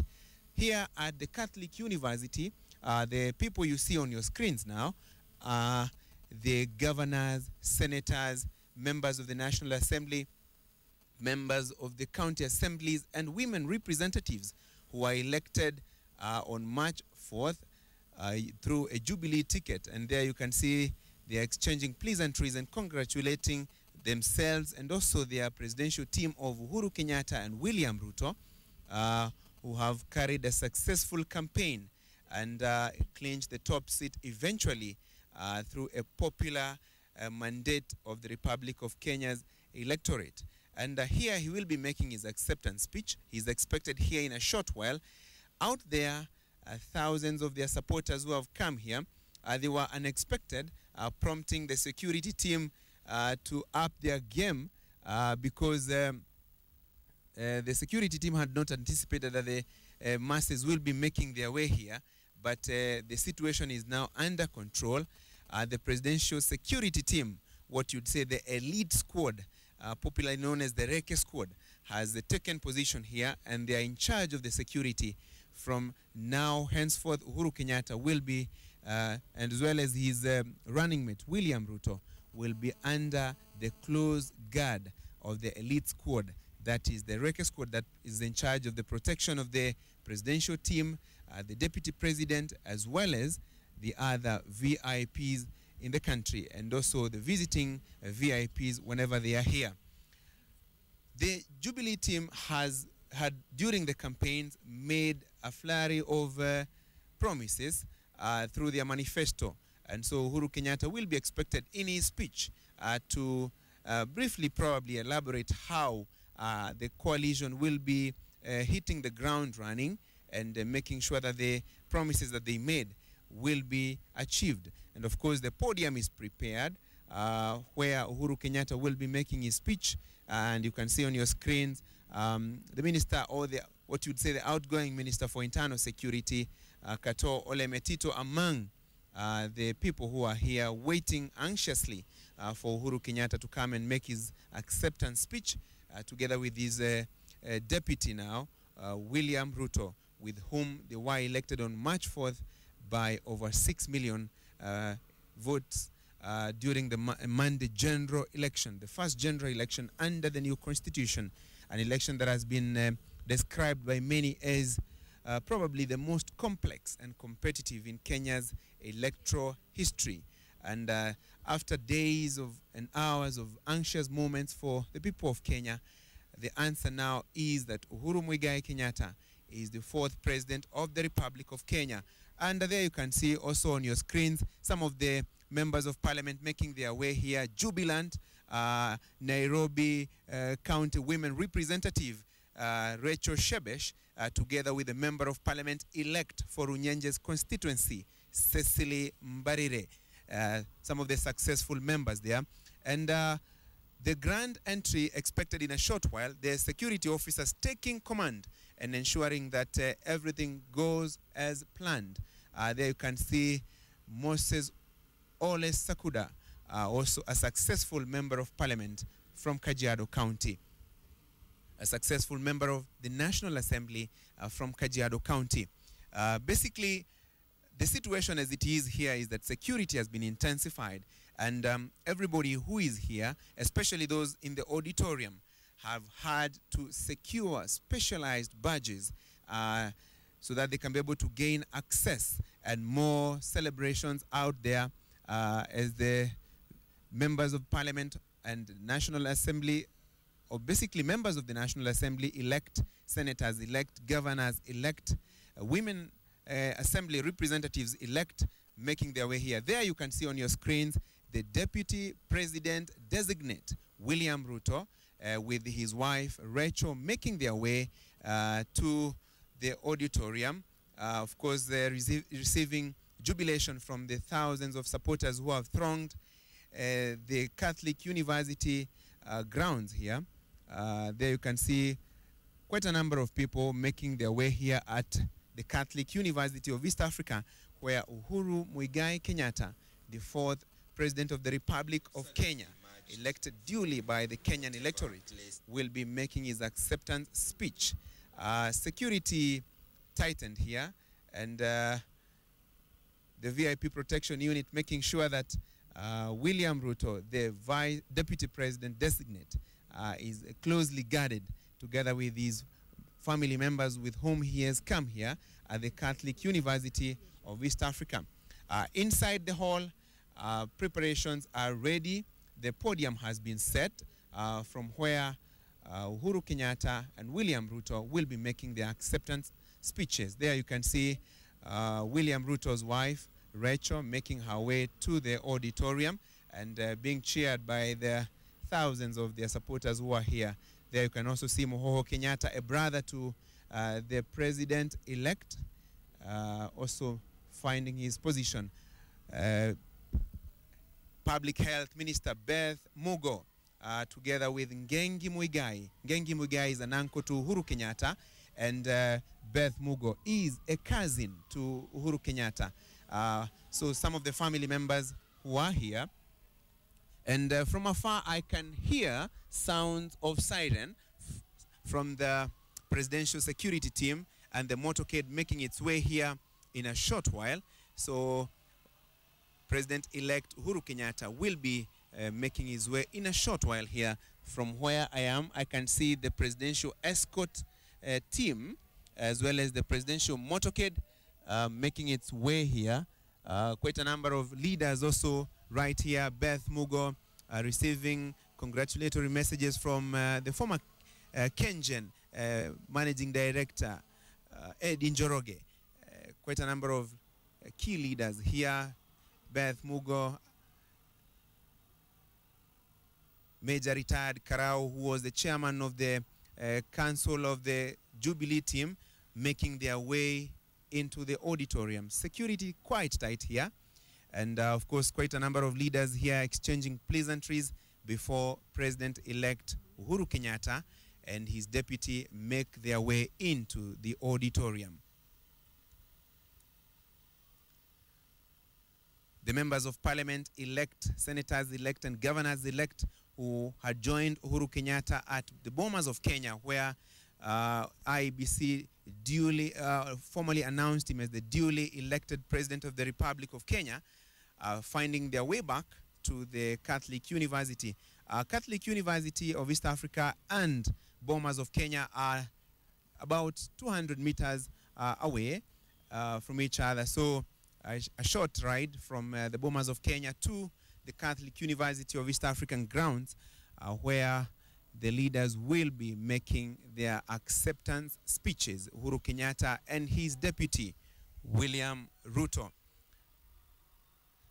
On your screens there, you can see successful members of parliament there. You can see Waihenya Ndirango from Kasarani, Mohamed Shidie, who we interviewed earlier on from Lagdera, Minister for Nairobi Metropolitan Development, Jamle Kamau, among the members of parliament-elect who have made their way here, waiting anxiously to hear what Uhuru Kenyatta will have to say on his election as the 4th President of the Republic of Kenya.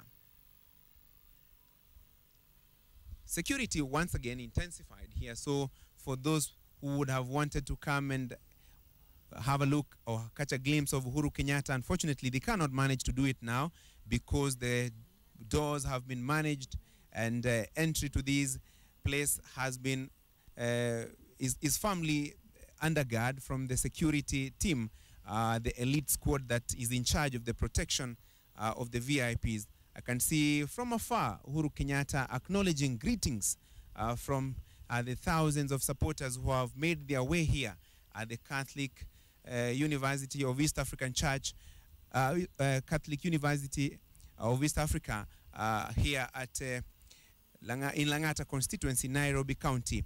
I hope Uhuru Kenyatta will be able to turn as there, and indeed there he is, taking a vantage position, acknowledging greetings from his supporters, together with his deputy William Ruto, as well as quite a number of leaders there, jubilant Uhuru Muigai Kenyatta. And of course, if you are familiar with the presidential security team, quite a number of officers that you see there have been in charge of President Mwai Kibaki's security. And there you can see Uhuru Kenyatta and his deputy holding hands and acknowledging greetings from their supporters. During their campaigns, they were calling out on their supporters to turn out in large numbers and ensure that the presidential contest will be over in what they were saying 90 minutes, the first round. And indeed, their supporters heeded to their call, and that's why they are here today to celebrate and to accept that victory that was granted to them by 50.7% of the more than 12 million registered voters who turned up on Monday, braved the chilly morning and braved the hot sun during the day to make sure that their votes count. Uhuru Kenyatta, joined there by his wife, will now be the First Lady of the Republic of Kenya, Margaret Kenyatta. Of course, Uhuru Kenyatta's mother, Mama Ngina Kenyatta, also here. What you'd say a lucky lady, wife to the first President of the Republic of Kenya. And now his son, now the son is the President of the Republic of Kenya, 2013, after Mwai Kibaki. Obviously, a happy moment for Mama Ngina Kenyatta. Two presidents from the same household, no mean task to say.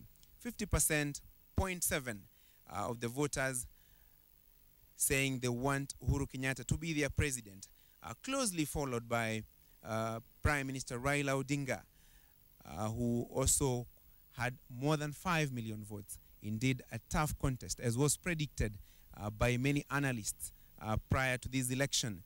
Even the opinion pollsters indicating that it was gearing up to a two-horse race between Uhuru Kenyatta and Raila Odinga even the last opinion poll showing a neck-to-neck contest between the two.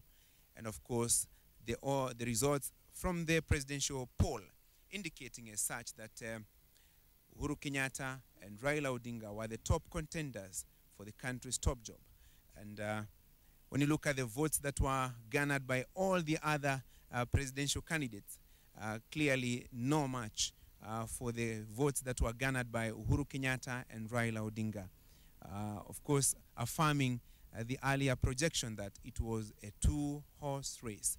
And here now is the top horse, if you may like it that way, in the presidential contest, just about to make his acceptance speech right here at the Catholic University of East Africa auditorium, where leaders have taken their positions. Right here, the auditorium can hold around 700 people, and to ensure that security is well manned, there is a tent that has been set outside the hall just to make sure that everybody is able to follow the proceedings, and TV sets erected just to make sure that the people who did not manage to get a position or a seat in the auditorium will also be able to follow the proceedings. And right here is there you can see some of the people who have made their way here trying to take photos so that they can have and keep the memories of this historic day when Uhuru Kenyatta was formally announced as the 4th president of the Republic of Kenya to take over from President Mwai Kibaki, whose 10-year tenure is now just about to end. And barring any judicial rulings or any successful petition, the swearing-in ceremony is set for the 26th of this month at Kasarani Stadium in Nairobi. This is the day that Uhuru Kenyatta, barring any successful petition, will be formally inaugurated as the President of the Republic of Kenya. But before then, Mwai Kibaki will continue in office as the President of the Republic of Kenya until he formally hands over to Uhuru Kenyatta. And for now, we will be referring to Uhuru Kenyatta as the President-elect. We'll also be referring to William Ruto as the Deputy President-elect until such a time when they will take the oath of office and the instruments of power will be handed over to them by the incumbent, President Mwai Kibaki. Some of the instruments of power include a constitution, because the president will be expected to rule and govern the country under the constitution, under the close observation of the constitution, and making sure that he governs the country in accordance with the constitution.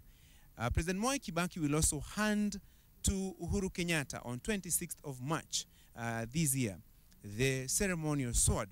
That is what will indicate that Uhuru Kenyatta will formally take over as the Commander-in-Chief of the country's defense forces. The country's Chief of Defense Forces. And of course, we understand that the military officers are preparing for that ceremony because it is not only a civilian ceremony, but will also be a military ceremony. And of course, the President Mwai Kibaki, during that handover ceremony, will also hand over to Uhuru Kenyatta the official presidential seal. This is what signifies governance. Any declarations from the president must have that special seal. And with President Kibaki's tenure on its sunset days, Uhuru Kenyatta will be handed the presidential seal to ensure that all the pronouncements, that all the declarations that he will make will not be enforceable until they have that presidential seal. So that is one of the instruments that Kenyans will witness on the 26th of March, being handed over to Uhuru Kenyatta. Also, the presidential standard. The presidential standard is a special flag that signifies the presidential command. Every time the president is somewhere, that presidential standard must be hoisted. It's a flag that will be hoisted together with the national flag. For now, Uhuru Kenyatta does not have a presidential standard because he has not yet taken over. And that's why whenever you meet his motorcade between now and the 26th of March, he will only have one flag, the flag of the Republic of Kenya.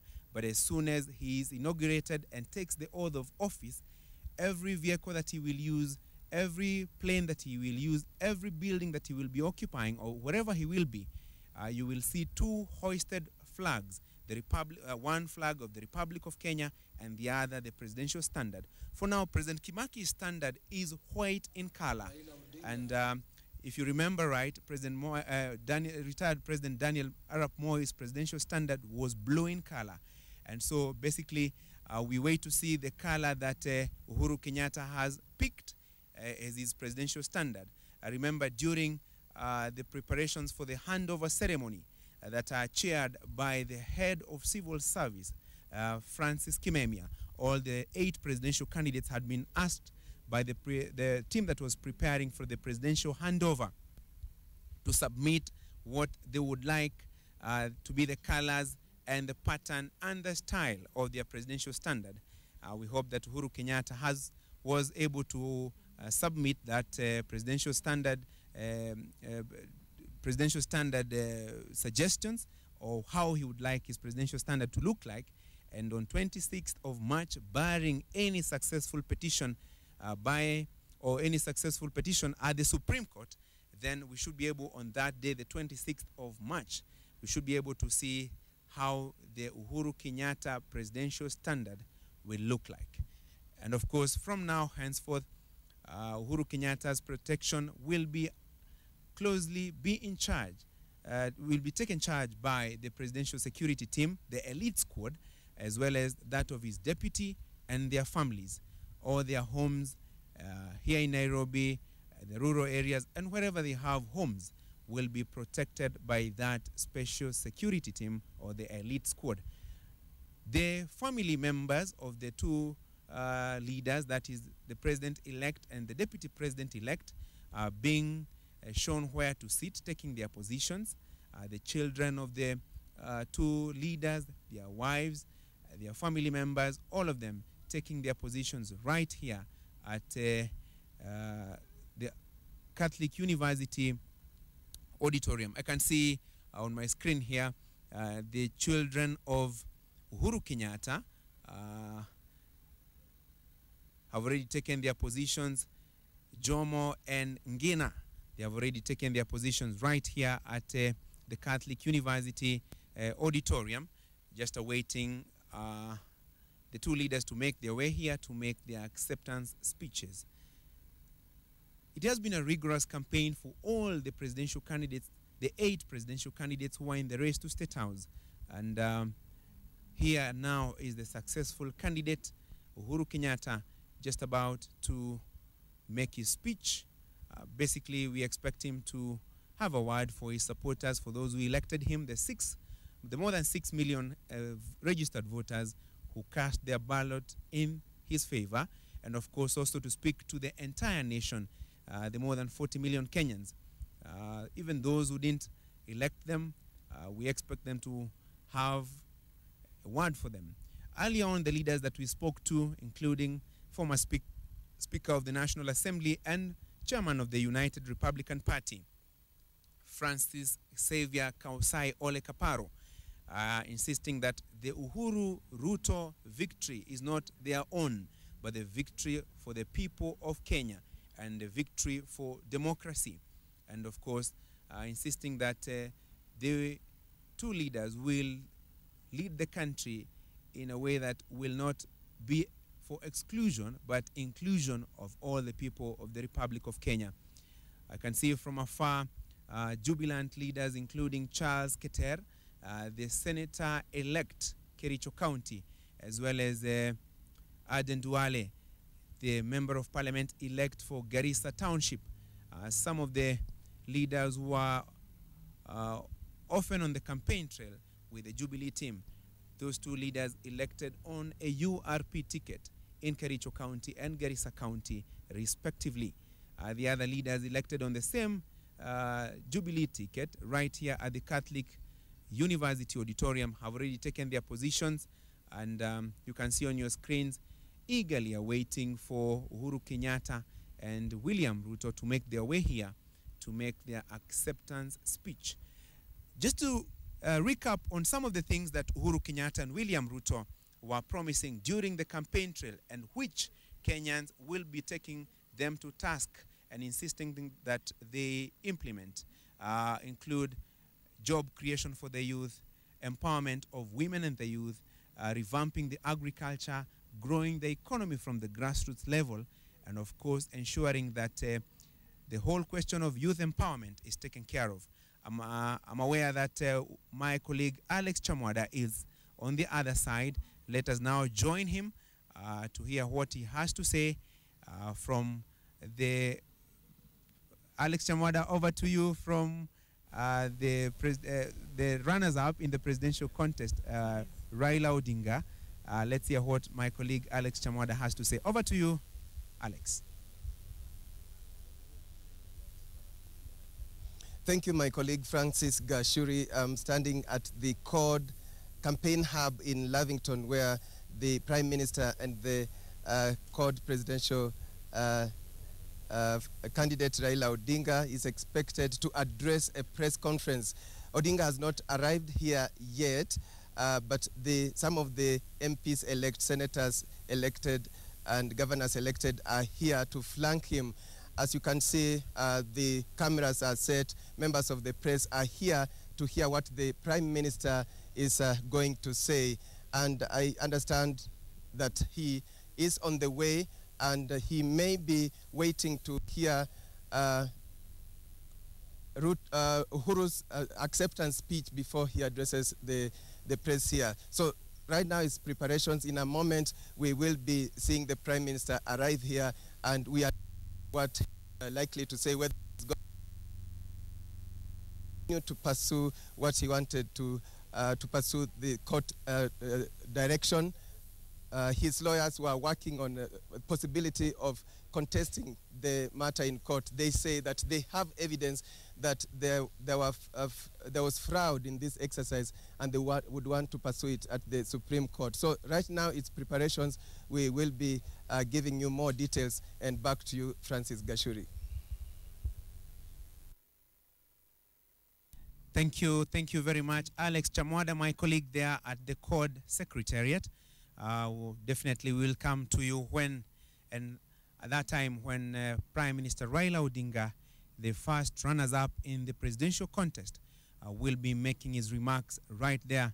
I can see local and international media personnel camping there, basically to bring you up to speed with what Prime Minister Raila Odinga will have to say about the entire electoral process.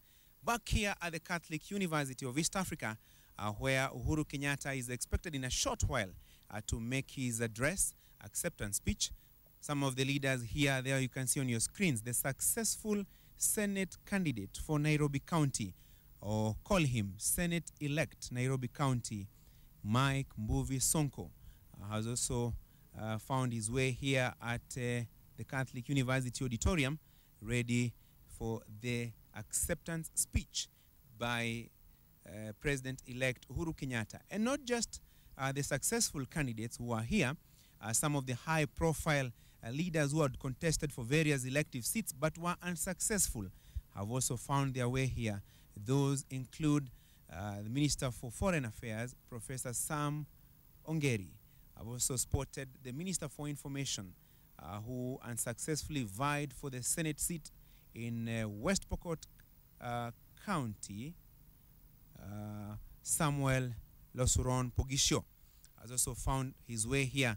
I can also see on the screens the successful Member of Parliament for Odaya constituency, Mary Wamboi, is also right here at the Catholic University Auditorium, just eager to hear what Uhuru Kenyatta will be saying in his acceptance speech. And quite a number of leaders here. The dais is set. The room is packed. The seating capacity, as I told you earlier, here is 700, but the room has more than that capacity as we speak now. Quite a number of leaders have not found a place to sit, but they have made their way into the auditorium, all eagerly awaiting to hear what Uhuru Kenyatta and his deputy, William Ruto, will have to say. maybe to remind you just a few things that were contained in the Jubilee Coalition Manifesto. One of them was empowerment of the youth.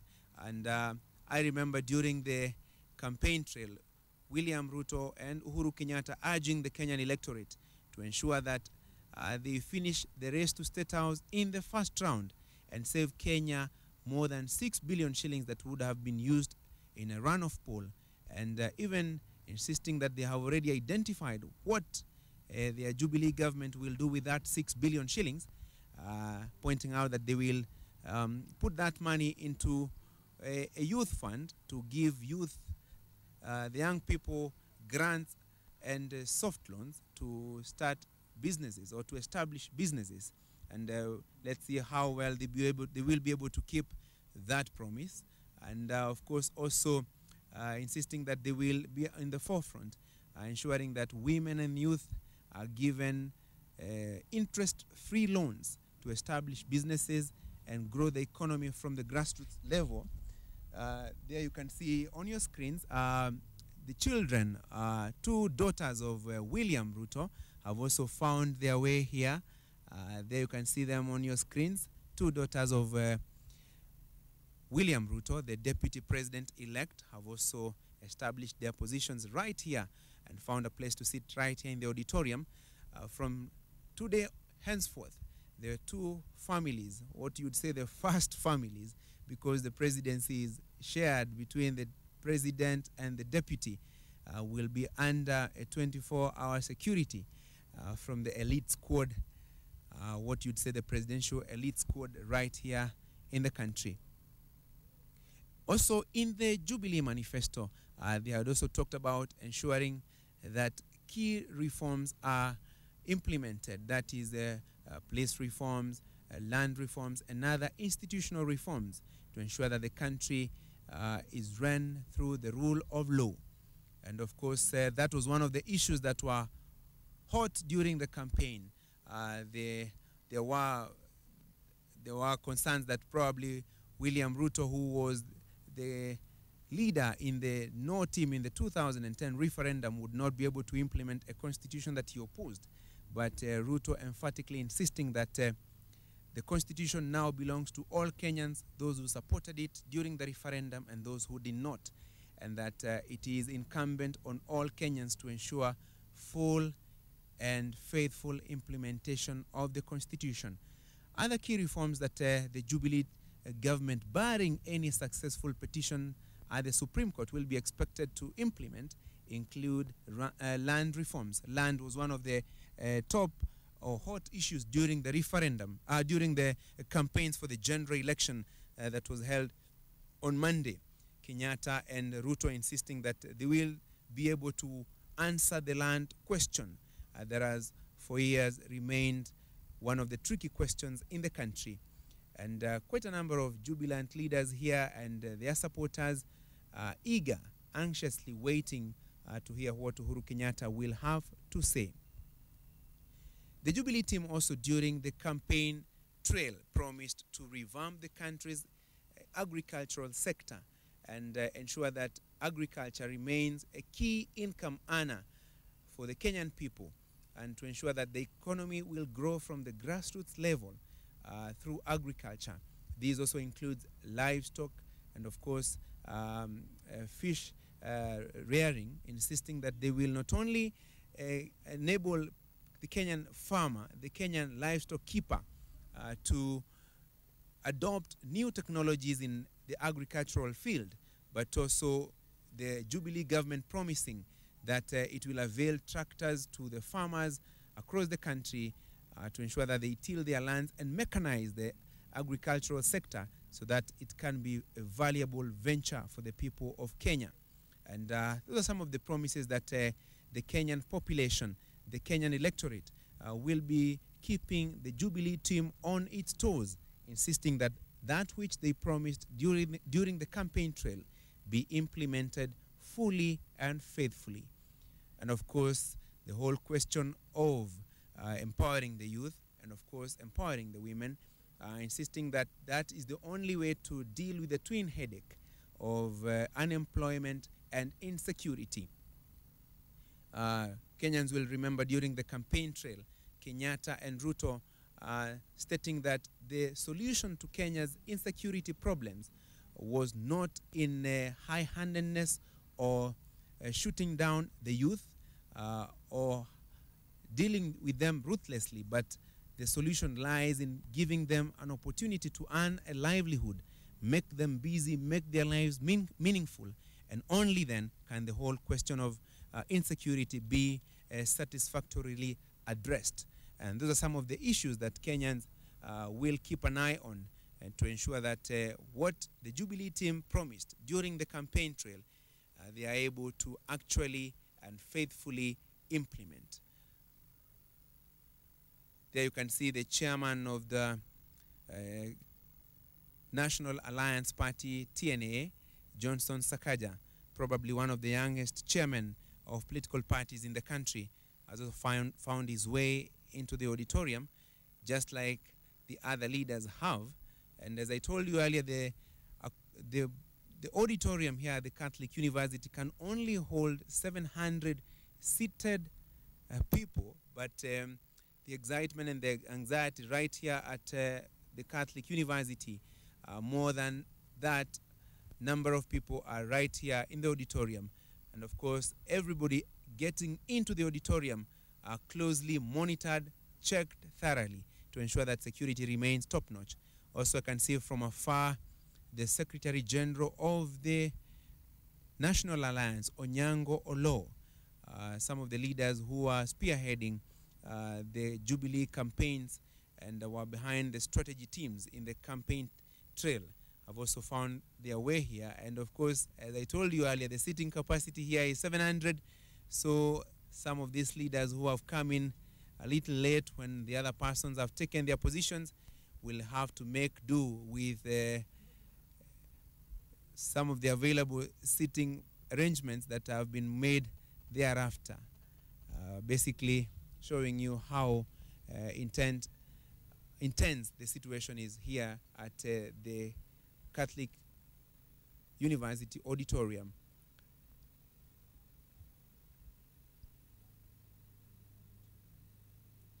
In a short while, all the speeches that the Kenyan population has been waiting for with bated breath will be made by the presidential or the president-elect of the Republic of Kenya, Uhuru Muigai Kenyatta, and his deputy William Samoei Ruto, right here at the Catholic University Auditorium in Lang'ata constituency, Nairobi County. Quite a number of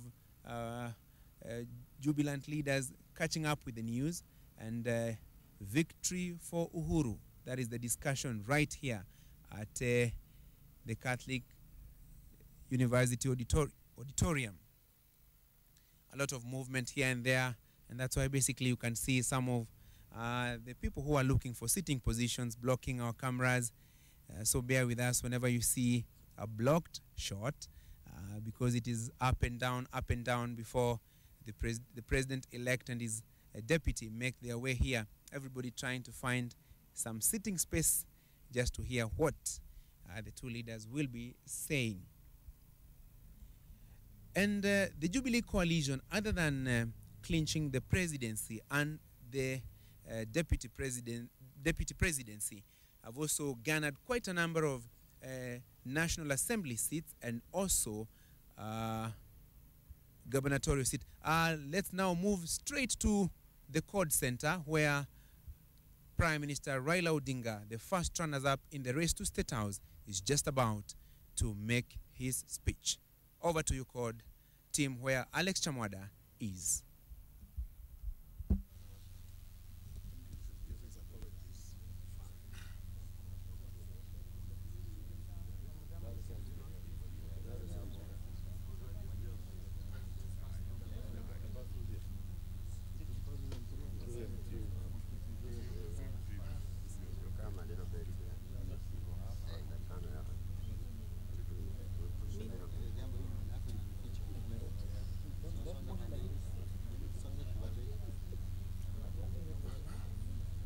Are we ready? You ready?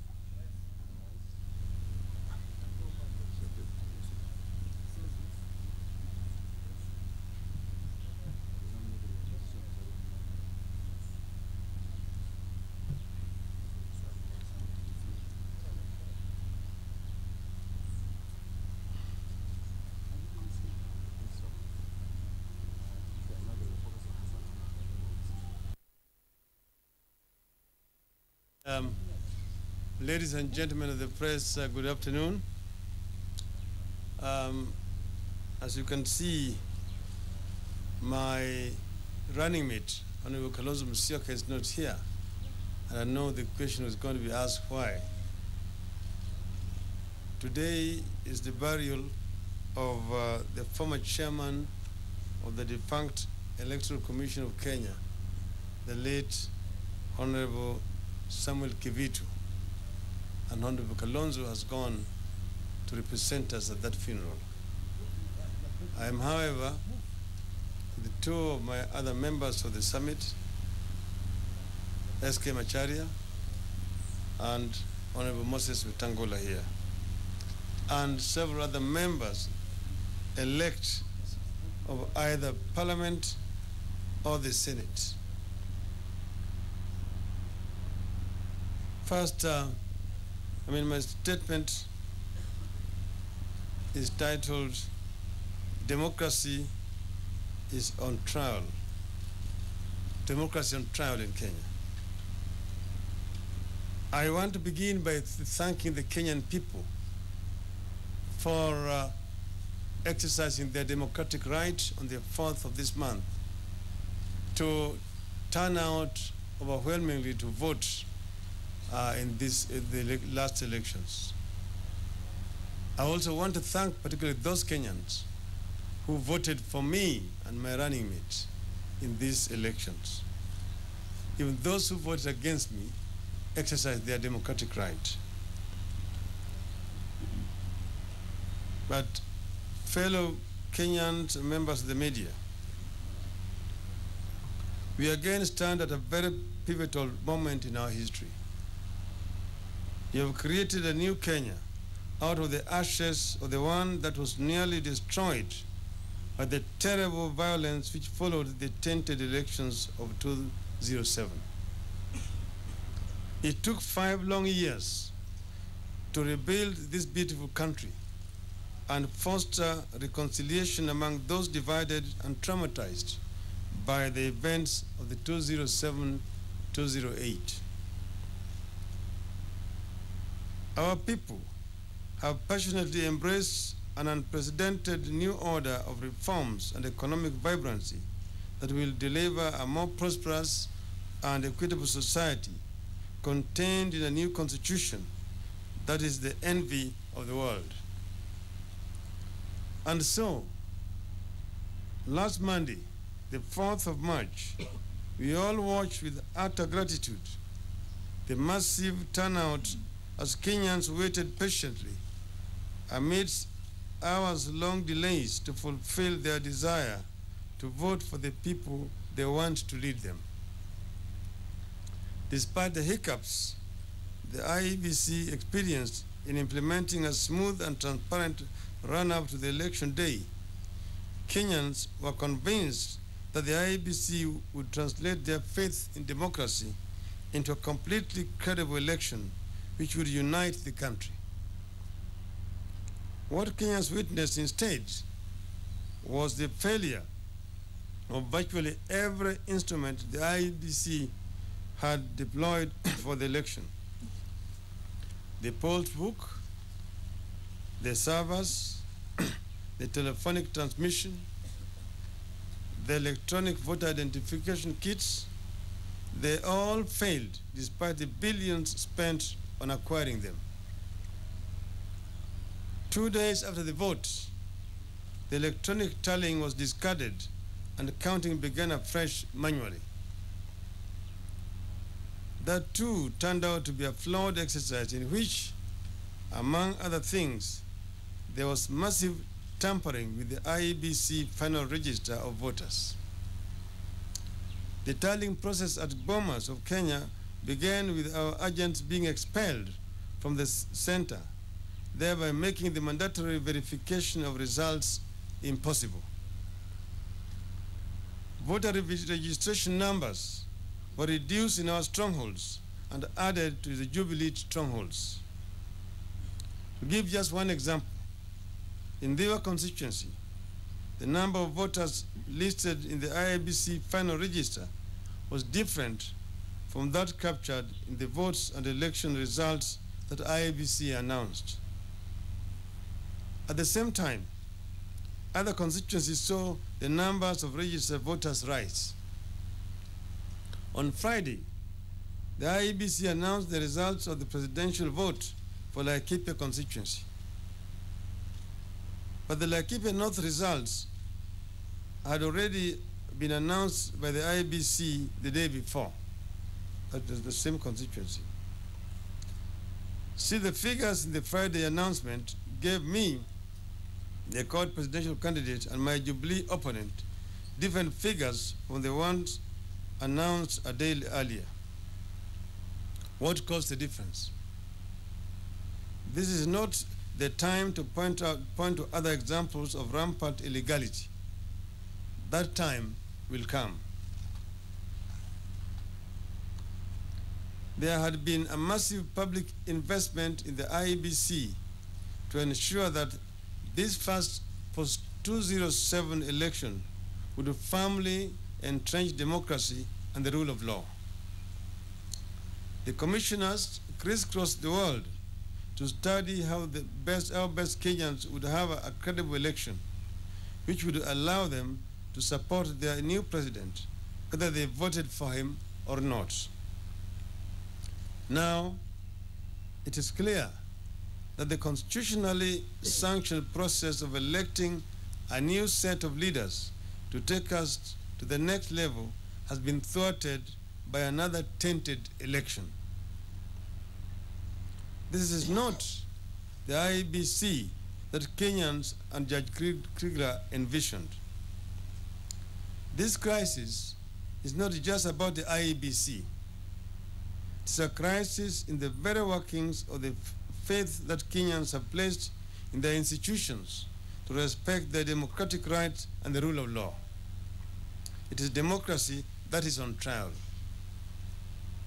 As we said repeatedly during the campaign, we would have readily conceded if the IEBC had attempted to deliver a reasonable, honest elections. Or even if it had addressed the serious concerns that the court team led by the Vice President formally presented to the Commission 3 days ago. We only want to lead if Kenyans want us to. We have no other vested interests. And if Kenyans don't want us, we don't want to impose ourselves in the will of the people of Kenya. Both Judge Krieger and the ECK chairman, the late Samuel Kivitu, acknowledged that it was not possible to know who won the 2007 election. We thought this would never happen again. It most regrettably has happened. But this time, you have a new independent judiciary in which we in court and most Kenyans have faith. It will uphold the rule of law and will abide by its decisions.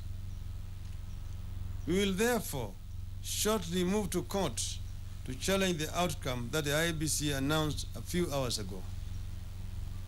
We want to appeal to all Kenyans to respect the rule of law and the Constitution of which they are so proud.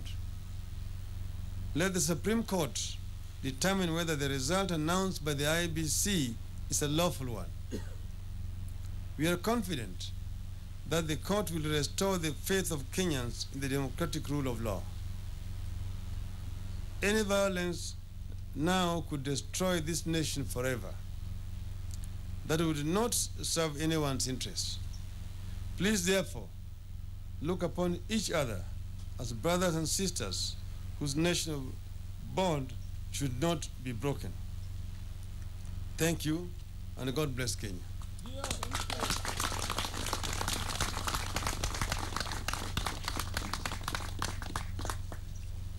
Ningependa kuongeza kwa Kiswahili. Kwanza kushukuru wa Kenya kwa kujitokeza kwa wingi vile walifanya tarehe 4 mwezi huu kupiga kura. Nataka kutoa shukrani kwa wale wa Kenya ambao walitupiga kura, mimi na mgombea mwenza wangu Mheshimiwa Kalonzo Musyoka. Wakenya walionyesha kwa vitendo kwamba wana imani na katiba mpya ambayo walipitisha miaka 2 iliyopita.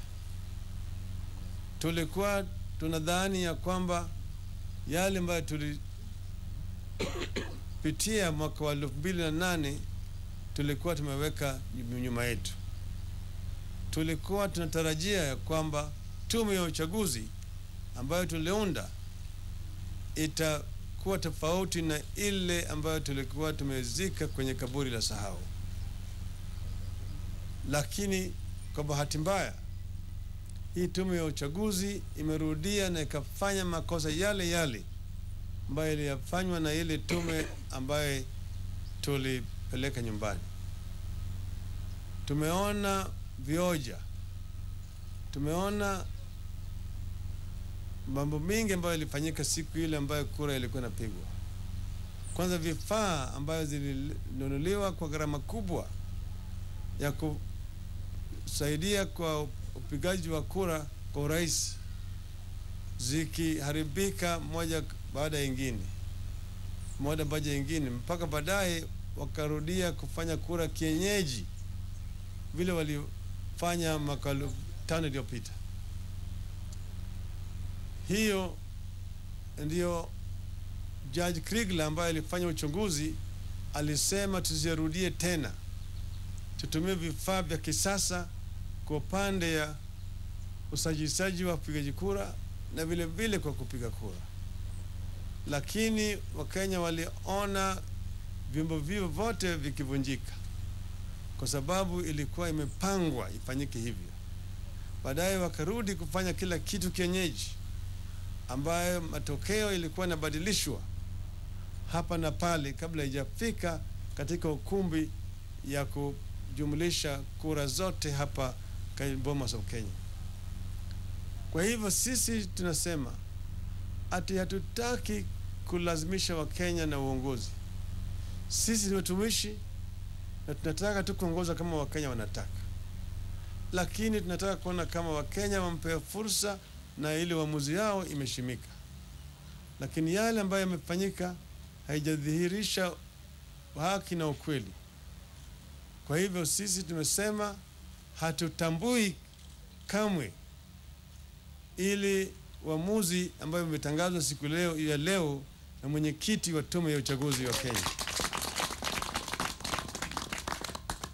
Tofauti na miaka 5 iliyopita, sasa tuko na mahakama ambayo tuna imani nayo. Kwa hivyo tumesema mara hii tutaenda mbele mahakama, tutapeleka kesi yetu mbele mahakama, na tuna hakika tutasikizwa na uamuzi utatolewa na mahakama, na sisi tutaheshimu uamuzi wa mahakama yetu. Kwa hivyo tungependa kuambia wafuasi wetu wote kote ambayo wako Kenya hii wawe watulivu, wavumilie. Maana yake wanasema mvumilivu hula mbivu. Watulie, tutafanya mambo haya kwa njia ya haraka kabisa na uamuzi itatolewa. Kama vile itatoka, sisi zote tutaheshimu. Tungependa vile vile kuhimiza wenzetu kujiepusha na ghasia yoyote. Hatutaki kuona kama Wakenya wanapigana kwa sababu ya hii matokeo. Hatutaki fujo, hatutaki uharibifu wa mali au ghasia wowote. Tuwe watulivu na tupendane kama Wakenya mpaka tutakupata uamuzi kutoka kwa mahakama. Asanteni na Mungu ibariki Kenya.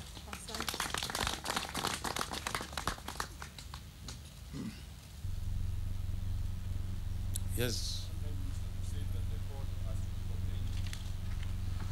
Honourable Prime Minister, my name is Geoffrey Mosoko from The Standard. You said that the court coalition has been complaining to IPC on the process of tallying the results. I want to know if you did complain formally, did IPC respond? And if it did not respond, what explanation did they give? We have made several complaints in writing and acknowledged by IBC also in writing through signatures that they received those complaints. There are several. Is a dossier at each and every stage. First, when we sent our agents to the tallying center, they started tallying. They finished 16 constituencies, and they found discrepancies in 5 of them. Massive discrepancies, including 110, 120% overvoting on those days. And when they asked the IBC how they intended to deal with those irregularities, of course they said they wanted to deal with them as a commission. The agents insisted that the decision needed to be taken there and then. They retreated into a room, only to come back and order all our agents out of the room. Thereafter, they closed themselves in the room and were supposedly tallying themselves and announcing results, and only handing copies to our agent who was outside the room. That, of course, is very much against the law. So we are on record in very many ways. And we have highlighted so many different irregularities in the tallying process. Thank you. Yeah.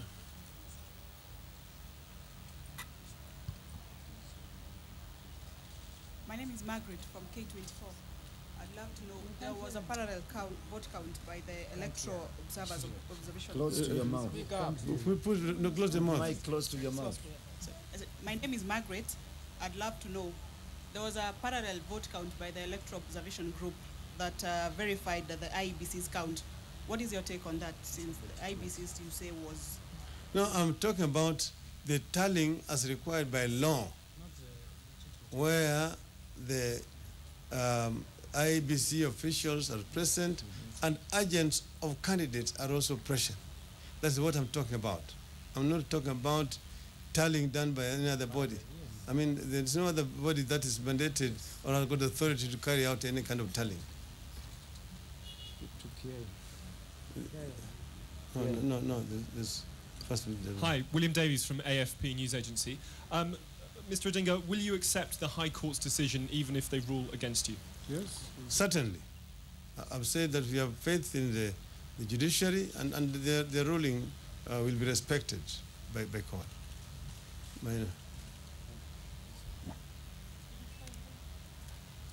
Excuse me. Yeah, it's strange that we have not heard from you much, or from even your team, since this whole counting began.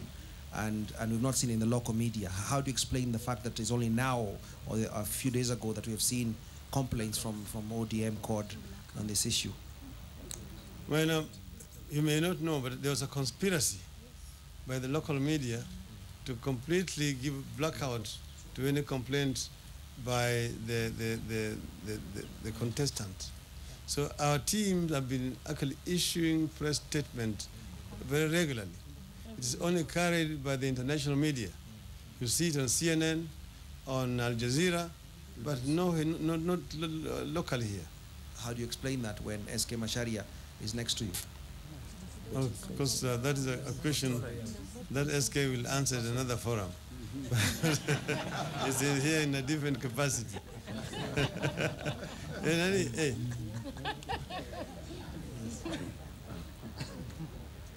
Lucy Hannon, if the courts were not strong enough to deal with the integrity issue, why do you feel that they can deal with this issue? Well, I was not party to that other petition, but they say that it is the Supreme Court that has got the jurisdiction. So we are moving to the Supreme Court. We are not going to the High Court. My name is Enoch Sikoli from NTV. Now, in case the court rules in your favor, what solution do you have to all the concerns that you've raised? The solution that you have in mind? Well, we need to deal with the weaknesses in our electoral system. And we want to demand that they are rectified, because these elections unearthed very serious weaknesses within our election system, weaknesses which we thought we had dealt with in the past. Unfortunately, they are still very, very much present within the present system. Prime Minister, my name is Sarah Kimani from South African Broadcasting. This will be the second time that you're disputing results. And are you not worried that you may erode all the respect and everything that you have fought for at this last moment if you do not concede defeat? I have stated that nothing would have pleased me more if I had lost fairly. As you know that I'm a sportsman. And I always say, asiyekubali kushindwa siyo mshindani. But I have a duty and responsibility to protect democracy in this country. The struggle for democracy in this country is very long. And we are not about to surrender it to the process of retrogression and darkness. Those who have continued all the time to try to take us in the opposite direction. This struggle has been between the two forces. I represent the forces, the progressive forces, who want to democratize this country, to make it one united and strong Kenya, okay, where people are respected irrespective of their ethnicity. That is the reason why I'm doing this. I'm therefore here for a cause. I think that should be the last one. It's enough. My name is Mashirima Kapombe from KTN. I would like to know the constituencies that you've mentioned, if the discrepancies are proven to be true, do you think that those votes will be able to close the gap that has been set so far? In fact, that was just the tip of the iceberg. There are very many more which we brought to the attention of the commission. They are all over the place. That's why I'm saying that it is harder for Kenyans to tell who won and who lost these elections. We will be talking not in terms of thousands or hundreds of thousands. So I think that you'll wait for the right time and the facts will come out. Thank you.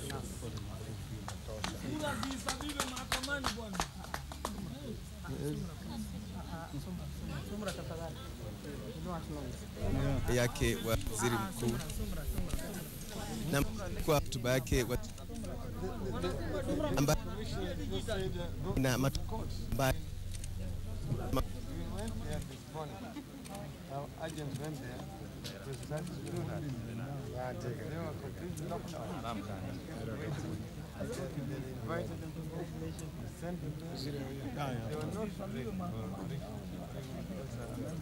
na haki. Waziri mkuu Naam, asante sana. Baada ya kusikiza maoni ya Waziri Mkuu Raila Odinga ambaye alikuwa wa pili katika kinyang'anyiro cha urais, bila shaka tumerejea tena katika chuo kikuu cha Kikatoliki cha Afrika Mashariki, ukipenda The Catholic University of Eastern Africa, katika eneo bunge la Lang'ata, kaunti ya Nairobi.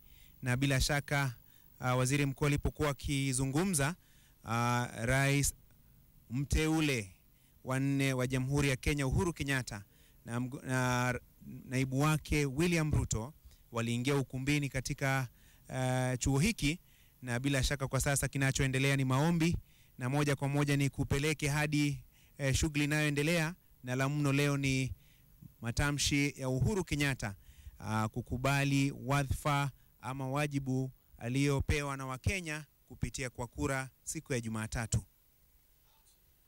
You delegated dominion over the earth to human beings whom you created in your image and likeness.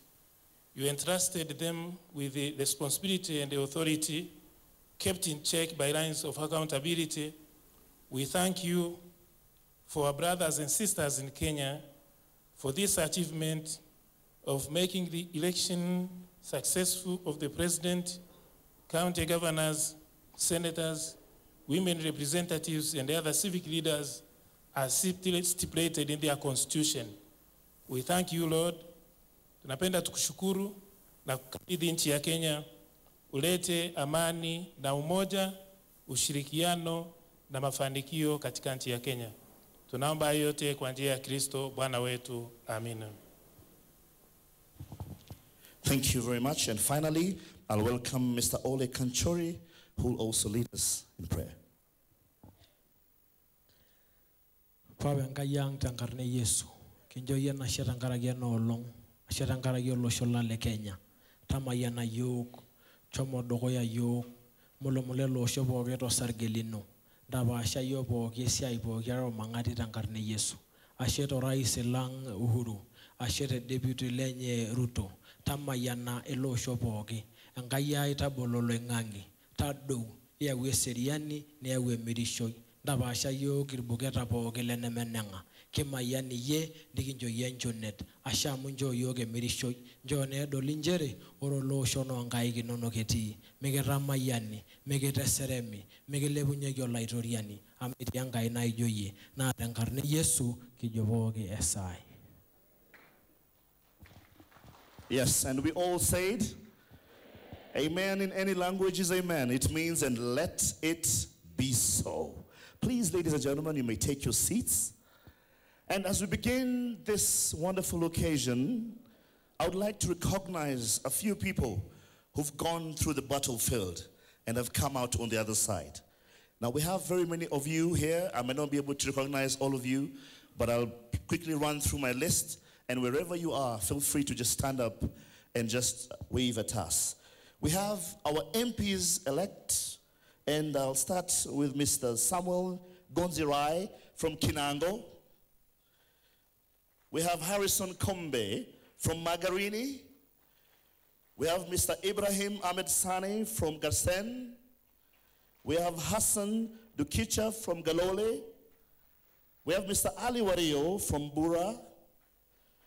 We have Madam Naomi Shaban from Taveta. We have Mr. Adan Duale from Garissa Township. We have with us Shidiya Mohammed from Lagdera. We have Ilyas Bareshi from Fafi. We have Abbas Sheikh Mohammed from Wajir East. We have Muhammad from Mandera West. We have Muhammad Haji from Banisa. We have Muhammad Noor from Mandera North. We have Muhammad Adan Hooker from Mandera South. We have Shaban Ali from Lafay. We have Dido Ali Rasso from Saku. We have Joseph Samal from Isiolo North. We have Abdallah Jaides Sabanticha from Isiolo South. We have Franklin Mithika Linturi from Igembe South. We have Ntoitha Mathieru from Igembe North. We have David Karithi from Tigania West. We have Kathuri Murungi from South Imenti. We have Kareke Mbiuki from Maara. We have Alex Mburi Muiru from Tharaka. We have John Mushiri from Manyata. We have Cecily Mbarire from Runyenjes. We have Mutava Musimi from Bere South. We have Rachel Nyamai from Kitui South. We have David Weganjo Kiharo from Olkalau. We have John Mreithi Weganjo from Oljoro Orok.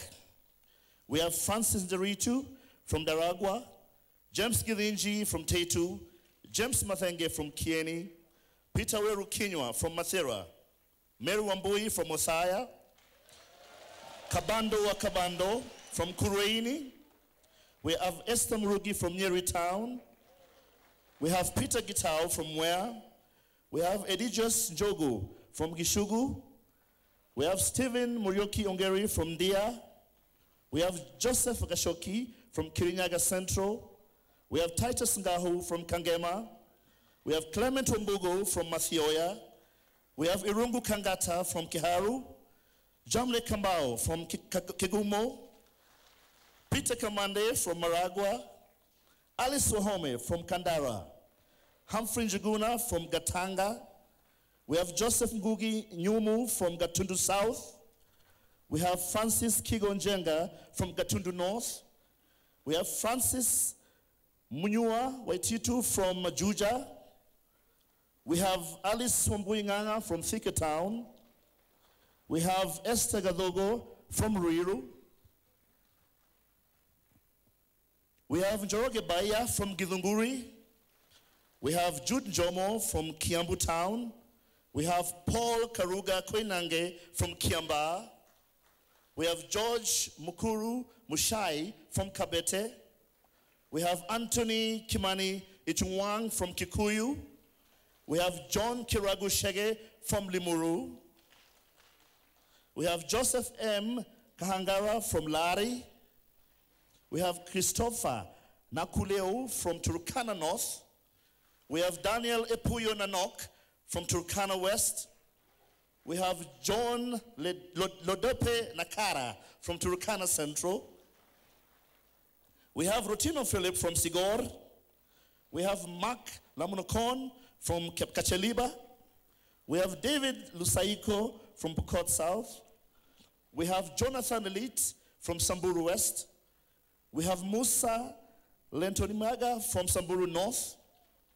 And we have Rafael Letimalo from Samburu East. We also have with us from Soe, Edwin Barchile, from Tarbo, Elijah Busine, from Moiben, Silas Kipkoech, from Arabkoi, Samuel Chepkonga, from Kapseret, Oscar Sudi, from Keses, James Kimarubet, from Marquette East, Kangongo Bowen, from Marquette West, William Kisang, from Keio North, James Murgor, from Keio South, Moses Kiplagat Changwung Wen, from Tinderet, Meli Julius Kibawot, from Aldai, Corneli Serem, from Nandi Hills, Alfred Kipto Keter, from Chesume, Elijah Langat, from Mwen, Alice Kosgei, from Mosop, Stephen Bitok, from Tiati, Asman Kamama, from Baringo North, William Cheptuma Kip Korir. Thank you.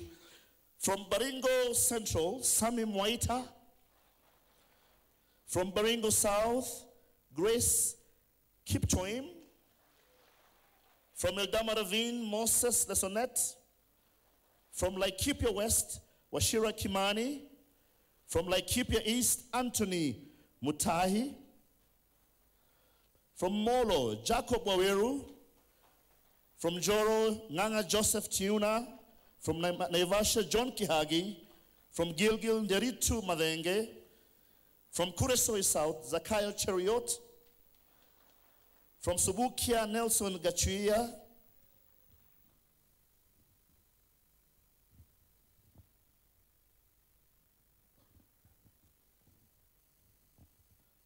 And from Nakuru Town East, David Gikaria. From Kilgoris, Gideon Conchella. From Narok North, Moitalel Kenta. From Narok East, Ken Kiloku. From Narok South, Lemiyen Kure. From Narok West, Patrick Olentutu. From Kajiado North, Joseph Manje. From Kajiado East, Paris Tobiko. From Kajiado West, Moses Sakuda. From Kipkelion East, Joseph Limo. Kipkelion West, Jackson Rob. Ainamoy, Benjamin Lagat. From Bureti, Leonard Tsang. From Belgut, Eric Keter. From Sigawet, Soin, Kipsang Keme. From Sotik, Joyce Cherono Loboso. From Chepalungu, Paul B. From Bomet East, Bernard Bet Kipkurui. From Bomet Central, Ronald Tunui. From Konoin, Sami Koech.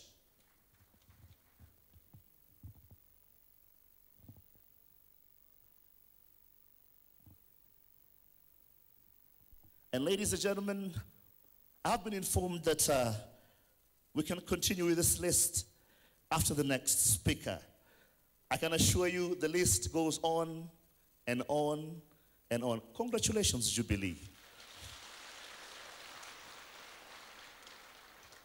So that we can get to the business of the day, ladies and gentlemen, I would like to thank everybody who's played one part or the other. You who cast your vote, you who woke up in the morning to wake up your neighbors, to mobilize and say, let us go and change Kenya. Would like to thank you very much. For you who gave your penny, for you who gave your time, for those of us who gave our voices, for you who stood there and said, I shall be counted as part of the change in this country. We salute you, and history shall remember you. Thank you very much, ladies and gentlemen. Allow me to bring up on stage my co-MC. She'll take us through the rest of the day. Please put your hands together for Anolda Shiundu.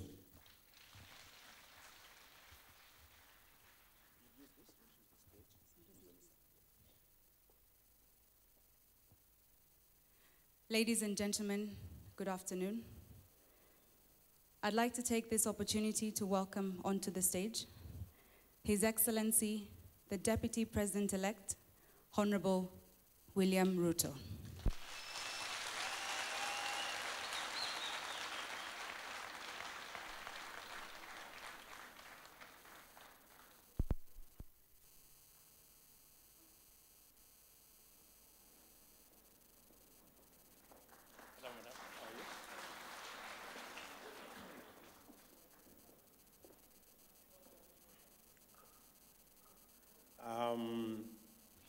Your Excellency.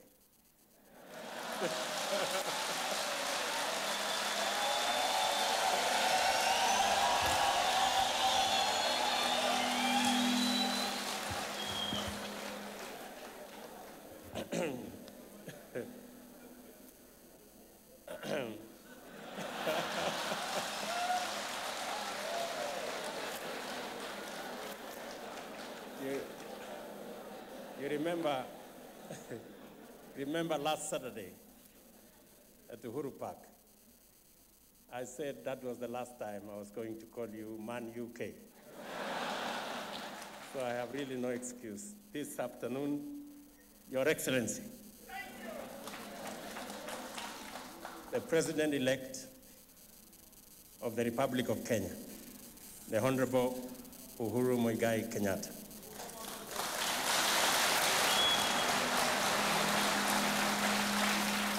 First Lady to be Margaret Kenyatta,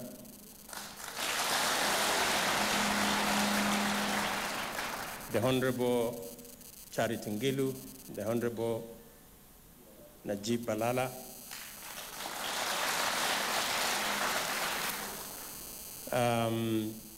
the Honorable Governors-elect present in this meeting, the Honorable Senators-elect in this gathering, the Honorable Members of Parliament-elect in this meeting, the Honorable Women Representatives who are Members of Parliament also elect in this meeting,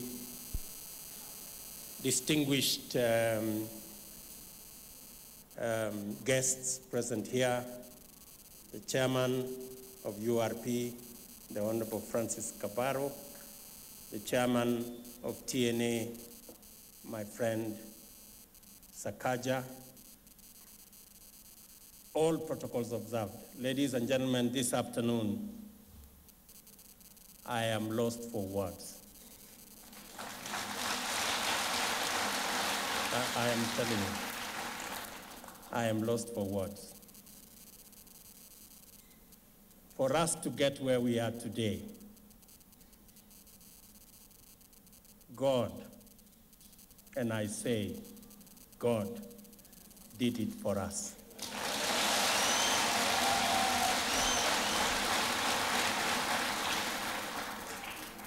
God turned every hurdle into a bridge. He turned every roadblock into a stepping stone and turned every challenge into an opportunity. Our victory today, ladies and gentlemen, is in all manner of definition a miracle.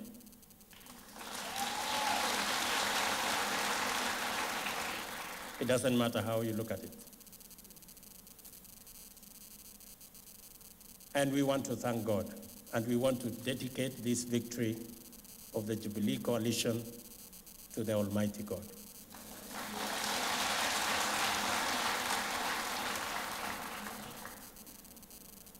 Many people made huge sacrifices to get us here. I want to single out my wife.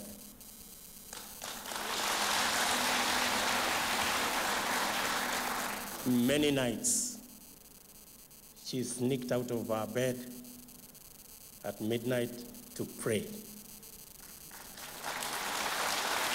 I know many other people fasted and prayed for us. My dear wife, I want to say thank you. And to those many others, many committed, dedicated, prayerful men and women who made this possible, we want to say, God bless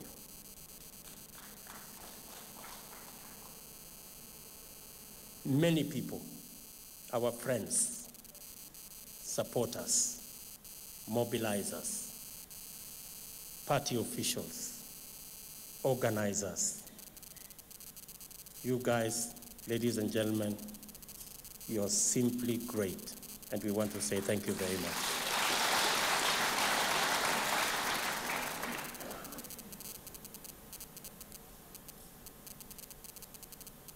I know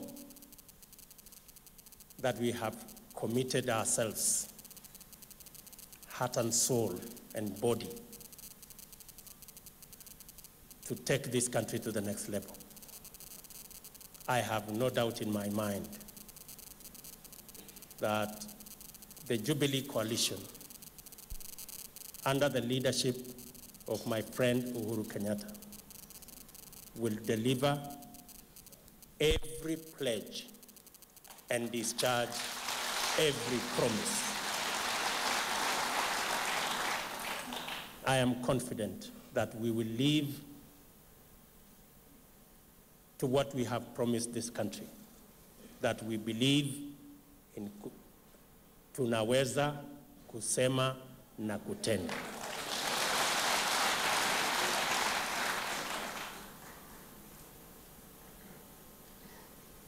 We want to say to our competitors, the Honorable Raila Odinga, the Honorable Kalonzo Musyoka, the Amani Coalition under Musalia Mudavadi, the Eagle Coalition under Peter Kenneth, our friend Dida,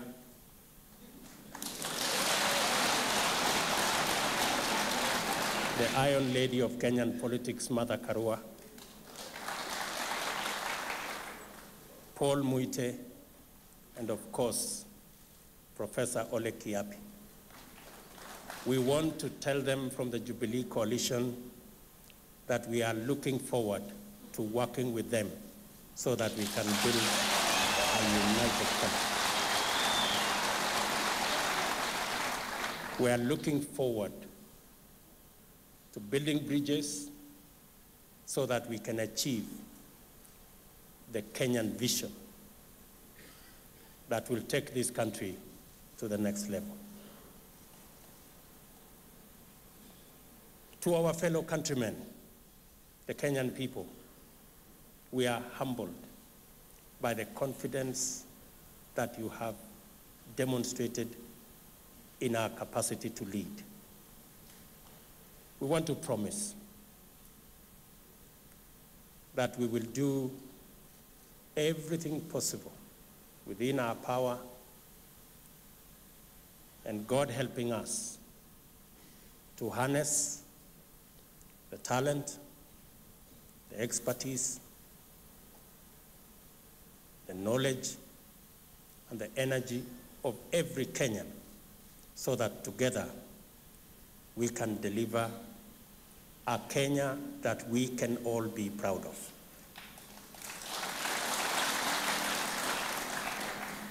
Ladies and gentlemen, I do not want to speak beyond there today, because with where we came from, it's taken God to get us here, and we trust God to the future.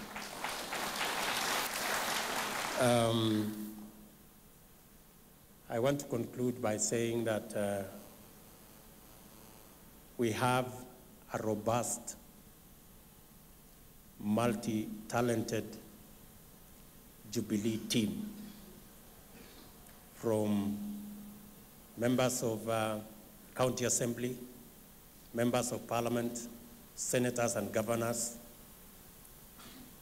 and of course, our leader, the Honorable Uhuru Kenyatta, and I. This team, we are confident, we are sure that working with the people of Kenya, across tribe, beyond religion, beyond creed, beyond region, we will definitely succeed in creating that Kenya that we have always hoped for. So with those many remarks, ladies and gentlemen, it's now my pleasant duty to invite my friend. And, you know, when I met Uhuru Kenyatta, I think 12 years ago, he gave me his number. And I saved his number as, if you check my phone today, his number is saved as FP. So I have two numbers, FP1 and FP2. And I kept on looking at this number over the last 12 years. And FP was then an abbreviation for future president.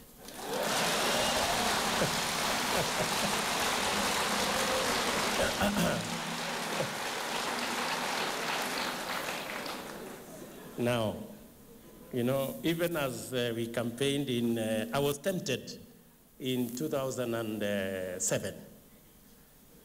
I was tempted to change the but somehow I didn't. So it kept on being FP, my friend. Now I'll have to remove the F.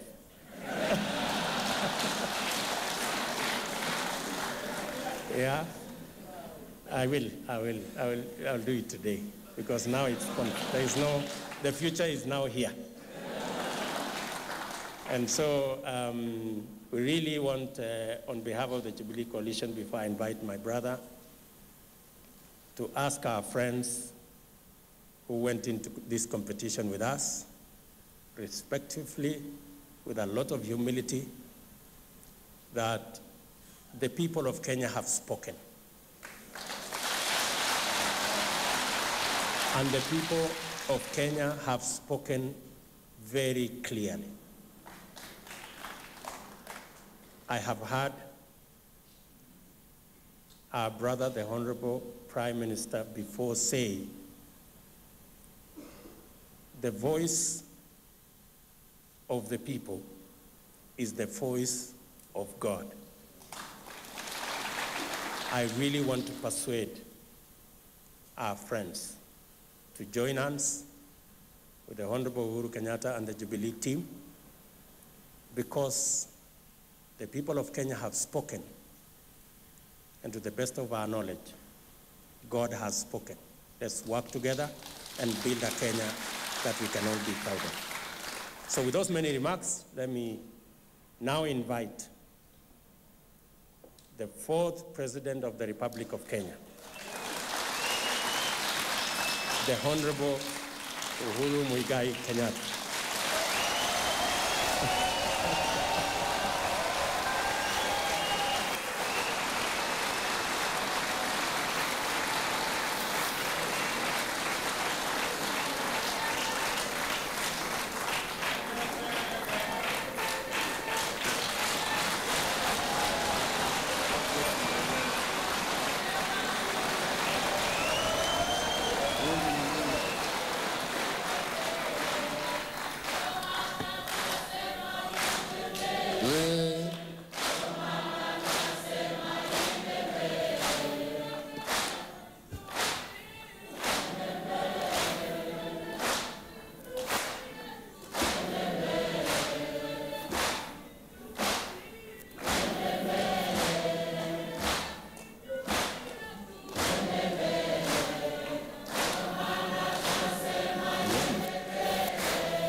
Asanteni sana.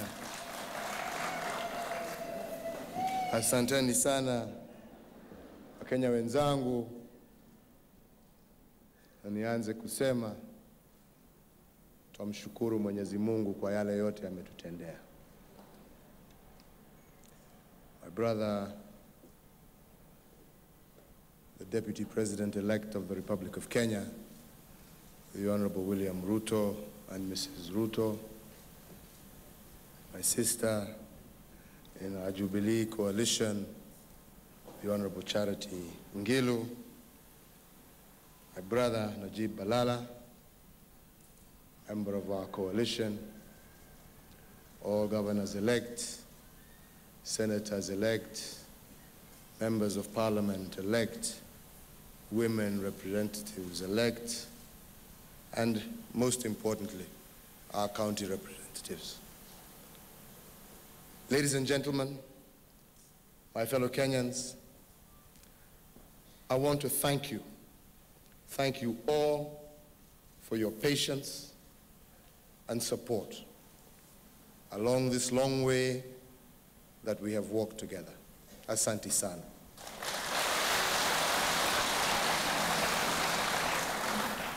I thank God for sustaining us and for bringing us this far. I thank all those who have remained vigilant in prayer for our nation during this time. I want to thank the people of the Republic of Kenya who have shown tremendous patience over the last few days as we awaited the outcome of this election. I thank the thousands of officials who worked for the IEBC to make this the most free, the most fair general election in our nation's history.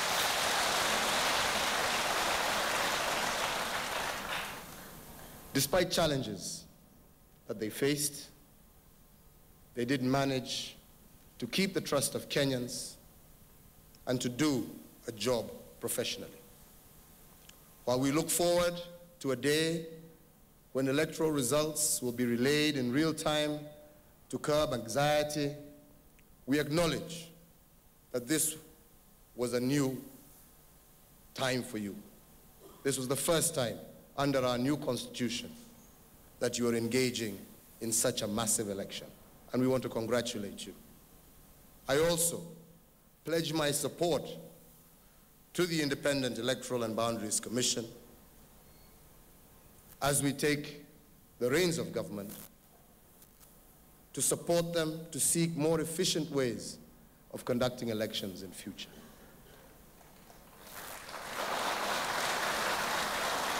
I would also at this stage like to acknowledge and thank the police and all security agencies for their diligence, their preparedness during the last few weeks. I would especially like to acknowledge the police officers who lost their lives in the line of duty on the eve of the elections. They made the ultimate sacrifice, laying down their lives in the name of democracy. I offer my sincere condolences to the loved ones they left behind, and I want to assure those families that I and the people of Kenya are standing with them in prayer. The incidents that took the lives of those officers are a reminder that security remains one of the biggest challenges in our nation. It is unacceptable to see such violence and unnecessary loss of life.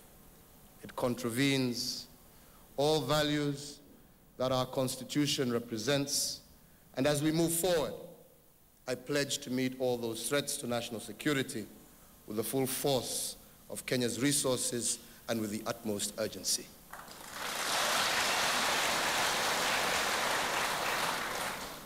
To the media, especially the Kenyan media, I want to thank you. You have shown remarkable responsibility as the country's fourth estate. You have shown sensitivity in the dissemination of news and impartiality in the treatment of the results. You have no doubt helped keep this country calm.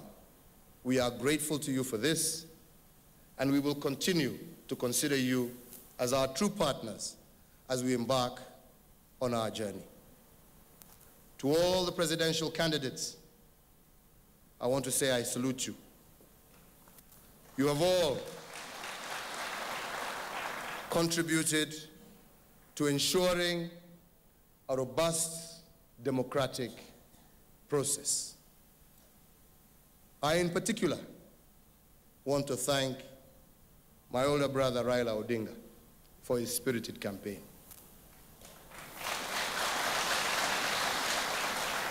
I know that all candidates have made tremendous personal sacrifices for the progress of our country. And today, I welcome them to join us in moving our nation forward.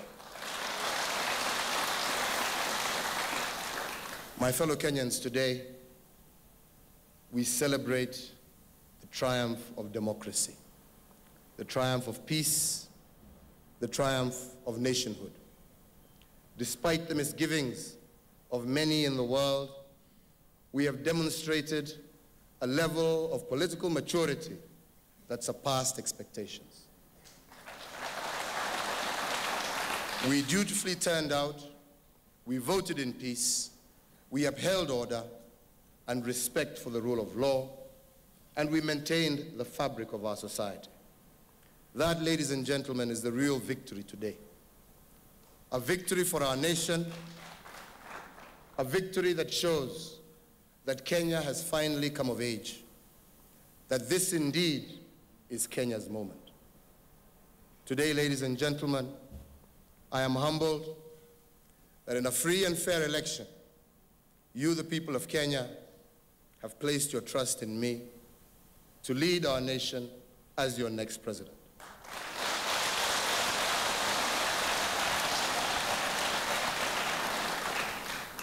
I am here because of your unyielding support and the support of millions of Kenyans from all walks of life, from every corner of our nation, who sacrificed their time, their energy, their resources to make this our campaign a success. Thousands of you volunteered through Team Uhuru. Hundreds of you mobilized grassroots organizations. Hundreds of young people helped campaign through the university associations and across the nation, engaging through various platforms.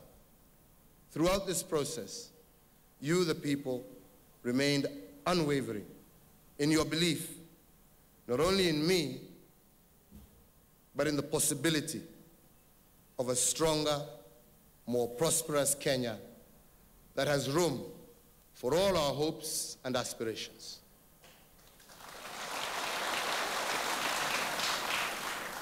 Last and not least,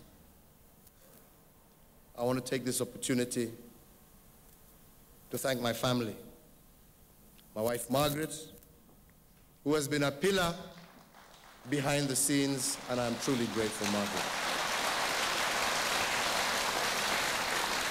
To my 3 children and all the members of my family.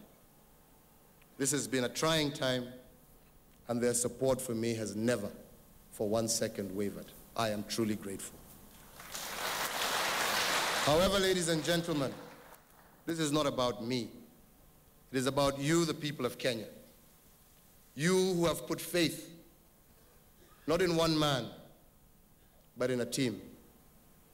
Our Deputy President, the Honorable William Ruto, a man with a proven track record who has demonstrated to all of us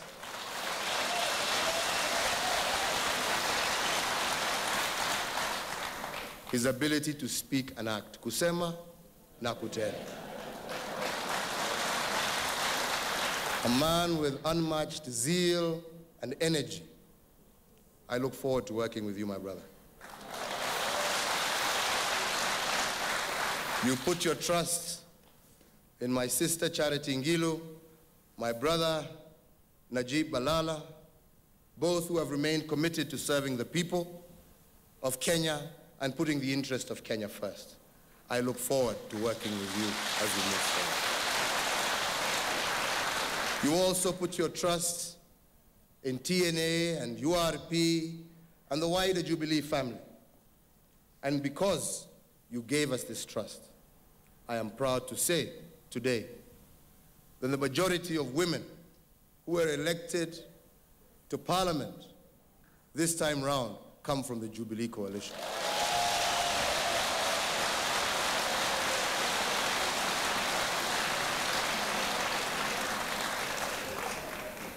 This fact demonstrates our commitment, or the commitment that our coalition has to support women and to ensuring the full implementation of all the provisions within our Constitution. I want to say to all the Jubilee aspirants, those who won, and especially those who didn't win, you have done your parties and this coalition proud.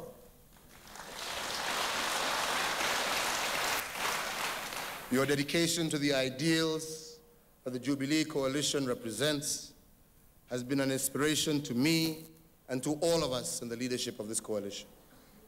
We came together as a team, and we will continue to work together as a team for the people of Kenya and for the good of the people of Kenya. However, ladies and gentlemen, today is more about this nation than one coalition. It is about all of us as Kenyans. Those of you who voted for Jubilee and those of you who voted for other coalitions or other political parties. My fellow Kenyans, my pledge to you today is that as your president, I will work on behalf of all the citizens of this republic, regardless of their party affiliation.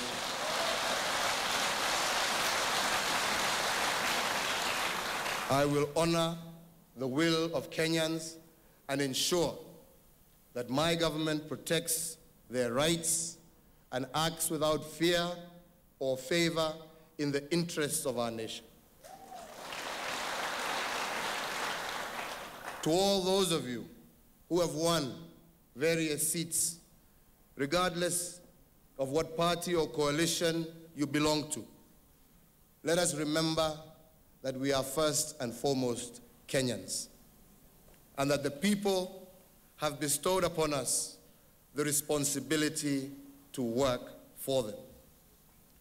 I today extend a hand of friendship and cooperation to you so that together we can truly serve the Kenyan people. Ladies and gentlemen, in the nearly 5 decades since Kenya's independence, we have made great strides as a nation. Kenya has experienced huge successes, but there have also been enduring problems. In the last 10 years, under the presidency of Mwai Kibaki, we have begun to overcome many of our national challenges.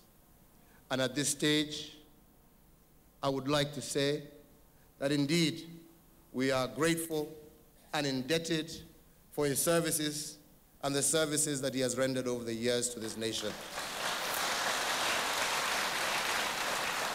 As I assume office, my task and the task before all of us is to secure the gains that we have made while focusing on solving the challenges that remain. My fellow Kenyans, the elections are over. Today, in itself, only marks the beginning, but there is still much more work to be done. That work begins today, and that work begins with all of us taking personal responsibility for the future of our country, the inheritance of our children. For those who are celebrating, let us be modest in our victory. To those who voted for my opponents, let us keep in mind the broader victory of Kenya and continue to uphold peace. Let us remember that while in a democracy some contestants must inevitably lose, the citizens of a country never lose.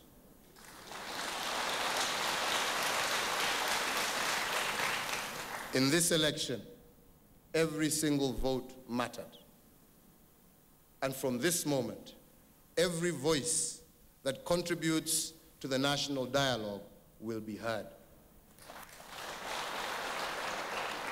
Fellow Kenyans, our duty now is to return to our lives, to return to our jobs, to our businesses, to our farms, and to continue making the daily decisions that will transform this country.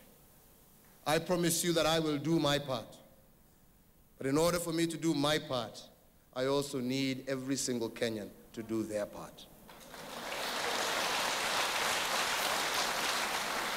To our brothers and sisters in the region and in Africa as a whole, we appreciate your support and encouragement before, during, and after these elections.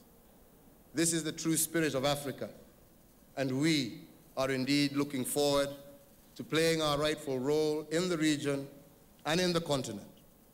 The African star, ladies and gentlemen, is shining brightly, and the destiny of Africa is now in our hands. To the nations of the world, I give you my assurances and the assurances of my team that we truly understand that Kenya is part of the community of nations. And while as leaders, we are first and foremost the servants of the Kenyan people, we recognize and accept our international obligations.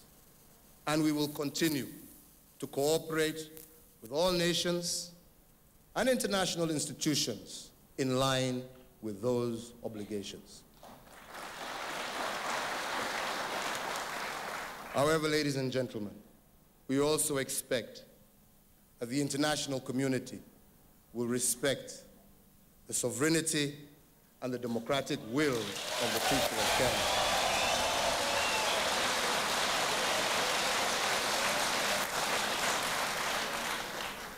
Indeed, it is the desire of the people of Kenya to be a nation that is at peace with itself, at peace with her neighbors, at peace with our continent, and at peace with the world at large. We will pursue this ideal, upholding the values enshrined in our Constitution and continuing in the spirit embodied in the words of our national anthem, O God of all creation, bless this, our land and nation. Justice be our shield and defender. May we dwell in unity, peace, and liberty, and may plenty be found within our borders.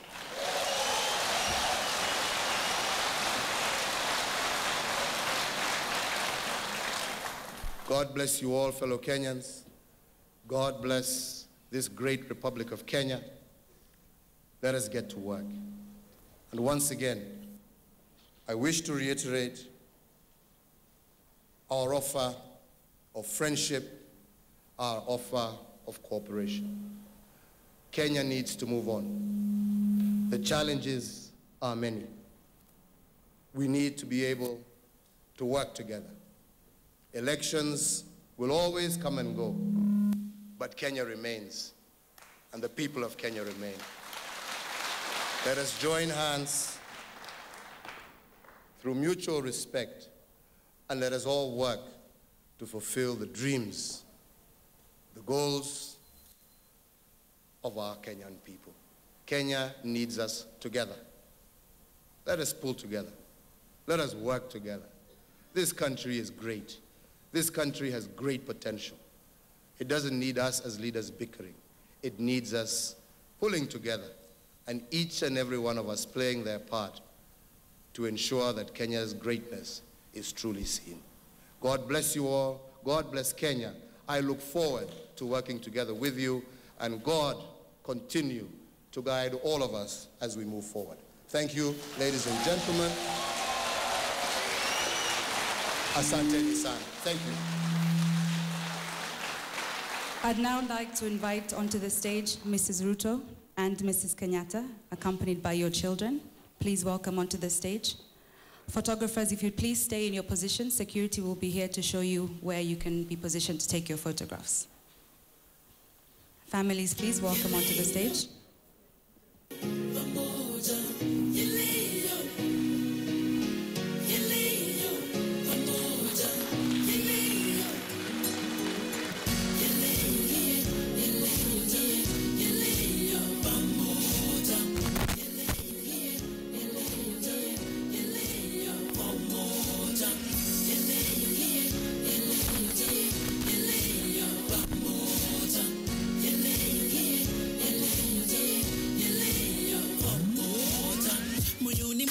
wakati nalihisi ni jambo la kunisumbua na kunigasi. Hebu fikiria mwenzako akifa juu ya mabaya aliyotendewa. Wengine tu wangekuwa na mabawa, wangeruka waepe ulimwengu. Tunawezaje kuishi pamoja kama bado chuki na tungoja? Once again, tushikane kungoja once again. Let's vote to believe. Let us vote to believe. Kura pamoja kwa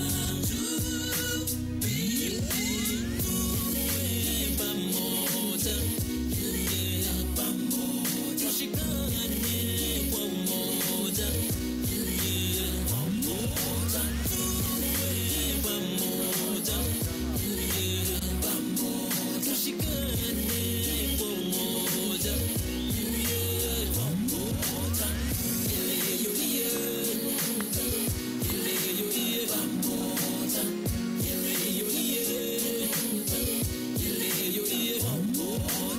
Nimekuwa kufikiria sana sana, ni jambo gani lisilotuwezesha kuwa pamoja.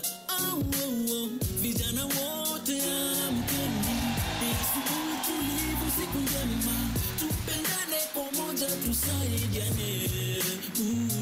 Yes, tuwe pamoja once again, tuwe pamoja tushikane pamoja once again. Let's vote to believe. Let us vote to believe. Kura pamoja kwa to believe.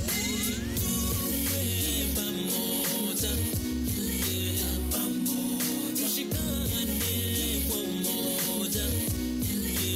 Pamoja,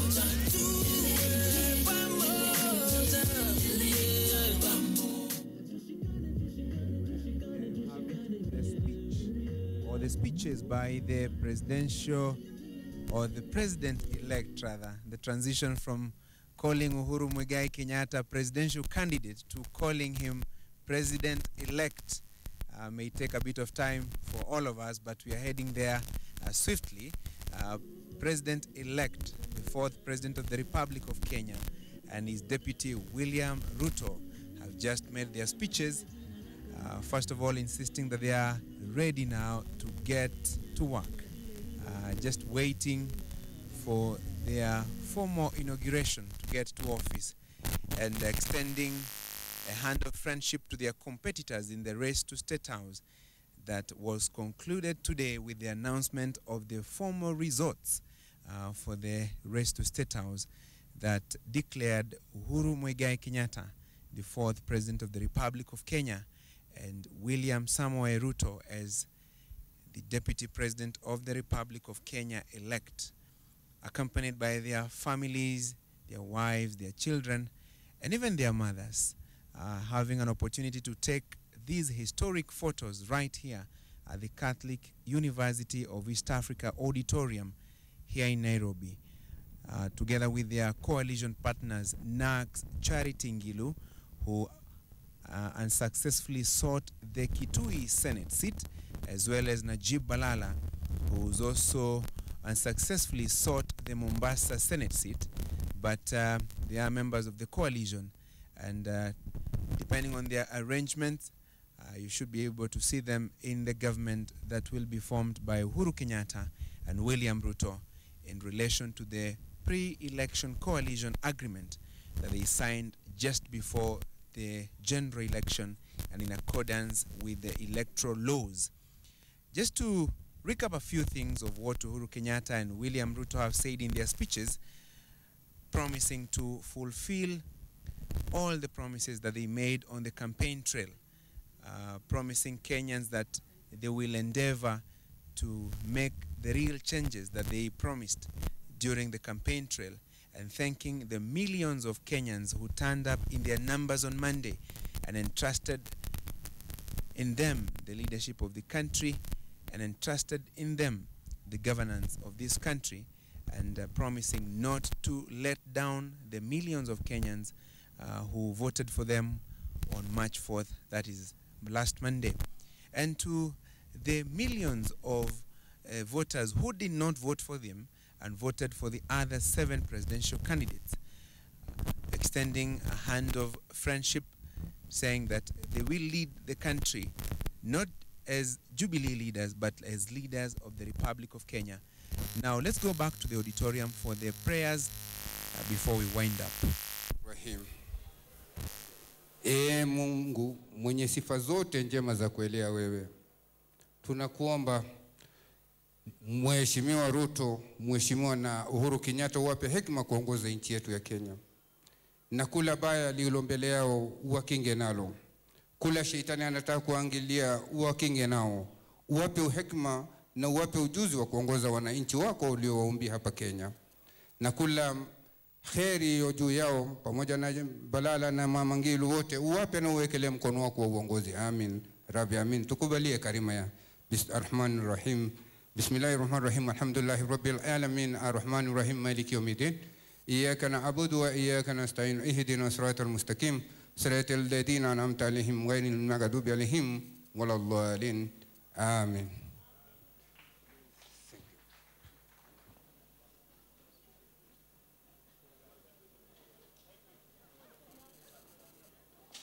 And now Julie will lead us in the Christian prayer. Julie? Let us pray. Sovereign Lord, we come before you with thanksgiving. We thank you for this day. We thank you that you appoint kings, you raise them up, and you bring them down. We thank you, God, for today. And we thank you for our new president. And we pray that you may guide him and guide everyone who is elected as they go forward. And as we leave, we ask that you would be with us and protect us in the name of Jesus. Amen.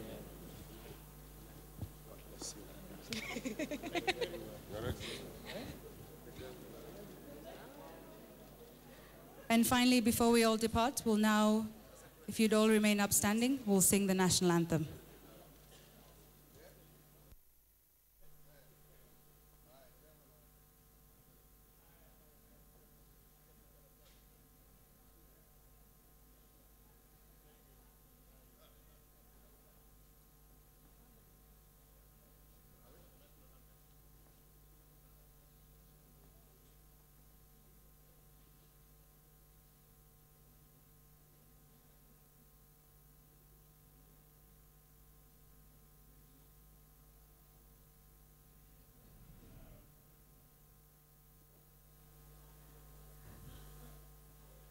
National anthem, please.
Coming to the conclusion of this historic day here at the Catholic University of Eastern Africa, based in Langata constituency, Nairobi County, after the national anthem signifying the end of the ceremony here, and the occasion was intended for one purpose: to give an opportunity to the President-elect Uhuru Muigai Kenyatta and Deputy President-elect William Ruto to give their speeches to the millions of their supporters out there who elected them on Monday into the office, and also to the millions of the supporters of their competitors in the race to State House that was held on Monday and concluded today with the announcement of the fourth President of the Republic of Kenya by the Independent Electoral and Boundaries Commission.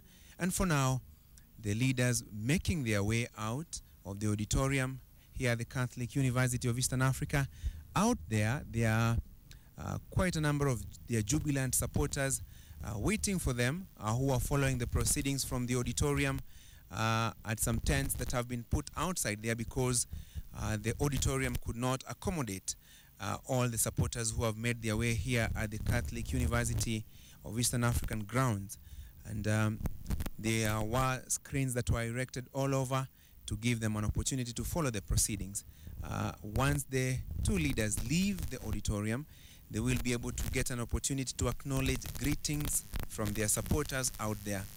And of course, the rallying call for them is extending a hand of friendship to all Kenyans, those who voted for them and those who did not vote for them, saying they will work and they will do everything in their ability to deliver the promises they made during the campaign process, and working for all Kenyans regardless of their political party affiliation, religion, tribe, or any other differences, saying they will work for Kenya and that their victory is not just theirs, it's not just a victory for the Jubilee Coalition, but a victory for the people of Kenya, and that each vote that was cast on Monday counts. And shortly we will be handing over to Michael Njenga and Lilian Mulikanene in the studio as the leaders who were in the auditorium make their way out. And of course, shortly we'll also be seeing what is happening outside there as the supporters of Uhuru Kenyatta and William Ruto and the Jubilee Coalition fraternity in general will be speaking to their supporters. Back to you, Lillian and Mike. Let's hear what you have from here, and on behalf of the team here at the Catholic University of Eastern Africa, it's a wrap. Thank you for keeping it Ballot 2013. Well, thank you for that, Francis Gashuri, coming to us from the Catholic University of East Africa. Good afternoon and a very warm welcome to Ballot 2013. I am Lillian Muli Kanane. Indeed, good afternoon and thank you for joining us. I'm Michael Njenga. It has been quite an eventful day with many things unfolding all the way from the National Tallying Center at the Bomas of Kenya, as the chairman and the IBC team, the entire IBC team, were announcing the results today, all the way to different leaders talking and, you know, giving sentiments and, you know, just responding to the events of the day. That's right. This being the day, of course, the 9th of March, 5 days after the general election on the 4th of March. That's on Monday earlier this week, when the independent, this being the day, the IEBC chair Isaac Hassan declared Uhuru Kenyatta duly elected president of Kenya. Hassan today announced Uhuru garnered 6,173,433 votes against his rival Codes Raila Odinga, who got 5,340,546 votes. Now, Uhuru surpassing the 50% plus one vote condition by 4,100 votes, and that's 50.3%, while Prime Minister Raila Odinga, like I just said, got about 5,340,546 votes. Absolutely, and right after Uhuru Kenyatta got his certificate at the Bomas of Kenya, handed over by the chairman of the IEBC, a few minutes later, Prime Minister Raila Odinga held a press conference. Now, he said, he pointed out some few flaws that the CORD coalition got to see during the whole electoral system, and they had concerns, and they have said that they are going to use their court avenues.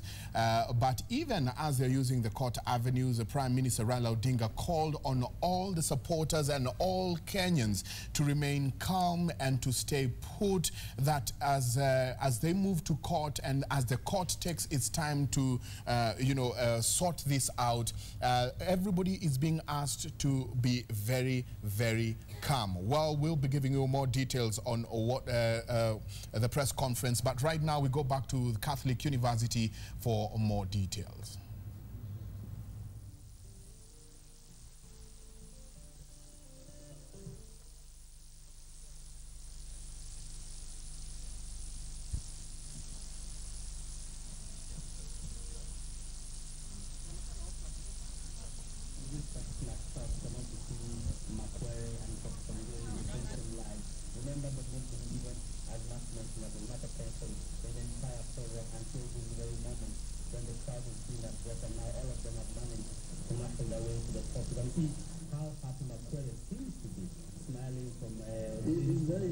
To form the backdrop against which the newly elected president and the deputy president speak from. It is a moment to do that, isn't it? Yes, it is not, but I'm sure he will not have just had to be a mere backdrop, because having lost in the election to become a senator, then that's significantly.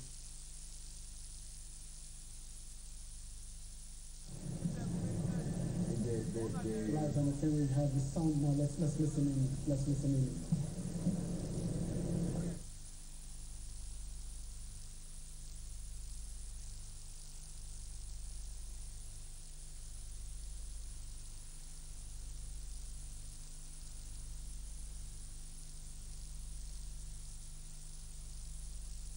Very happy with this new position.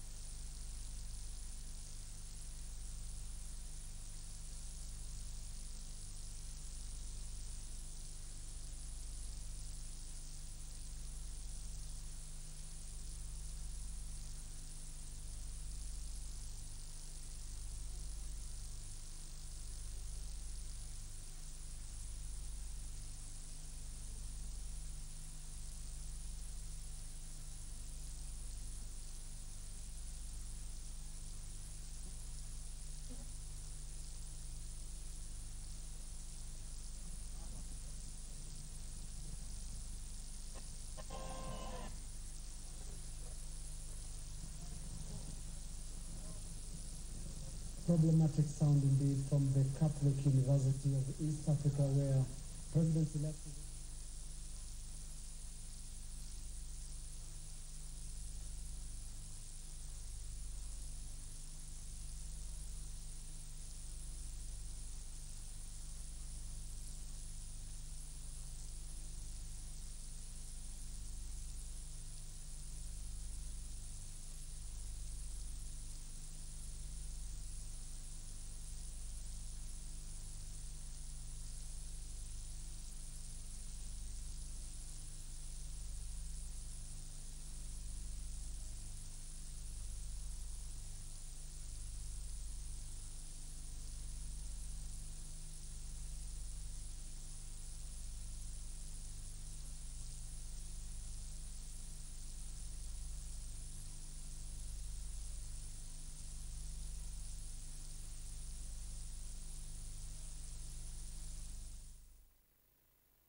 That's right. We apologize for that technical hitch. We will be going back to the Catholic University of East Africa, where the Jubilee Coalition and indeed President-elect Uhuru Kenyatta are ready to give a speech there.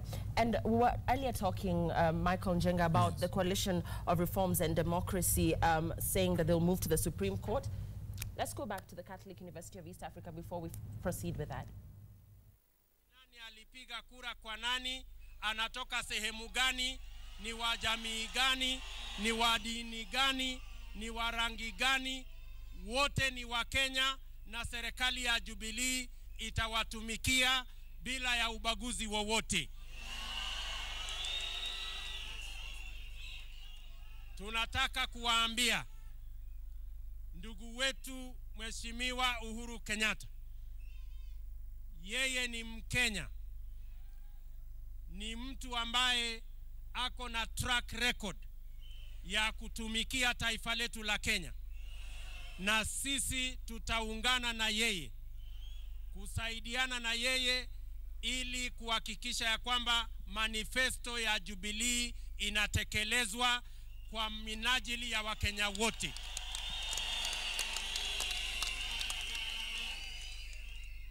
And I want to tell my brother Uhuru, my friend, you have my undivided support to ensure that you deliver on the manifesto of Jubilee so that we can transform this country into a nation that every citizen can be proud of. Tuko pamoja? Tuko pamoja jameni?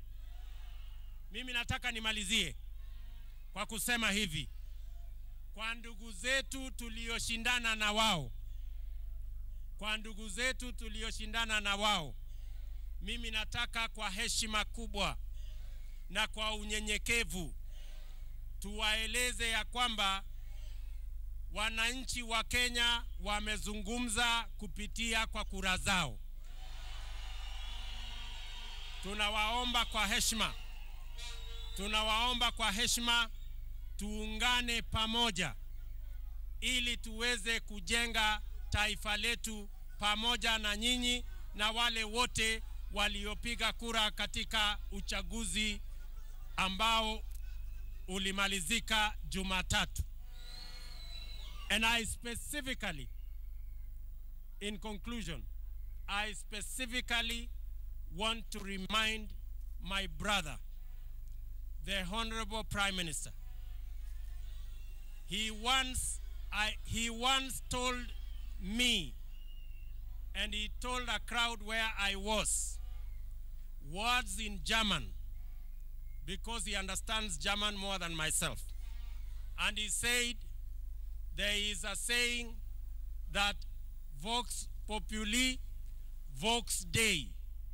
Kumaanisha, the voice of the people is the voice of God. And the people, and I want to tell my brother in humility and with a lot of respect that the people of Kenya have spoken. Let us walk together. I now want to invite our leader, the fourth President of the Republic of Kenya, the Honorable Uhuru Muigai Kenyatta.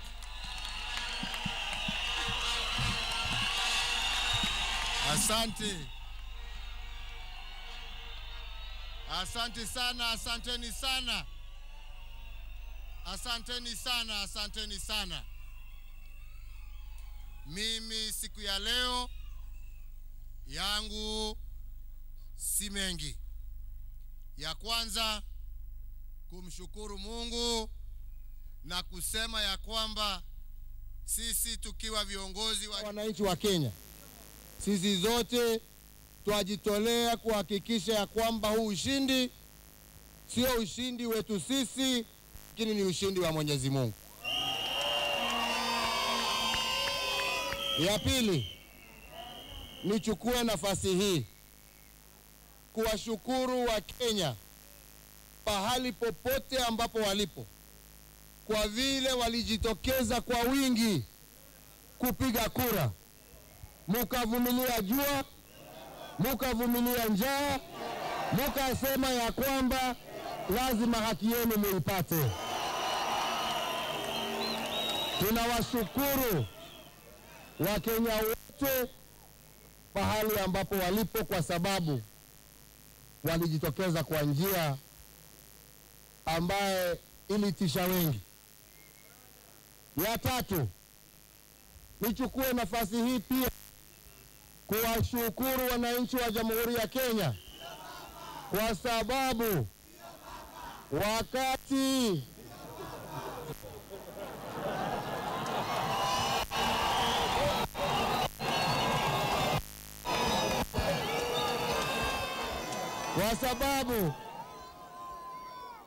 wakati nchi nyingi zilikuwa na hofu ya kwamba Wakenya hawawezi kuchaguana kwa amani, mumeonyesha dunia mzima ya kwamba sisi ni taifa la amani.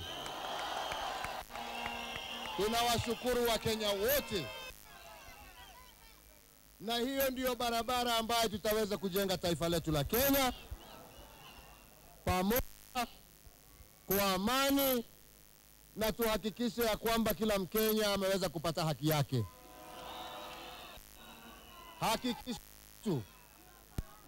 Hakikisho letu kama viongozi wa Jubilee ni ya kwamba sisi tunatambua sasa ya kwamba uchaguzi umeisha.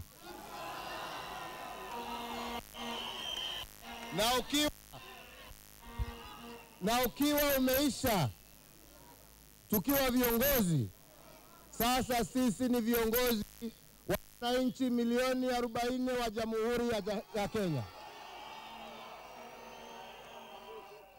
na tutahudumia na kuhakikisha ya kwamba kila Mkenya atapata haki yake.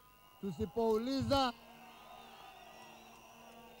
alipiga kura wapi au wapi, Wakenya wote ni wetu na tutawahudumia kisawa, na tuhakikishe ya kwamba tumetimiza yale ambaye tuliahidi wananchi wa Jamhuri ya Kenya.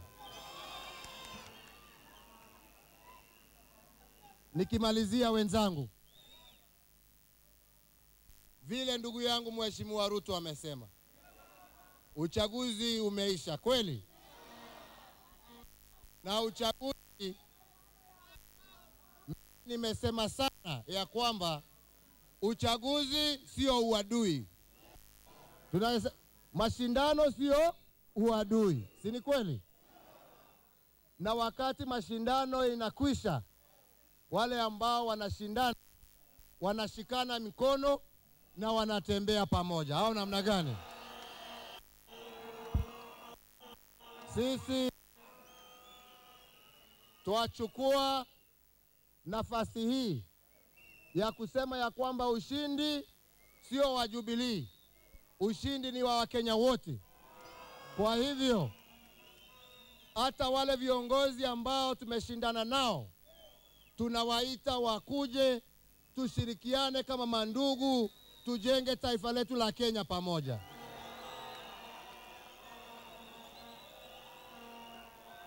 Kenya hii yatuhitaji zote, na Wakenya na shida ambazo Wakenya wako nazo, haistahili sisi kama viongozi tuendelee kugombana badala ya kujadiliana njia za kutatua shida za mwananchi wa kawaida wa Jamhuri yetu ya Kenya.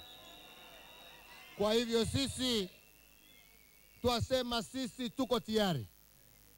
Tuko tayari kuungana na ndugu yangu mkubwa Mheshimiwa Raila Odinga, aje tushirikiane tujenge Kenya. Tuko tayari. Tuko tayari kushirikiana na viongozi wote tujenge taifa letu la Kenya. Kwa hivyo wenzangu, mimi ombi langu, ombi langu, tutulie.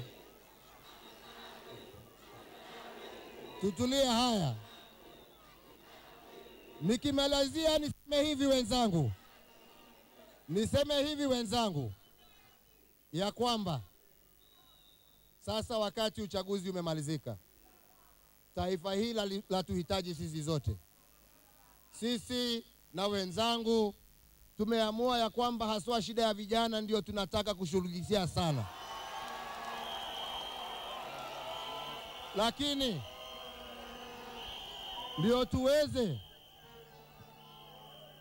ndio tuweze kusonga mbele. Najua siku ya leo ni ya kusherehekea, lakini tunawauliza tusherehekee kwa amani.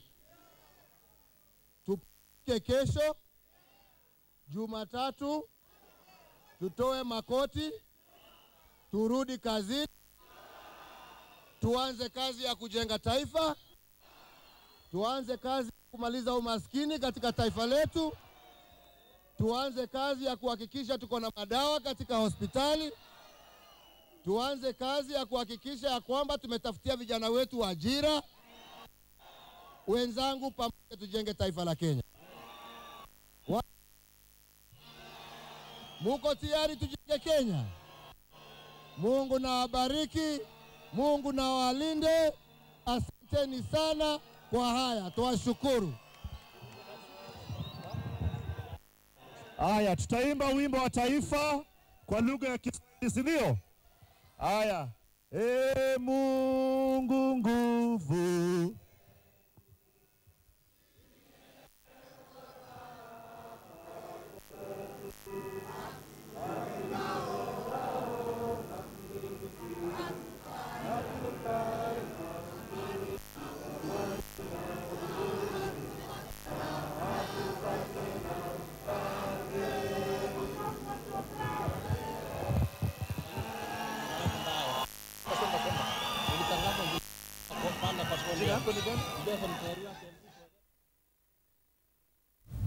And that the President-elect Uhuru Kenyatta and Vice President-elect William Ruto, in their first speech after being declared winner, they're pledging to unite Kenya and work towards prosperity of the country, and they were coming to us from the Jubilee Media Center at the Catholic University of East Africa. Well, they have also asked the other leaders, the other presidential contenders, that now that everything has been done, Kenyans have spoken, please let's come together and work together, because Kenya is all ours as a group, not just for some individuals, not for some groups, but Kenya is for us all collectively. And as we were telling you earlier on, Prime Minister Raila Odinga earlier on held a press briefing, and he spoke and said that the Quad Coalition will be seeking the Supreme Court, will be going to the Supreme Court because they feel that there are some few things that needed to be talked about, some few things that did not go right during and the among whole... those things that the that the Coalition of Reforms and Democracy cited was the fact that there were massive irregularities in the final election tally, and Raila Odinga there citing Laikipia North constituency, where he claimed results were announced twice, each time with different figures. He also added that the figures for the number of registered voters in COD's strongholds were reduced, while those of Jubilee were added. Yes. And he said that Ndiwa is one of those affected constituencies, and therefore we'll be waiting to see how that proceeds. But back to the Catholic University of East Africa, where President-elect Uhuru Kenyatta and Vice President-elect William Ruto spoke to their supporters there.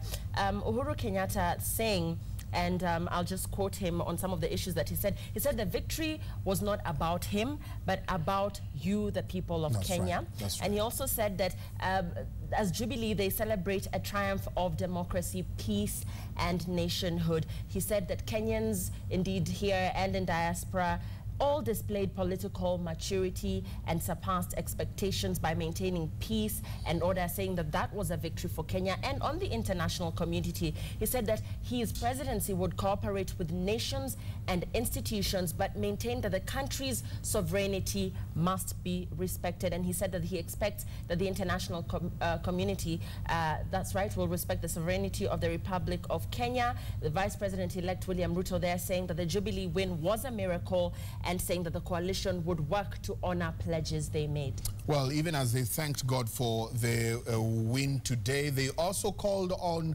the people who are celebrating out there to celebrate in modest and not to go out there and rub it on other people's faces, celebrate in modest. They also spoke to those who did not win this time round, that this is not about individuals, it's not about several people, it's about the country called Kenya. And even as they're elected to lead this country, they've not been elected not just to lead those who voted for them, but even those who preferred to vote for anybody else. So even as you move on with your celebrations and as you move on conceding defeat and, you know, being out there, please let's remember that Kenya is all one. Whether you won, your leader won, or whether your leader did not win, this is Kenya for everyone. Let us maintain peace and tranquility. That's right. Now with us in studio is our Chief Electoral Officer, the man that has been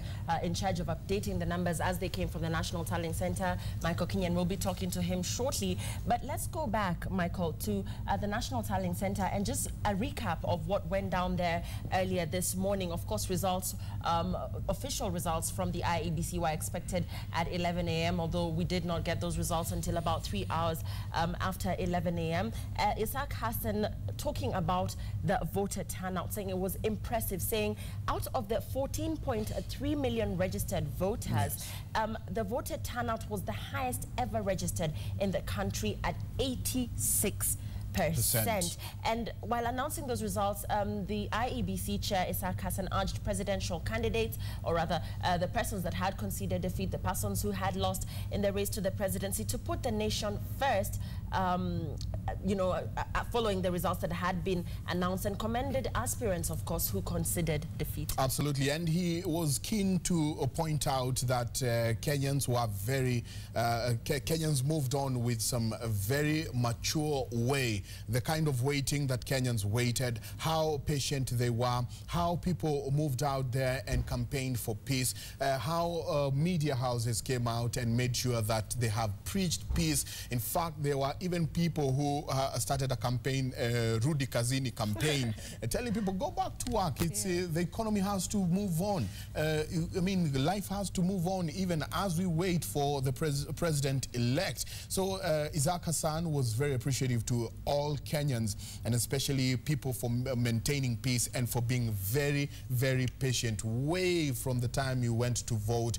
all the way to the point of waiting to hear for who is going to be Kenya's fourth president. That's right, Michael. And as of as early as 6 a.m., you know, Jubilee supporters trooping the streets all across the country, celebrating the win of President-elect Uhuru Kenyatta, even before the IEBC came out to officially declare him winner. And there was a celebratory mood all around the country, and indeed also on social media. We did see a celebratory mood. And let's look at the latest from Twitter and what was coming in as the day progressed. Let's take a look.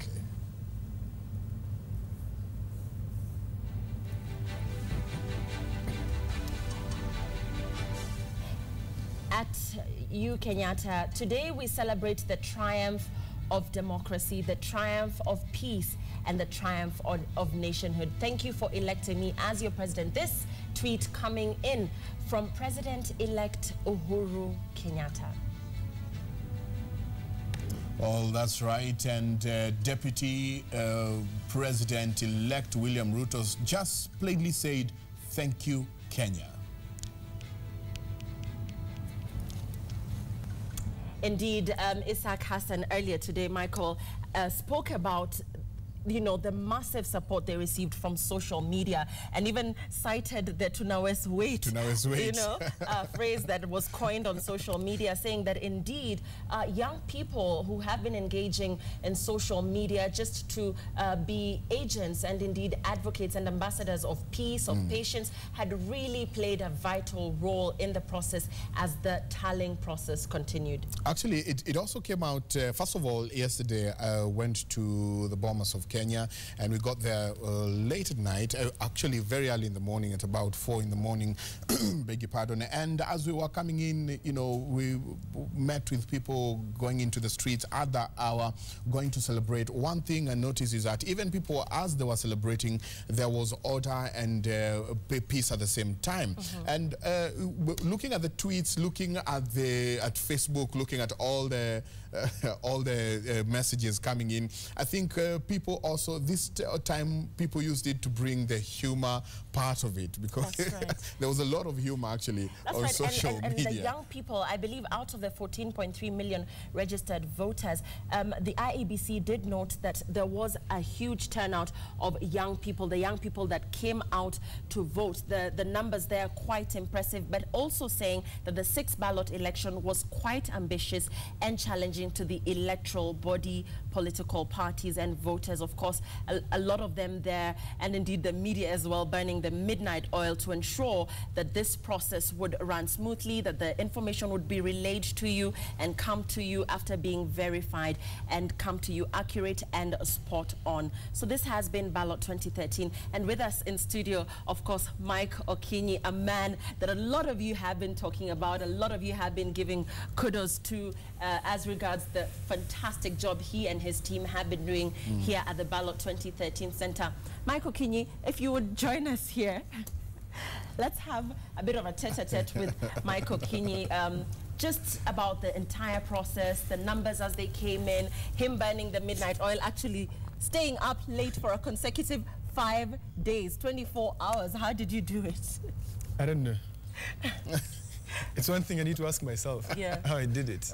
But I think when you've got things to do, and you know you have to deliver, and it has to work, and you've promised that it can work, you simply have to deliver on it. The system works, and it's up to you to make it work.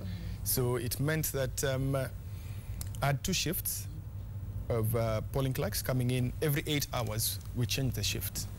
But every 8 hours, I took a short nap of 20 minutes.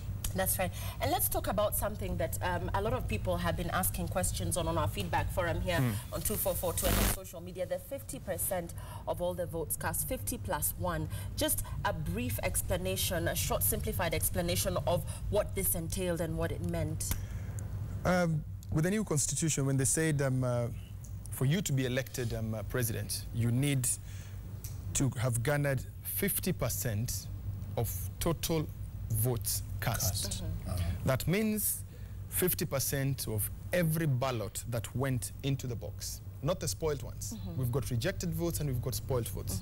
A rejected vote is the one, for example, I wanted to vote for Mike Njenga, but when I got there, I changed my mind. I want to vote for somebody else, or I saw 2 Mikes. There was Mike Njenga, there's Mike Okinyi, and I put my pen on Mike Njenga before I saw Mike Okinyi. So the moment I marked here and realized I need to mark somewhere else, I've spoiled that vote if I put another mark. Yeah. So that one is a spoiled vote. I have a right to say, hey, Nimeharibu, give me another one. So you're given another ballot and you mark it and you cast it.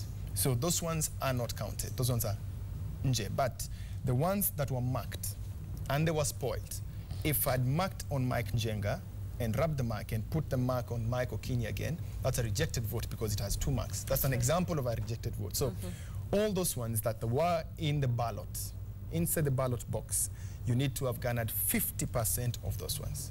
And that's not all. After the 50%, we see if you've got one other vote, one extra vote, other than the 50%. For President-elect Honorable Uhuru Kenyatta, he got the 50%. That's right. Plus 4,000 and something vote. I can't remember. Yes. I think it's 4,300. Yeah. It's 4,300. Yes. He got 4,300 and something extra votes. Extra votes. That means, had he not achieved the 4,000 votes, up to and until Kajiado sent in their result, because it was very tight in Kajiado and Narok. Up to until that time that they sent their results, we were headed for a runoff. Up to until last night at 1 a.m., before they just announced that the final tally will be done today, we were headed for a runoff, because for the longest time, the percentage was at 49.6, 49.7, 49.6, 49.7. And we had a question, why do we have different percentages on different screens?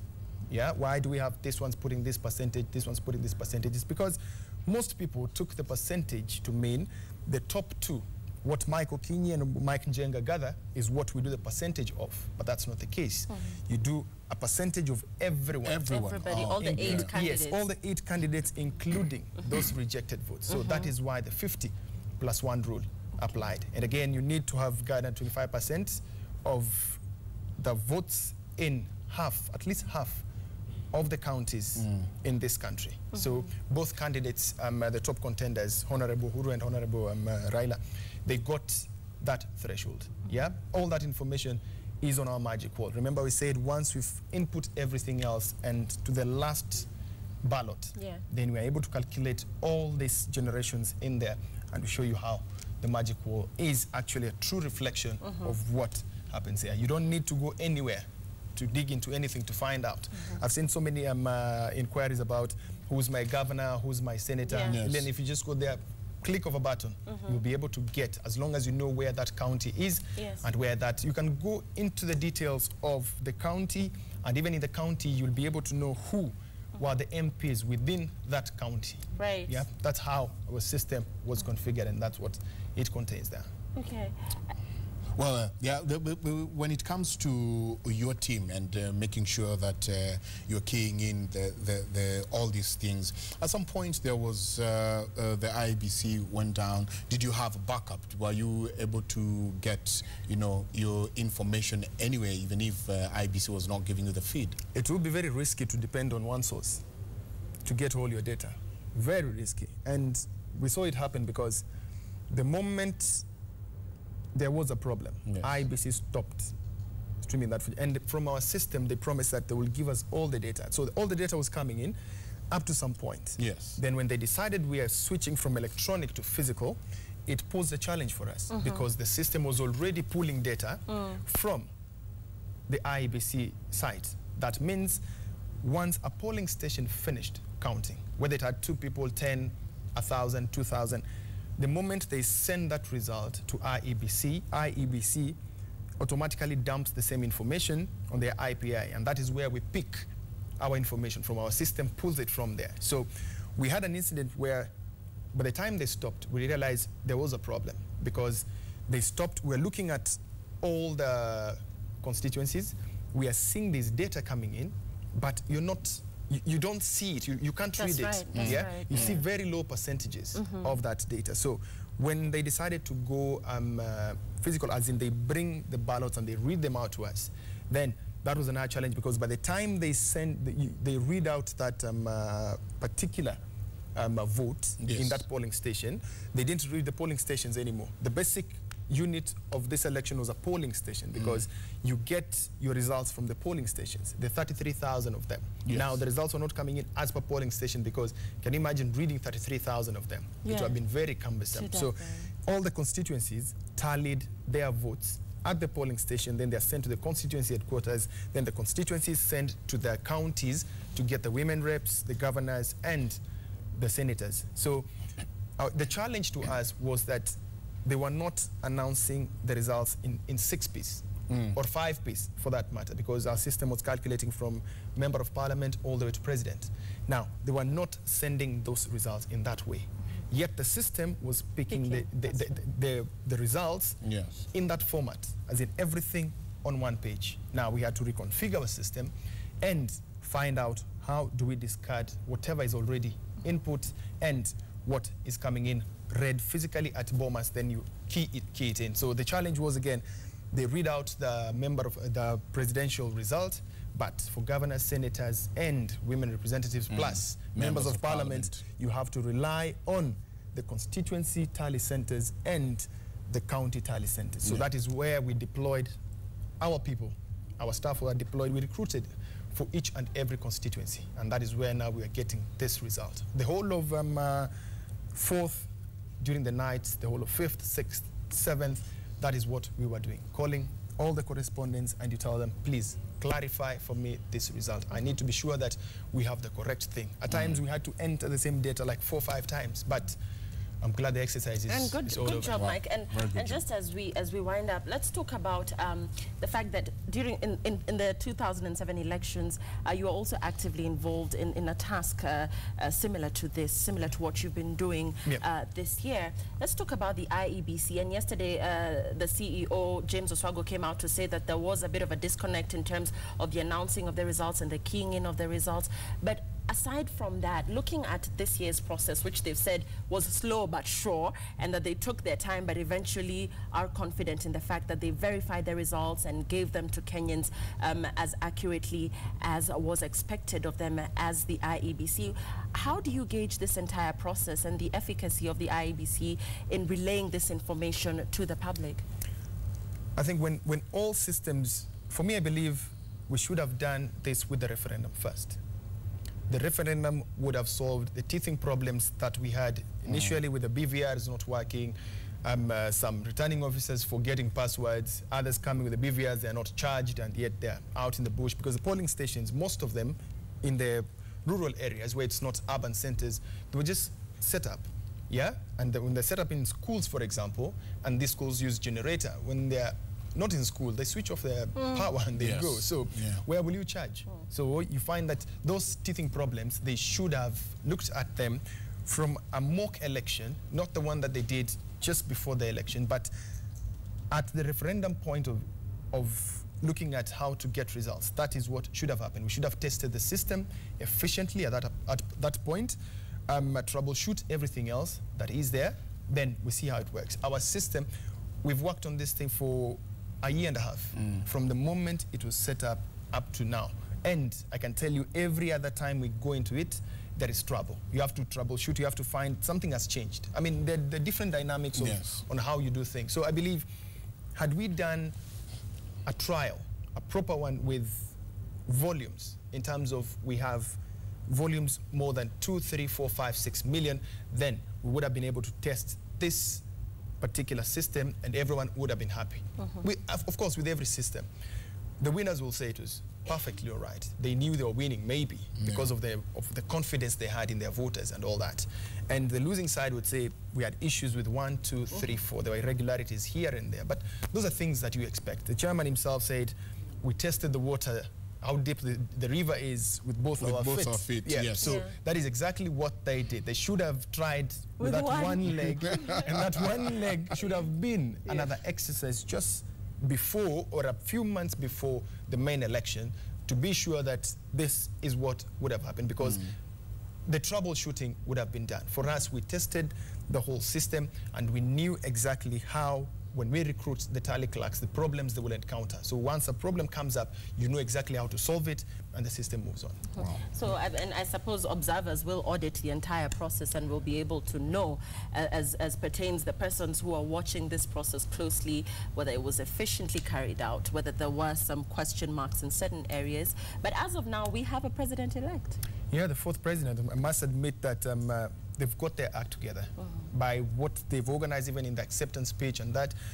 For me, I'll be seeking to see the manifestos being implemented. That's right. And one question that I will be seeking answered is on the issue. Now I'm away from your elections. You guys continue. Now you're speaking as a Kenyan. Not even as a Kenyan. I go back to my core business, which is sports now. Yes. And every time I come to work, I see that billboard that says, a Jubilee government will deliver for you this five stadiums in the first 5 years. And for us to host the Cup of Nations, for us to host any international tournament of 12 teams and above, we need those 5 stadia. We need stadia in Nairobi, state of the art. We need one in Mombasa. We need one in Kisumu. We need one in maybe Mumias. We can put one in Eldoret. Eldoret is high altitude. I saw a tweet earlier with somebody saying now we're waiting to see the Maziwa ya Uhuru in the schools the and the laptops. Yeah. I mean, those are promises that they made. That's what I'm saying. For me, I'm waiting to see. I want that question answered because as of now, Kenya said we are bidding to host the 2019 Africa Cup of Nations. Yes. We bid once and we won the bid. That was way back in 1996. But we could not even take off. I mean, the bid was put on the shelf there at the KFF, the then KFF offices at Nyayo Stadium. And nothing happened until the first inspection by CAF officials, that's the Confederation of African Football, because they have to do periodic inspections to see that you guys are ready in terms of stadium, in terms of management, in terms of structures. Nothing was done, and it was taken away from us and given to South Africa.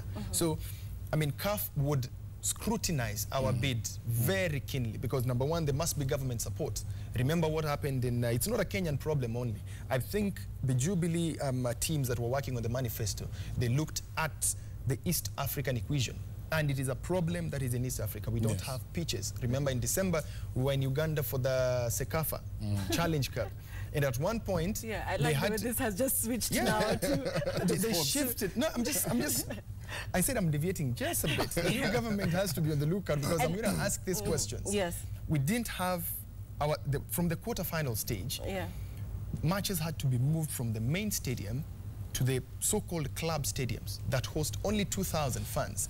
And this is an international tournament of national teams. So when we asked the Secretary General of Sekafa, Mr. Musonye, he said, this is an East African problem. We don't have football pitches. It rains, it's chaotic. The pitch, the turf is unplayable.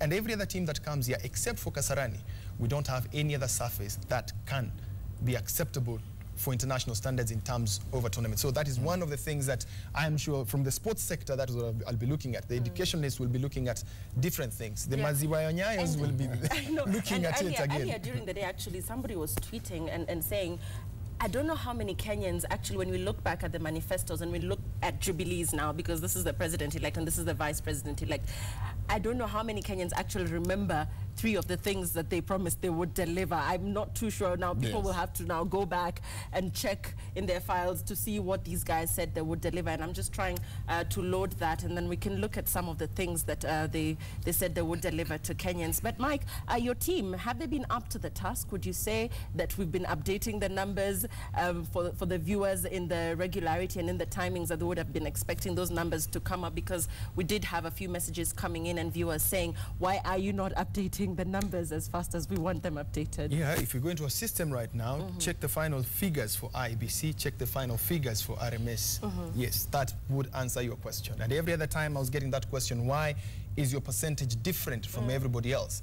I mean, that question came up, I think, every other night, Mike, when you're here. I mean, for everybody who would send in SMS. And I would tell whoever was anchoring at that particular moment in time, or if they asked me the question, I would say, I am getting my figures, the data I am using is the exact data that is going to the IBC headquarters at Bomas. It is announced at the constituency level, and it's announced again at Bomas of Kenya, where the whole tallying was being done. So those 2 figures were corresponding. And that is what I was interested in, to make sure that I've got the correct data and it is analyzed and processed the same way. Because if you get it wrong, then on that wall, you'll be giving the wrong information, That's and right. that will be disastrous. And a lot of people are watching, depending on you, to give them accurate information. But you said that we had men on the ground in at least all the constituencies. 290. The only constituency we did have a person was the diaspora. So we didn't know where to put that one person. That's right. But let's talk about the constituencies where you may have registered perhaps a bit of difficulty or some slowness in terms of the returning officers just bringing those numbers, especially now when we switched to a manual tallying sort of system. Let's talk about that.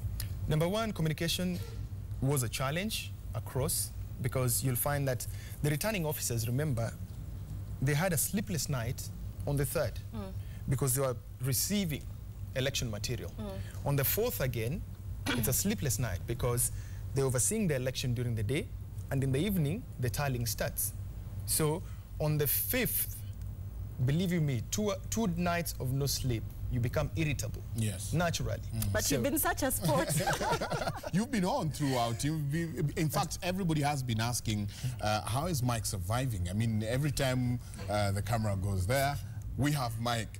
And every time somebody wants to refer something, you know, Mike is there to... I steal 40 winks here and there. Yeah. Yes, and that is what keeps me going. And again, when you're busy, you don't notice that time moving so fast. What I was afraid of was fatigue catching up. Actually, if we were to go past today, yes, I'd have said, you know what? Systems shutting down slowly. One by one. Systems shutting down, shutting, then you just click shut. Somebody here telling you, Michael Kinyi, you truly are a leader. Congratulations for that. So, you know, I think the validation and the appreciation from Kenyans and indeed our viewers in diaspora, everybody that's watching across the world, gives you some sort of energy. Before you go even there, I was giving the challenges. I'm telling you, communication was one.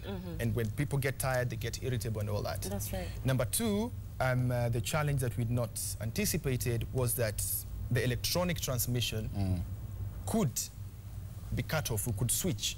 I mean, we had confidence in that system, and we knew it's going to work. Yes, we tested it a few days before the election, but I think because the volumes were very low, it was very effective. Everything came in at the same time. But when the volumes are high, that is when you test your system properly. And talking about the volumes, Michael, Safaricom did come out to say that they were not responsible for the network clog that was experienced, for the slowing down of the entire process. Let's talk about that. Actually, the slowing down of the process, they never pinned it down to anything. It was speculation that maybe the network was clogged, but network issues, Bob Colimo said, this is my network. Yes. Everything is clean. I've given you a clean pipe. Haina uchafu yoyote. This is what you're using. So find out what's happening on the other side. But for me, I think when the volumes are too high and maybe the capacity, you see, they even looked at their servers. Maybe they're saying the disks are full, or stuff like that, because the volumes are coming in, and the first place you check is what?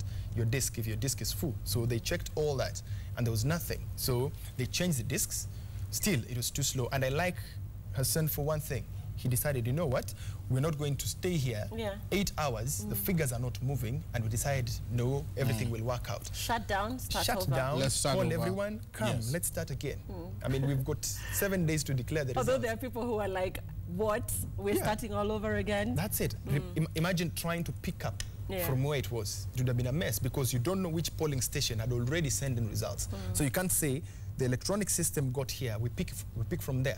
I mean, how would you know what polling stations are there? You tell each returning officer, check your polling stations, check off the ones you've sent, and then subtract and send the rest. No, it can't work out. The only way is do it the surest way. This is the form that has been signed by agents and everybody else in front of the observers, Shika. The one thing that I think we must commend the IEBC for, of course, is that even as this confusion came about, as anxiety started growing among the electorate, they kept giving us regular updates, which I think gave a sense of, you know, the fact that things are moving. Just be patient. Things are moving. Things are going on. So those regular updates, we could see them. Actually, every time they would come and they would stand there and somebody would say something. And I think that's what kept Kenyans going, that everybody did not just go and hide behind behind the scene until a system starts coming up. They would regularly come and give some few updates here and there and just let Kenyans remember know again, everything was well. The same day, the election day, it was a holiday. So everybody heeded the call, go vote, go back home and watch TV. So they started watching TV and they stuck there. Citizen, for that matter. They stuck there. I hope everyone was watching Citizen. Yeah. They stuck there and they decided, okay, should I go sleep and I wake up and the figures are different? You know, remember there was that fear of 207 where there was a long, I suppose it's the same way you guys sit up to watch soccer matches. Yes. I mean, it's soccer marathon. In fact, even today, I still have soccer marathon before I sleep. So life goes back to normal. Yes, there are 3-4 games that I have to watch before. You still have the energy to stay up. I mean, when there's football, you'll try and sleep, but you won't sleep. Yeah. Your mind will be there, so you'll be awake. So we thank God, though, that everything is coming back to normal. We thank God that Kenyans have stayed up and shown that, indeed, we can be a peaceful country. Because all eyes were on us. I'm telling you, I was in Bomas so many times, and I would see the number of international observers who were there, the number of international media. All cameras were trained on one area, making sure that will Kenyans this time round hold that integrity and stay as a peaceful country? I mean, it's interesting because today morning, just at about the Yaya area. Yes. We had supporters from different groups.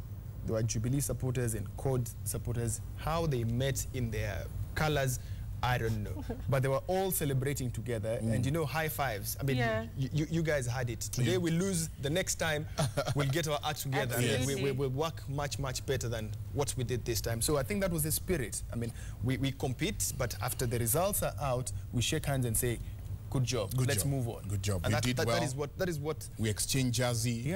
And, you know, what I know most Kenyans want to know is that the problems that we had, Lillian, the announcement of results at the constituency polling station, polling centers level, the tally center, sorry, not the polling center, the tally center, posed another challenge.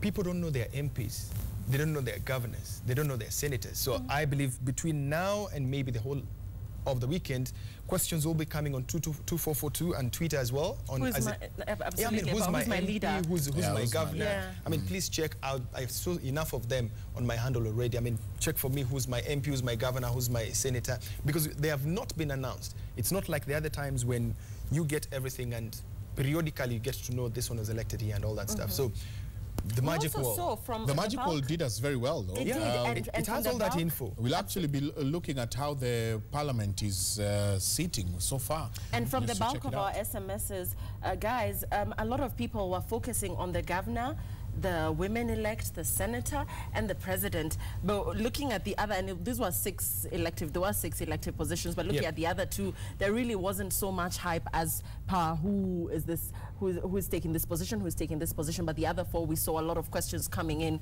regarding who these are. So you're right. Some questions are bound to come regarding these other positions. And again, I like the way Kenyans have voted this time around. When you go into that magic wall and look at the distribution of seats as far as the Senate, the governorship, and the women reps are concerned, if you take a copy of those 3 maps, they are different. No 2 maps are the same in terms of the color codes, because we have color codes for all the parties. And whichever party, whoever won with their party, that county lights up with their color. So the yellows and reds and greens and oranges and all that, we had a rough time today in the morning, because once the system has picked up everything else, then you check what has come in, and we are having crazy colors. You're seeing there's a green somewhere, there's a gray somewhere, there's a deep blue somewhere. You're thinking a result has not come in here, but when you click in there, you find, oh, actually, there's something that was in there. So what would you attribute, Michael, perhaps to this voting trends that we saw, seeing that the IEBC chair said that they've recorded 80% voter turnout, the highest ever registered in any election held in this country? The campaigns were massive. Look at the campaigns. Sophisticated. I mean, this time, yeah. People invested very heavily in terms of the campaigns. And those campaigns, the clarion call was the same. Come out and vote. Come out and vote. That is what they did. So by telling people come and vote, the electorate decided, you know what, the leaders have told us to come and vote. So we'll not look at parties, we'll look at an individual. Sell your own policies as an individual. I'll work with you. You want to be the senator, I want to be the governor. You talk to the same crowd that I'm talking to, but they decide, no, we'll give Lilian Muli this vote, but in terms of the other office, we'll give it to Mike, who is from a different party, not the same party as Lilian Muli. And let's go back to the spoiled and rejected votes, Michael. Isaac Hassan earlier today did say that the votes cast, whether valid or rejected, were counted as votes cast. Yes, because, repeated that again? Isaac Hassan in our votes, he said votes cast, whether valid or rejected, were counted as votes cast. Yes, votes cast, I mean, whether valid or rejected, because you reject a vote from the debe. Yes. You don't reject it. It's been entered into the ballot. It was in the ballot. Yes. Yes, you had already actually cast that vote. That is why it is counted as a cast vote. What is not counted is the spoilt vote, because the spoilt vote never gets into the ballot box. It's always put aside because it's a spoilt one. All of us agree. Spoilt vote, number one, agents, yes. It has 2 marks, it has A, B, C, D. So we put it aside, you know, so that is what happens. Right. And on the fact that Uhuru Kenyatta surpassed the 50% plus 1 vote condition, we know that about him. And on his competitor Raila Odinga, do we know where he stands as per the 50% mark? Actually, we can get to the magic wall there with Mike Njenga. And what we will do, let's just go where Mike is. We're on the homepage, Mike. Yes, we are the homepage. Lillian is asking if we are to look at the percentages in terms of how the closest challenger to President-elect Uhuru Kenyatta performed. Yes. What would we be looking at? So it's very simple. All there, we've gone through this all through the week, and get to the presidential. Yes, we go to the presidential. That is all the candidates. If you look at that, Lillian, this is the map of how they performed in all the counties. Remember what I told you about the colors.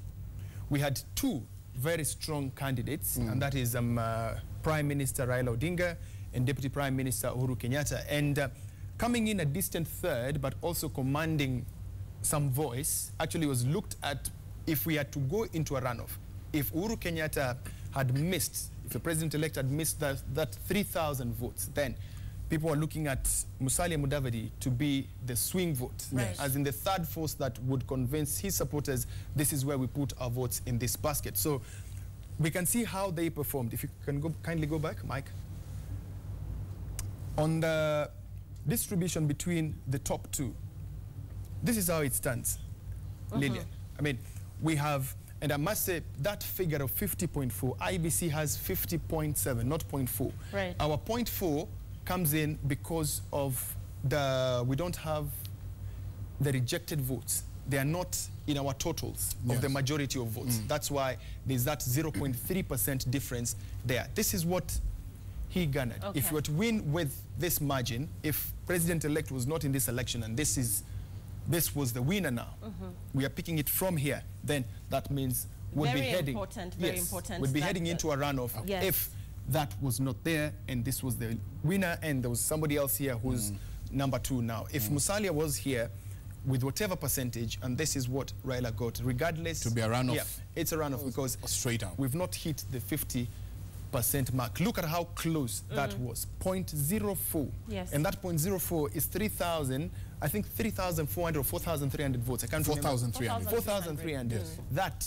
is what it means up there. And that is why you would see, if you are at the constituency tally, or if you are at the polling station, when they're counting the votes, because they count one by one, any vote that they have to debate, it can take an hour, because they know how important that one vote is. Yes. They know how important. Which is why the IEBC chair said that they had party agents, they had the presidential candidates agents with them at the National Tallying Center just for verification of those numbers. That is very true. If you can go back, Mike, on the homepage for the president, let's get here. Oh, sorry. Let's get to the presidential, and I want us to look at the distribution of the counties as far as the presidents are concerned. Remember we said your party color pops up in any county that you've got the majority of the votes. Now, orange is for Prime Minister Raila Odinga, red is for President-elect Uhuru Kenyatta's TNA party, and there's a tiny little dot here, which I think is Bungoma or... That is, yes. I think it's Vihiga. Vihiga. Yes, we can start with that and get to see, yeah, that is Vihiga. Look at the percentage. This is 49.8%. It looks tiny, but it's quite a significant number. Yes, very significant. Yeah. He won with 49.8%, and it doesn't mean that when the biggest question we had on this percentages was, if I must get 25% in these counties, what does the other person get? Because most people thought the majority winner, like for example, if Musalia Mudavadi has 49.8%, the others don't have. But if you check here, if you go into our system, you'll find that Prime Minister Raila Odinga actually hit the 25% mark in this particular county. Wow. Because Musalia got 49, and there is still 50.2 other percent to be fought for by the other candidates. I remember, Mike, when we started, we told you that as long as this light was blinking red, yes, we were still counting. Counting is still going on. Counting was still going on, yes. And this was prompted by the feed that is coming in from those polling stations in that particular county. So when that feed stopped, we still had red blinking. Okay. But it was blinking because it was supposed to be getting votes in. But the moment you start manual entering of that data, the moment it hits all the counties, all the polling stations are in from that particular county, then it stops blinking. You publish that county in terms of locking it, in terms of all the votes are in, then it changes to that. That is what is happening. Okay, so that means counting has stopped. Everything has been keyed in that county, and you can analyze that county deep to the last digit that was in there. If you can go back to, let's look at Prime Minister Raila Odinga, who came in second. This is the distribution. Yes. It was important that you get the 24 counties mark, and he came in second. Look at the number of counties that... 25. This 25 is where he's leading. He got the majority of votes in 25 counties. But if you look at the other counties as well, there are counties that he hit the 25% magic number. And this figure rises from 25 to about 34, 35. That is how aggressive the campaigns were here. And for our viewers, we can even show them what constituent, no, we're just there. Yes. We can show them what counties the Prime Minister got the majority of votes and what percentage they got. And I want us to look at the percentages, and we compare the percentages to President-elect Uhuru Kenyatta's percentages. Now, if you look at the percentage in Bungoma, this is 53.6. He won with a margin of 53.6%. Any other percentages that come in? Busia, 86.1. That is very high.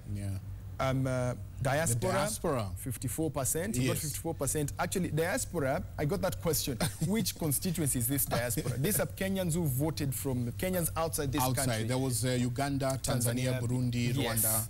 Yes.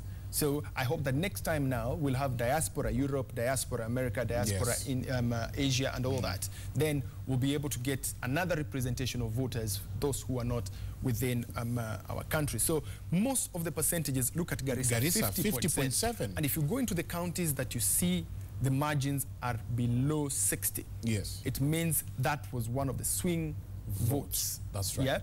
This is where the swing votes were. And the difference between the swing votes that Raila Odinga won in and the swing votes that the President-elect Uhuru Kenyatta won in is in the percentages. We look at those swing votes in the counties that the President-elect also won, and then you see what percentages are. This one was 50%.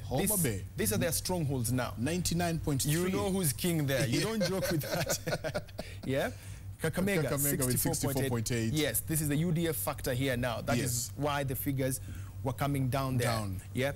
Kilifi County, 84.6. But again, you look at 84.6% of what figure?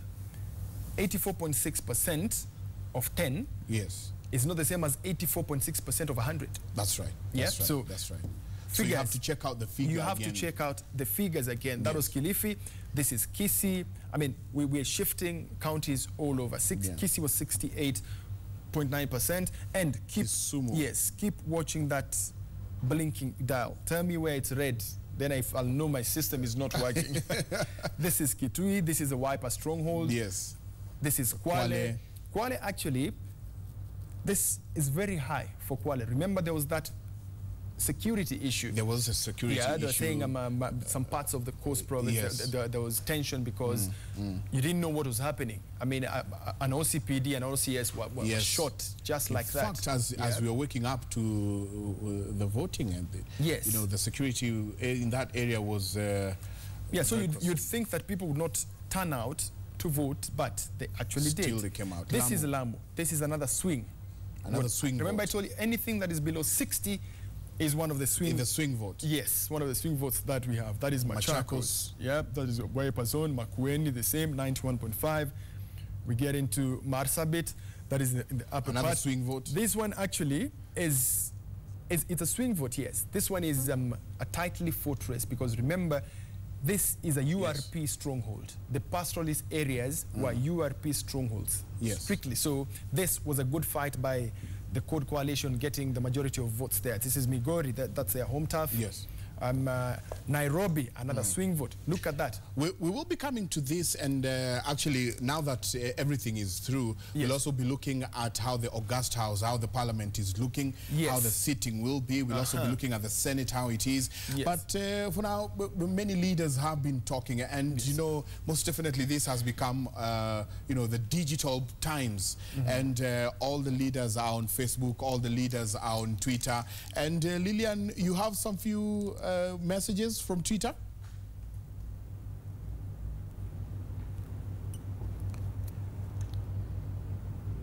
That's right, Michael, and Mike as well. Thank you so much. The Magic Wall, they are very interesting, and just interesting to see how this process went down as those two gentlemen right there look at those numbers for us.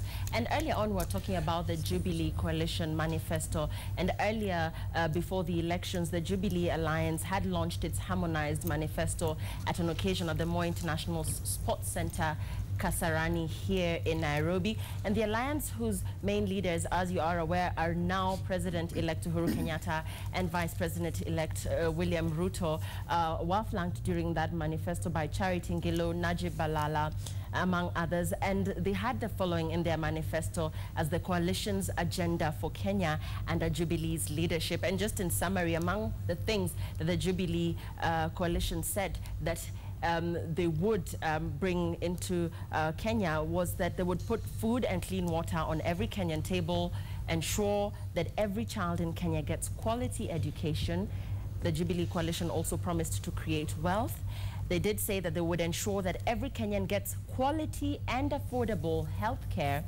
And also said that they would empower Kenyan women to take their rightful place in developing this country. Also in the manifesto was the fact that they would keep Kenya safe and secure both internally and externally, and also develop a cogent foreign relations and trade policy for Kenya. And that there being the Jubilee Coalition's manifesto, the Jubilee Alliance manifesto, President-elect Uhuru Kenyatta and his Vice President-elect William Ruto, of course, now being looked upon to see whether or not after the swearing in they will be able to deliver some of the things that they said they would deliver to Kenyans if elected into office. Earlier on, we saw the President-elect addressing supporters of the Jubilee Media Center at the Catholic University of Eastern Africa, where the President-elect applauded Kenyans for voting him in. Uhuru there saying that he would work without fear or favor with all for the sake of Kenya. The President-elect also extended an olive branch to his opponents and called upon them to join hands in building Kenya. He did call out all his competitors, just mentioned them name by name. Remember, the race had 8 competitors in it, and he did emerge winner, but he did mention all his other 7 competitors and said that he would like to work with them in building Kenya. He would would like them to join hands in building Kenya. And your tweets have been coming in following the announcement by the IEBC of the president-elect. And let's take a look at this tweet here from Uhuru Kenyatta, president-elect's wife. She's saying, "Congratulations to my husband and president-elect and to his running mate and all that supported him, voted for him, and above all, God." That's at M_Kenyatta. Of course, Uhuru Kenyatta flanked by his wife at the Catholic University earlier today. And this is from Martha Karua. At Martha Karua is her Twitter handle, and she's saying, "Congratulations to President-elect Uhuru Kenyatta and Deputy President-elect William Ruto. Kenyans have spoken. I respect their choice." I earlier saw this tweet and it got a number of retweets. A lot of people looking at Martha Karua, the Iron Lady of Kenyan politics, really just applauding her for coming out and congratulating her competitor, saying that she respects the choice that Kenyans have made. Attorney General Given Muigai there. This is at his Twitter handle being at AG Muigai. He says, "I take this moment to congratulate my friend and a friend of many, Mr. at U Kenyatta. Choose peace, choose Kenya." This one coming from Jim Nambaru at Jim Nambaru. He was in the race for governor. And that seat, of course, was won by ODM's Evans Kidero. Jim Nambaru, they're saying, "I sincerely congratulate Uhuru Kenyatta for winning the elections to become the 4th president of Kenya. Well done, Uhuru." This coming from Peter Kenneth at Peter_Kenneth. Peter Kenneth conceding defeat earlier this week, saying that he had considered defeat after coming in. Of course, Peter Kenneth coming in a distant 4th from Uhuru Kenyatta, Raila Odinga, and Musalia Mudavadi. And Peter Kenneth there saying, "I've spoken to Honorable Uhuru Kenyatta and congratulated him and Honorable Ruto on their presidential election victory. I wish them God's blessing." That's at Peter_Kenneth, and that there being his Twitter handle. Those there tweets coming from a cross-section of leaders in the country just congratulating the president-elect and the vice president-elect, that's Uhuru Kenyatta and William Ruto respectively, saying that Kenyans have made their choice. Martha Karua there saying that she respects the choice of Kenyans. Attorney General Given Muigai there congratulating a man he says is his friend and congratulating him for making it this far. We also saw a tweet from Jim Nambaru there who was congratulating the duo of William Ruto and Uhuru Kenyatta for emerging the winners in this presidential race. And Uhuru Kenyatta's wife as well, they're coming out to congratulate her husband, saying that she is extremely proud of him and that he has done well. Those there, your tweets, of course, we've seen an active engagement of Kenyans and indeed Kenyans in the diaspora as well on social media, just keeping tabs on the process, discussing the process on social media as well. A lot of your patience, a lot of your comments very positive as they came in. We did read them out here on air every evening and indeed early afternoon, early morning, as our different crews took shift to come here in studio and relay those messages to you. Also on our 2442 feedback platform, we thank you for each and every one of your messages. But for now, as we continue with this session, let me just hand you over to Mike Njenga and Mike Okinyi as they look at our magic wall. Well, thank you very much for that. Well, Mike, as we wind up, the parliamentary. Yes. Most people have been asking, how will our parliament be? Who has won? Who will be in there? What are the numbers in parliament? Actually, I was hoping that I would avoid that parliament for a while, because remember I told you we had a problem getting figures as far as the other elective offices were concerned. Reason being, the returning officers were being rushed to Nairobi. Finish counting, get to Nairobi, present your presidential results. So most of them decided, you know what, you want these results, catch me later. I have to go. That 1 minute that I'll stand here announcing for you those results, I do not have it. So we have collated results here and there that we're still verifying, but the map has panned out. You can actually look at how the distribution is, though I put a disclaimer to it in terms of we need to verify those seats, all of them. We need to verify all of them. But what I can assure you, what we are sure about is if you go into any of these counties, let me pick one like Garissa, for example. Number 7 should be Garissa. There we are. That is Garissa County. We've got all those constituencies, and all I need to do is do a picky ponky and pick one of the constituencies. Go to Ijara. Which is Ijara. Yes. First, it will tell me how many registered voters I had there. 16,521. Now, on your side, if you click there, it gives us the permutations of everything else. That is Ahmed Ibrahim. I am sure I saw somebody asking me, who is my new MP for Kilifi South? I think that is Ahmed Ibrahim.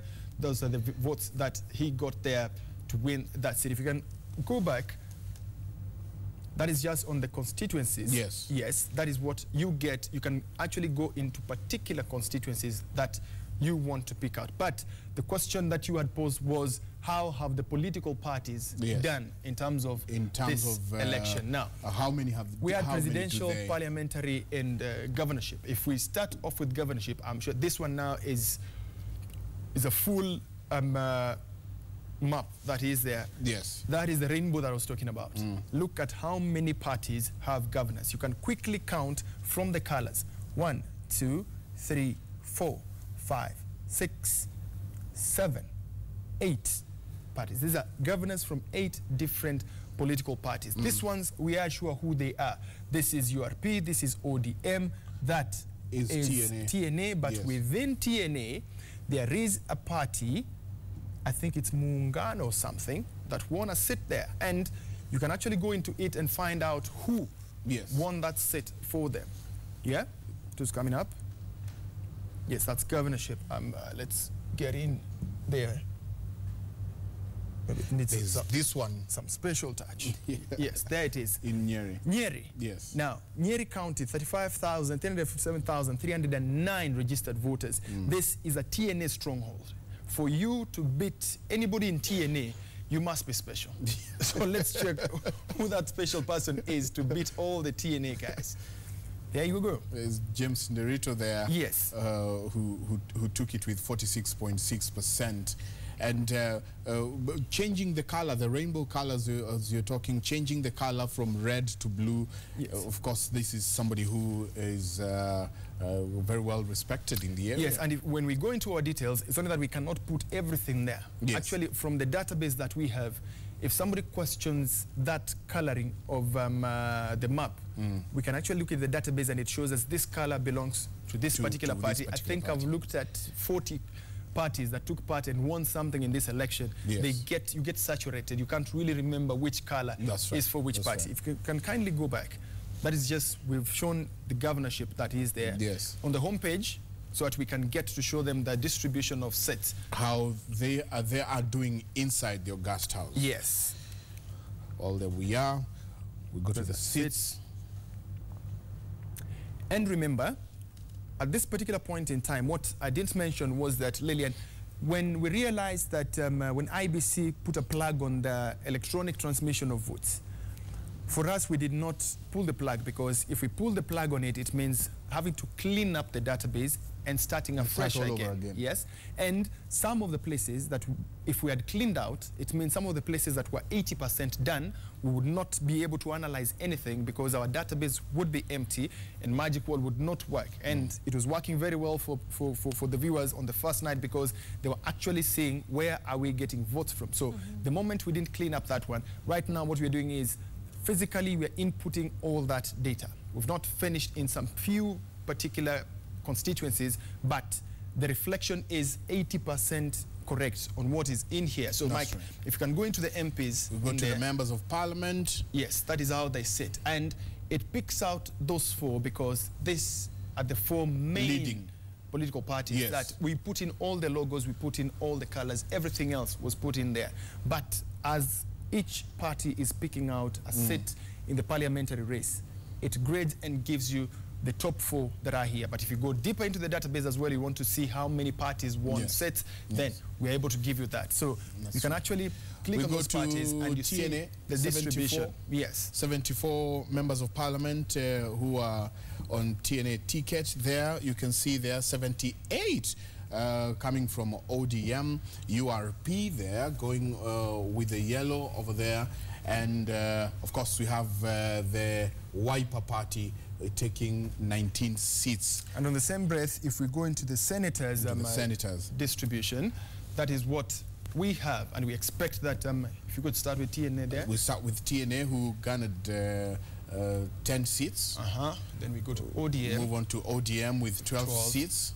URP there with 9 seats. For URP, I'm sure there are 10 because Uasin Gishu County is one county that we have a problem with one constituency. And that one particular constituency is where the returning officer left Uasin Gishu, switched off his phone, got to Bombas, presented presidential. He decided, you know what, tuonane Monday. So the phone is still off. We don't have results from that particular one constituency. And that one constituency, you cannot do the final tallies of Uasin Gishu because you're missing that one result, meaning you cannot publish that county. We can't lock it down to anyone. But 80% it was done URP. So I know URP have an extra seat there, and that will be 10. For Wiper, 4 seats. They've got 4 seats. So we can actually go back home there and look at the distribution of, we see, you've noted how the numbers were. We had 10, 12, 9, which translates into 10 and 4. So we want to see, Mike, if that distribution is true as far as the seats are concerned. Let's see if we can go back home. Just go back. Wow.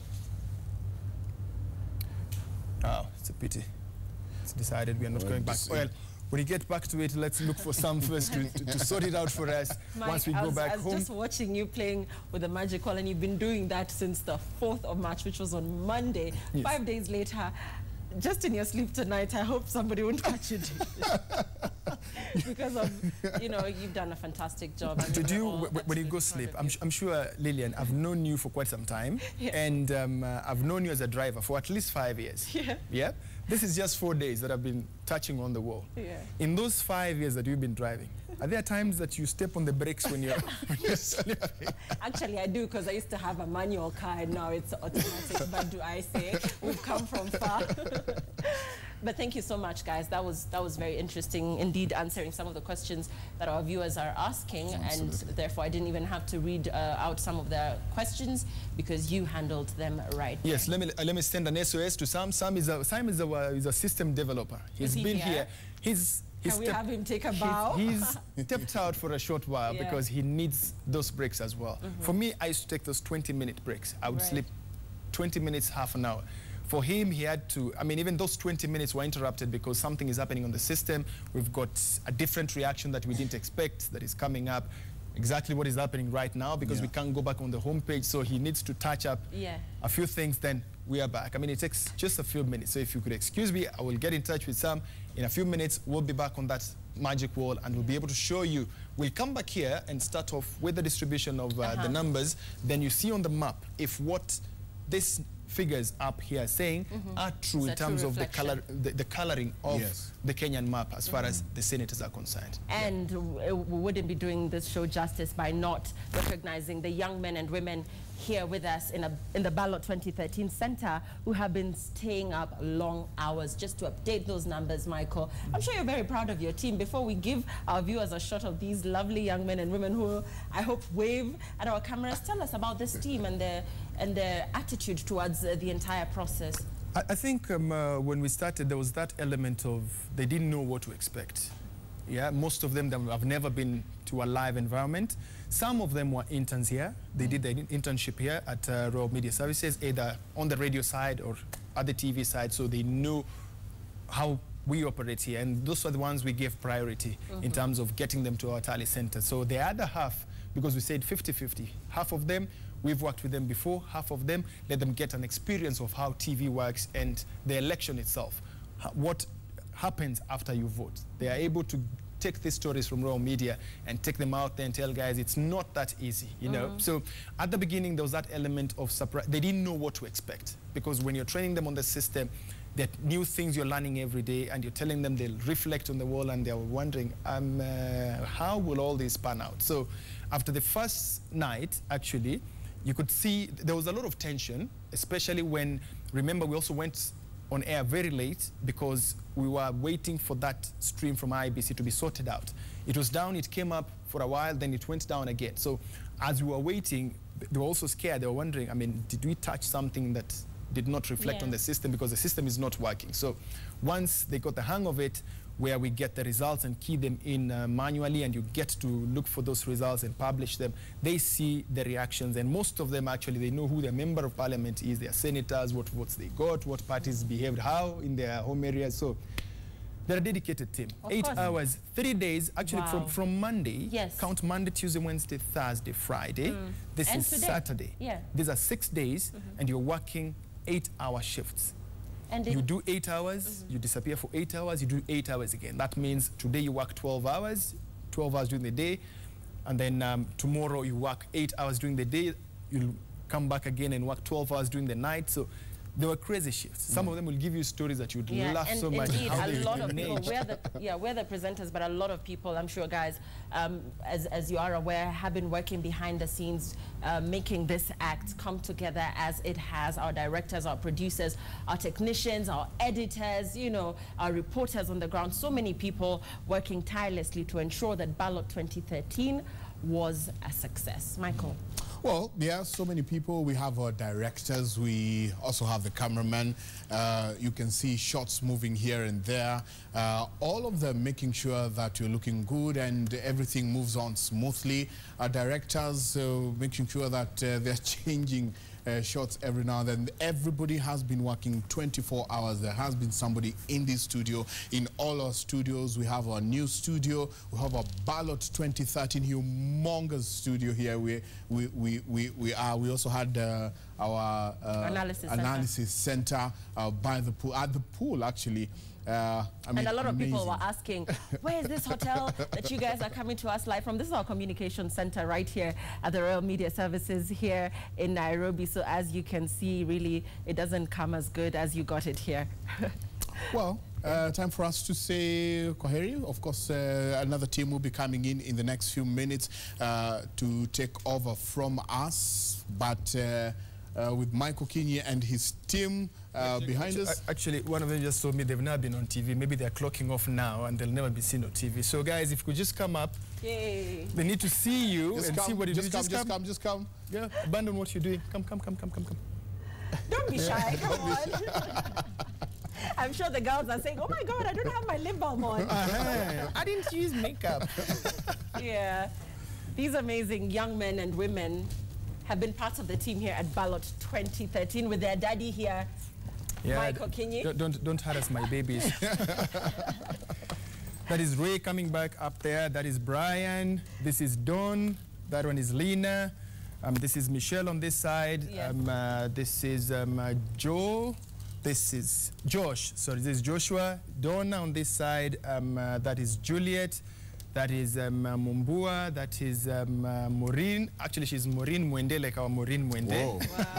So, and that is Felix. So I believe the whole team is here. This is just part of the team that has been working the 8 shifts that we talk about. Good job, you guys. A big round of applause for all of you. Good stuff.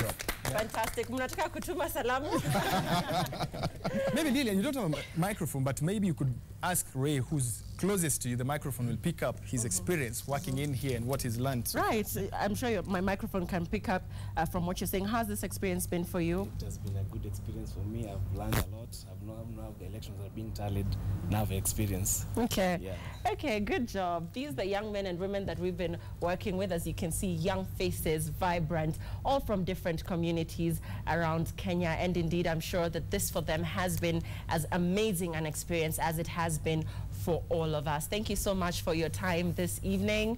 From the team, on behalf of the team, my name is Lillian Muli Kanene. My name is Michael Njenga. And I'm Michael Kinye, and I'm sure I'm not going anywhere. Just to get a phone call, wait there. Yeah. So I'll still be with you. I need to show you the analysis on that wall again. So I'm still here as you guys go. Wow.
Cuddles fabric softening, embracing softness.